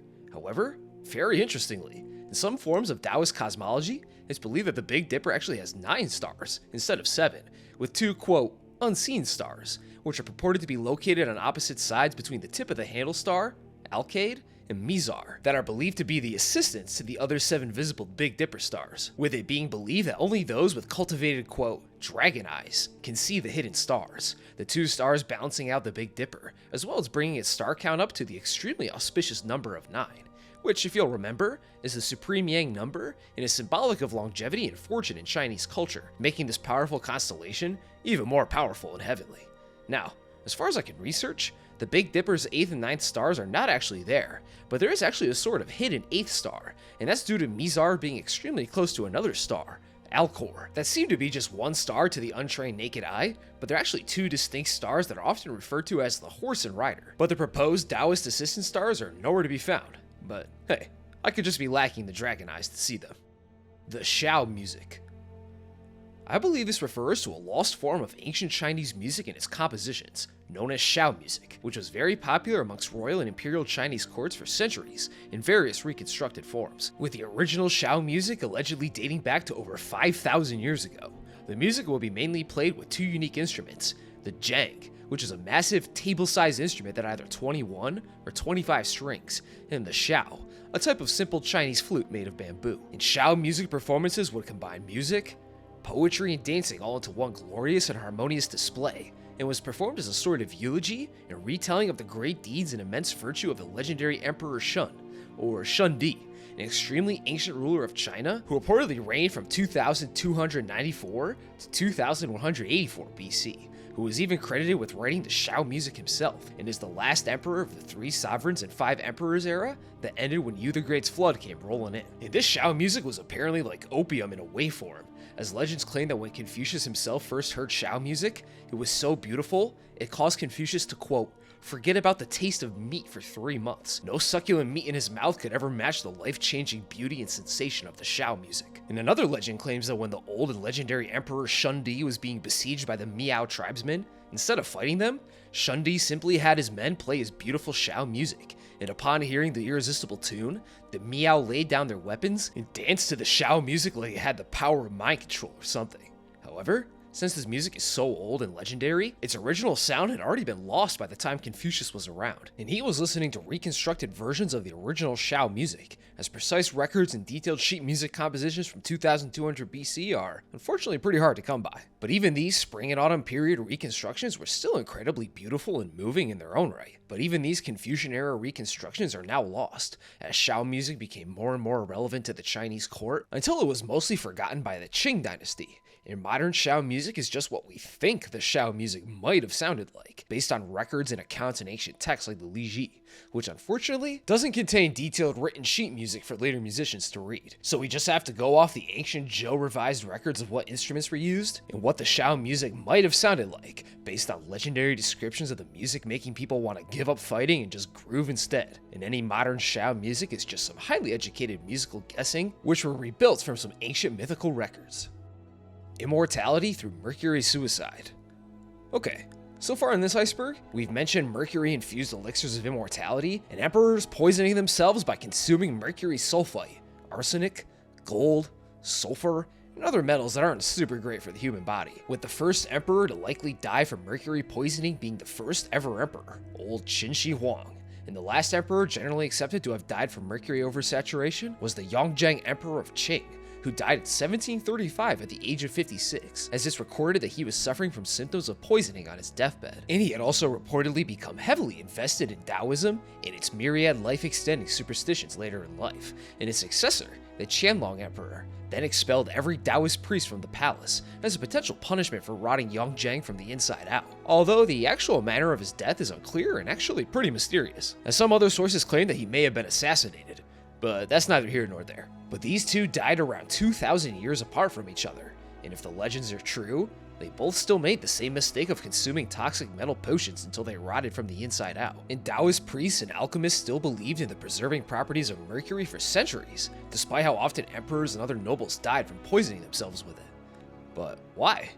Well, what if I told you that dying is all a part of the immortality process? Stay with me now. I say this because not only did these alchemists believe that mercury and other metals had innate properties of longevity, they also believed that they had powers of spiritual transformation, and that the body and the soul are two distinct entities in Taoist alchemical belief. So while your body may suffer from internal rot, your spirit may be enriched by the innate powers of the mercury and metals, which, if all goes according to plan, will allow your spirit to escape mortality and the cycles of life and death, and obtain oneness with the Tao and transcend the limits of your physical body, turning you into a Taoist immortal, which is less like a human who just lives forever and endlessly walks the earth like it's Cain from the Bible or something, and it's more of a transcended spirit entity that can fly and sprout wings, live in mythic grotto heavens, can change their appearance at will, can slay dragons with magical swords, amongst plenty of other godlike powers. So maybe these emperors and other elixir enjoyers weren't trying to live on Earth forever, but were rather trying to become transcendent spirit entities that were freed from mortality and persisted forever in mythic realms like heaven,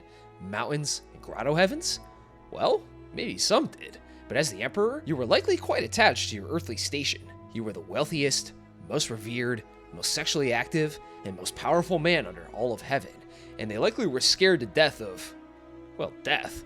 Not wanting to lose this awesome earthly, I'm the favorite son of heaven, I get to live in a huge palace and bang huzz all day gig that they got going on. So they may have sought out dangerous, yet seemingly possible ways of extending their own lives, which ended up ironically, severely shortening it in some cases, like in the case of Emperor Ai of Jin, who was so scared of death and losing his youth and throne, he abstained from eating grains, which was a common and extreme form of Taoist alchemy, as fasting on grains was believed to be a great way to, quote, cleanse the body, and he of course consumed alchemical elixirs, which reportedly put him into a state of Hundun-like psychosis, dying at the young age of 25, where later record keepers and historians quipped, well, he did prevent himself from growing old in the end.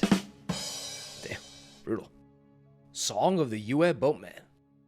This refers to a very old song of the same name that was believed to have been created around 528 BC and was originally recorded not in Chinese, but rather in an ancient southern Yangtze River Valley language before being transcribed to Chinese for modern renditions of the song. It's recorded in the Shiji, as 32 Chinese characters that represent the non-Chinese syllables of the Yue language, a very interesting record format, as it attempts to record the sounds of a foreign language not fully understood to these Chinese-speaking chroniclers, where these Chinese syllables are used as stand-ins for the words of this other language. It's also preserved as part of the Shuoyan, or the Garden of Stories in a Chinese form, which was published around the end of the Ye Olde BC times. And this version of the song is pretty meta, as it's recorded as a story within a story, as the song is relayed by a minister of Chu, who, in an attempt to woo a nobleman whom he found extra attractive, tells him the story of the Yue Boatman, which tells the tale of a 6th century BC prince, Jishi of Yi, while he was taking a ride on his barge. During the trip, he became enraptured by his Yue Boatman singing,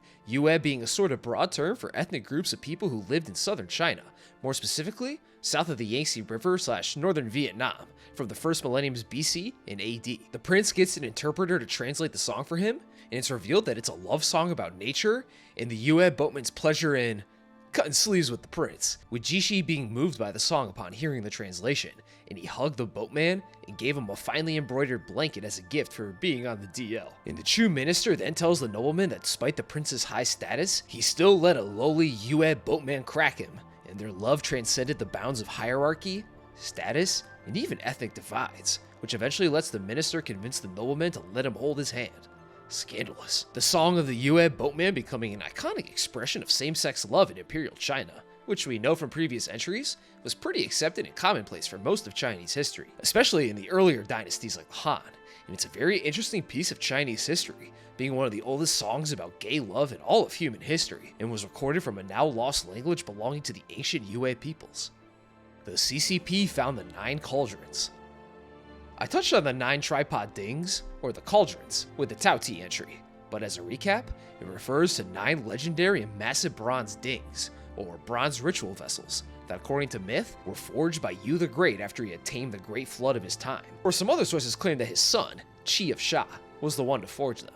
But regardless, 9 massive tripod dings were forged from bronze tributes from the 9 provinces of Yu's new kingdom, and they were symbols of Yu and his family's divinely ordained authority and the unification of the Sha kingdom itself, and were reportedly used in royal rituals when a new king were to succeed the previous one, and each ding reportedly weighed a hefty 7.5 tons each. So if you were to own the 9 cauldrons, nobody could dispute the fact that the mandate of heaven belonged to you.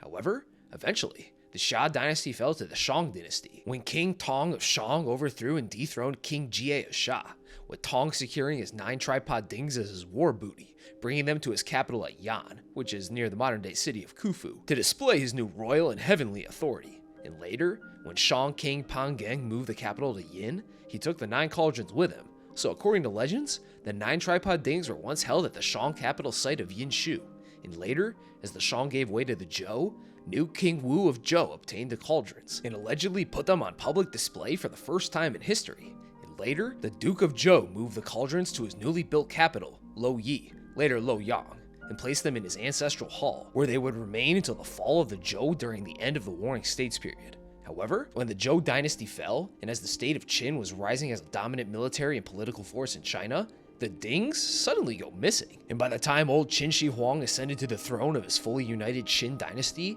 Yu's 9 Dings were already long lost. And now, there are 3 main theories as to where these cauldrons may have ended up. And the first is that Qin Shi Huang's great-grandfather, King Zhaoxiang of Qin, had managed to capture them from the Zhou capital, but while he was hauling them back to the Qin capital, he accidentally somehow dropped them all in the Xi River.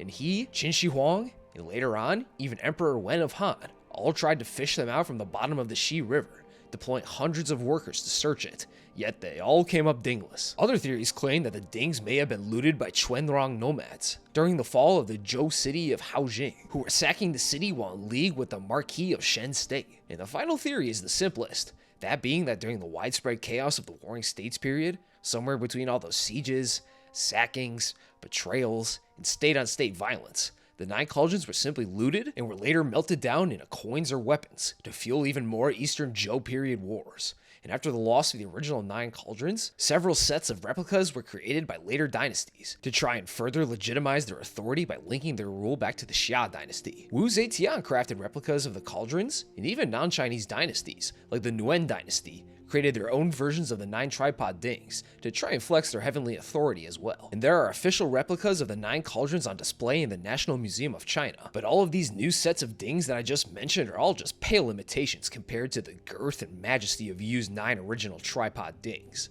However, is it possible that the Chinese Communist Party recovered the true 9 tripod Dings and are using them to maintain their power and authority in China? Well, that question sort of begs another. Are Yu's 9 tripod Dings even real to begin with? We have no physical evidence that they ever existed. We only have ancient and legendary records by guys like Sima, all fact no cap Chien to go off of. And as we know, stories about Yu the Great and the Xia dynasty are extremely mythological, and shouldn't be relied on as accurate historical accounts. And the story of 9 legendary Dings was likely a retroactive myth written into history by peoples like the Shang and early Zhou, who used Dings as status symbols and ritual vessels. But who knows? Perhaps during the Long March, by the banks of a forgotten river, 9 massive bronze bowls were sticking out of the mud and silt, and Mao and his men pulled them out, imbuing him with heavenly authority and power, which led him to win the Chinese Civil War and secure his iron grip on the great Chinese nation, where they still hold them in secret and perform dark rituals to maintain their power, while showing the public fakes to keep them ignorant of the truth. Shenongjia Nature Reserve. Shenongjia Nature Reserve is one of China's most fascinating areas. Located in northwestern Hubei province, it features a huge amount of biological and geographic diversity, featuring 20 mountain peaks that range in height from 400 to over 3,100 meters tall, giving the reserve both semi-tropic and Arctic climates for all different types of plants and animals to live in. Containing over 3,400 plant species and over 100 mammal species living in the reserve, which has led Shenongjia to be called China's Noah's Ark, for its incredible biodiversity and amazing geographic formations. Animals like the clouded leopard, Asiatic black bears, spotted deer, serows, and the most iconic one, the golden snub-nosed monkey, all live in the Shenongjia Nature Reserve. And there's also legends of a mythical creature called the Yeren, living somewhere in Shenongjia, which is sort of like Chinese Bigfoot, a hairy wild man who lives in the woods and caves of the nature reserve, with written reports of Yeren sightings going all the way back to 1555 AD during the Qing dynasty, with rumors claiming that hairy Yeren men were the descendants of escaped laborers who were forced to work on the Great Wall of China, who now lived in Shenongjia as wild and hairy hunter-gatherer monkey men, with a few Yeren monuments and quote-unquote Yeren caves located in the nature reserve, like this Mother Yeren kissing baby Yeren arch statue. And there's other cool and kinda ominous looking monuments in the nature reserve, like this monument of a human head with bull horns that's used as a shrine for ancestor worship, and it looks really awesome with all those stairs leading up to it. But what exactly is that thing? Why is he a cylinder? And the unique plants here are also very often used in traditional Chinese medicine, with trails for picking health herbs and other TCM plants being a popular draw, along with tons of sacred mountains and grotto heavens for the enterprising Taoists to meditate and cultivate with. It's kind of got something for everyone, and it's a place I really want to check out for myself now after reading all about it. It looks awesome. Now, despite being called China's Noah's Ark, the name Shenangjia itself actually tells us a lot more about the mythology of the place. Shenangjia translates to, quote, Shenong's ladder, with Shenong being a mythic ancient Chinese sovereign and deity in Chinese folk religions. Shenong is believed to be the patron god of agriculture, acupuncture, and herbal medicine, and he's one of the 3 sovereigns and 5 emperors that ruled before the Great Flood and Yu the Great's emergence. And he's often referred to as the, quote, divine farmer, teaching humans how to use the plow, till the land with crops, and even taught humans how to cultivate and get baked off that Zaza. Shenong seems like a great hang. I'd put him in my dream Chinese history blunt rotation with Sima Qian, Qin Shi Huang, Chiang Kai-shek, and old Big C himself. And maybe old Song Ping too if he doesn't die from one hit. But anyways, according to legend, Shenong would climb these mountains and gather up every type of medicinal herb, where he'd then taste them to learn their effects like he's an Elder Scrolls alchemist or something, as his body was said to be transparent, so he could see how the herbs worked in his internal guts, where he would then record their effects for later Taoists and TCM doctors to use. His work tasting all these plants being the foundations of herbal traditional Chinese medicines, with Shenong himself often being depicted as a lumpy and hairy ogreish man, who either had horns or 2 large circular nubs on the top of his head. And it seems that there was no better place in all of China to study these plants and their effects than in Shenangjia, which luckily for him, is one of the most biodiverse areas in all of the world. Kill, kill, kill, kill, kill, kill, kill. This refers to the 7 kill stele, a public stone sign essentially, that was reportedly erected in Chengdu by Zhang Xianzhong, an outlaw warlord who briefly established his own rebel dynasty in Sichuan province during the chaotic era of the Ming to Qing transition. In the late 1620s, Zhang had begun rebelling against the crumbling and corrupt Ming dynasty, leading rebel raider armies in the mountains of Shanxi province, raiding and losing several battles in his chaotic career as a rebel army chief. But Zhang understood that persistence and consistency is key to success, as despite suffering several bloody defeats at the hands of Ming loyalists, Zhang had always managed to avoid death and or execution, even striking a deal at one point to become a regional Ming commander after being defeated yet again. However, he went back on the deal not long after, openly rebelled, and massacred the local officials before being defeated again, and being forced into the mountains of Sichuan province. But he eventually reconstituted his forces and went back on the warpath. In a few defeats and maneuvers later, he manages to capture the city of Machang, which allowed his army's numbers to swell to over 57,000 troops after he had recruited the rebels in the city to his cause and combined forces with other rebels. And this massive reinforcement allowed him to besiege and later take the city of Chongqing, and later Chengdu, which effectively gave him control of all of Sichuan province, where he then set up court in Chengdu, renamed it Xijing, or the western capital, and declared himself emperor of a new Shi dynasty. And like any good rebel commander after taking a major city, he then goes on to enact a vicious reign of terror on the people of Sichuan, because despite subduing the entire region, there was still a fairly strong resistance fighting back against Zhang's upstart rule, which became even stronger in 1645, when Ming loyalist forces retook Chongqing in the spring, which caused Zhang to become insanely paranoid, where he publicly declared, quote, "The people of this kingdom had a secret pact with the enemy and planned an uprising, and he began brutal crackdowns on anyone who was perceived to be a threat or a secret Ming loyalist." And according to later reports, Zhang Xianzhong was more demon in human skin than real man, as he allegedly went to bed pissed if he didn't kill anyone that day. And Zhang would round up and kill massive groups of suspected Ming loyalists and constantly order massacres on the people of Sichuan that he suspected were working with the Ming. And in order to keep track of how many people he killed, it's recorded that Zhang would pile up skulls, hands, ears, and noses to keep account of how many suspected rebels he slaughtered that day. Other accounts claim that in one incident, Zhang held an imperial examination to staff his new dynasty, but the whole exam was a huge trap, and Zhang had all the applicants killed, killing several thousands of scholars and bureaucrats for seemingly no reason. And one extremely grotesque account reported that after recovering from an illness, Zhang gave thanks for his recovery by cutting off the feet of several women and then heaping them into a pile as he loves to do, and then placing the unusually tiny feet of his favorite concubine on top of the severed foot pile, and then lit it all on fire as part of what he called a, quote, heavenly candle. I mean, foot fetishes are weird enough. What in Shangdi's name is this horror movie bullshit? So combine these paranoia-fueled massacres with the overall instability and chaotic and violent endless warfare of the Ming-Qing transition, along with some widespread famine, disease epidemics, and even attacks from roaming packs of wild tigers apparently. It all resulted in the complete devastation of Sichuan, with some later Qing-era records claiming 600 million people died thanks to Zhang's despotic rule, although this number is hilariously inflated, as it's theorized that the population of China was only around 150 million at the time. So Zhang somehow killed the entire population of China 4 times over. I don't know, seems legit. Maybe they just kept responding. But according to contemporary census records, in 1578, around 60 years before Zhang took a shit on Sichuan, the province reported a population of 3,102,073 people. However, in 661, around 15 years after Zhang's rule, Sichuan only reported 16,096 adult men in the province, so it seems likely that at least well over 1 million people died from the chaos of the era in Zhang's bloody rule. And Zhang was eventually killed by Qing forces after he abandoned Sichuan and tried to flee back towards his home of Shanxi, either being shot by a Qing archer or killed by a Manchu general named Oh Boy. But whatever the truth, the Qing armies finally put the bastard down in early 1647. Now, according to reports, while Zhang ruled Chengdu, he erected a stele that read, "Heaven brings forth innumerable things to nurture man. Man has nothing good with which to recompense heaven. Kill, kill, kill, kill, kill, kill." Which, if real, would give a good insight into Zhang's murderous psycho shit mind, showing him as a deluded madman performing these mass killings as a way to punish mankind on behalf of heaven.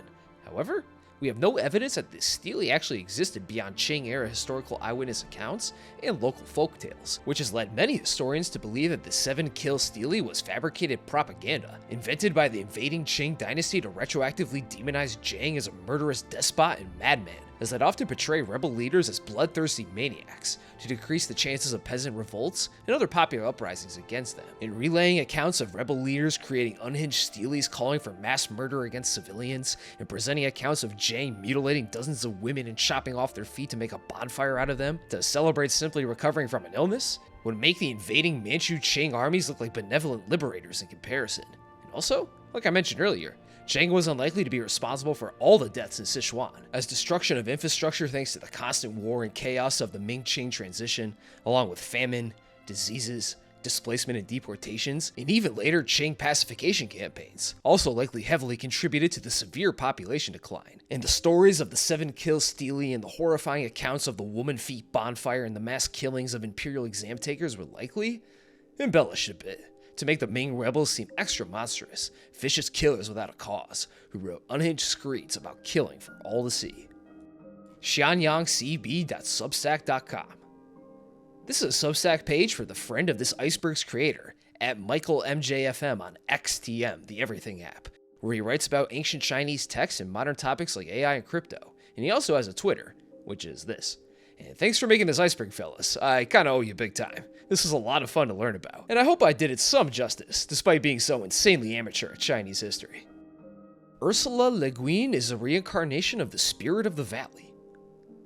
In Chapter 6 of the Tao Te Ching, it describes a quote valley spirit, with the passage going, "The spirit of the valley never dies. It is called the mysterious female. The gateway of the mysterious female is called the root of heaven and earth. Dimly visible, it seems as if it were there, yet use will never drain it." Where Lao Tzu describes the Tao as the mother of all things, likening it to a valley, or the exact female body part you're probably thinking about, where boundless life springs from it without ever draining its energy. Lao Tzu seeing the world through a sort of divine feminine lens, seeing the Tao as a more feminine force than masculine, believing the origins of the world to be of a more feminine nature. Now, Ursula K. Le Guin was an American science fiction author who wrote a massive body of books in her career, with 20 full-length novels and over 100 short stories under her belt, being most well known for her Hainish universe and the Earthsea series, winning 8 Hugo Awards, 6 Nebula Awards, and 25 Locus Awards in her storied career. And she's also a well-known Western Taoist. She published her own poeticized translation of the Tao Te Ching, and several of her works include Taoist themes of yin and yang, Wu Wei, and other Taoist philosophies on the balance and cyclical nature of the universe, saying, quote, "I think I've been a Taoist ever since I was born. I just didn't know it until I read Lao Tzu." The Earthsea series is focused on the themes of the fragile balance of the world's novel, and how conflict arises when this balance is disrupted through unnatural human intervention, usually through the use of magic. And unfortunately, I've never actually read any of her works, so I kinda have to go off the cliff notes here, so apologies for the generalities. but her works are saturated with Taoist philosophy and the cyclical and non-violent nature of the yin and yang duality. A pretty large departure from the standard Western lens of dualist narratives, where instead of opposing forces being seen as constantly locked in conflict for dominance over one another in the linear march of time and progress, her stories are modeled after the Taoist ideas of the cyclical cycle of the universe and the complementarity of seemingly opposing things and forces, such as how light and darkness complement each other, not oppose each other, and evil acts are usually not born out of malice, but rather a misunderstanding of the natural balance of the world, which when disturbed, causes some pretty bad shit to happen, like when series protagonist Ged tries to resurrect the spirit of some legendary woman, but he fails, and instead he summons an evil shadow spirit that endlessly pursues him. And spoilers for the end of the first Earthsea book. Mute the next 15-ish seconds of audio if you don't want a spoiler nuke on a book from the 60s. But the book ends with Ged confronting and merging his body with the shadow monster to become whole. Light and darkness, life and death coming together to form a complete unity. And it has other Taoist beliefs, like the idea that returning to a simple and natural state of living is a proper ending for a character's tales. And sometimes, the best thing to do is nothing at all. Wu Wei, you see. And characters grow by showing restraint and humility, giving up their ambitions for a humble and natural lifestyle. And we can also see this in the power of true names. As in Earthsea, wizards can learn the true names of people or objects to wield power over them, much like how Taoists believe in the power of proper names and the superstitions surrounding them, as names were seen as the links between daily life and the cosmic Tao. So, is Ursula a reincarnation or manifestation of the spirit of the valley, a human made to teach us about the Tao through her works? Well, since the spirit of the valley is in a way the Tao itself, and all things come from the Tao, I suppose that if you believe in it, then yes, Ursula is a, quote, incarnation of the spirit of the valley, from which sprung forth a talented writer who, either explicitly or subtly, spread the teachings of Taoism to us Westoids through her wise works and stories. No one knew where he went. This refers to the end of Lao Tzu's biography in the Shiji, where Sima Qian caps off the story of the old master of Taoism by saying, quote, no one knew where he went. According to the records of the Grand Historian, Lao Tzu, seeing that his home state of Chu was in decline and disillusioned with the chaotic state of the Western Zhou period's warring states era, he decided to leave it all behind and headed for the mountainous wilderness. But before he could reach the mountain passes, he was stopped by a border guard, Yin Shi, who upon learning that Lao Tzu would be withdrawing from society permanently, asked him to write a book of all his teachings for them to study after he was gone. And Lao Tzu obliged, and he popped a squat and wrote the Tao Te Ching in a concise 500 characters in a single sitting, before hopping back on his water buffalo steed and departing to his unknown fate in the eastern wilderness. And like we saw in earlier entries in this Iceberg, others have tried to expand on his fate and theorize on where he may have ended up after his encounter with the border guard, some believing that he may have traveled as far as India, where he then either became the teacher of Siddhartha Gautama, aka the Buddha, or maybe even became the Buddha himself, which is highly unlikely. We discussed all this. And other tales claim that the border guard was so moved by the immense knowledge that he laid out in the Tao Te Ching, he joined Lao Tzu in the wilderness as a disciple. And maybe the old master became a Taoist immortal too, and is still persistent in the world to some degree, rejoining the Tao, where he's probably shaking his head in disapproval from his grotto heaven or harmonic Tao oneness at the state of the world. But we will never actually know what happened to Lao Tzu, or if he was even a real person to begin with, as all of these accounts are just legends, steeped in Taoist beliefs of immortal and cosmically wise sages dropping generational knowledge about the mysteries of the universe before more or less disappearing into thin air. And it's a tiny bit hard to believe in any historical sense.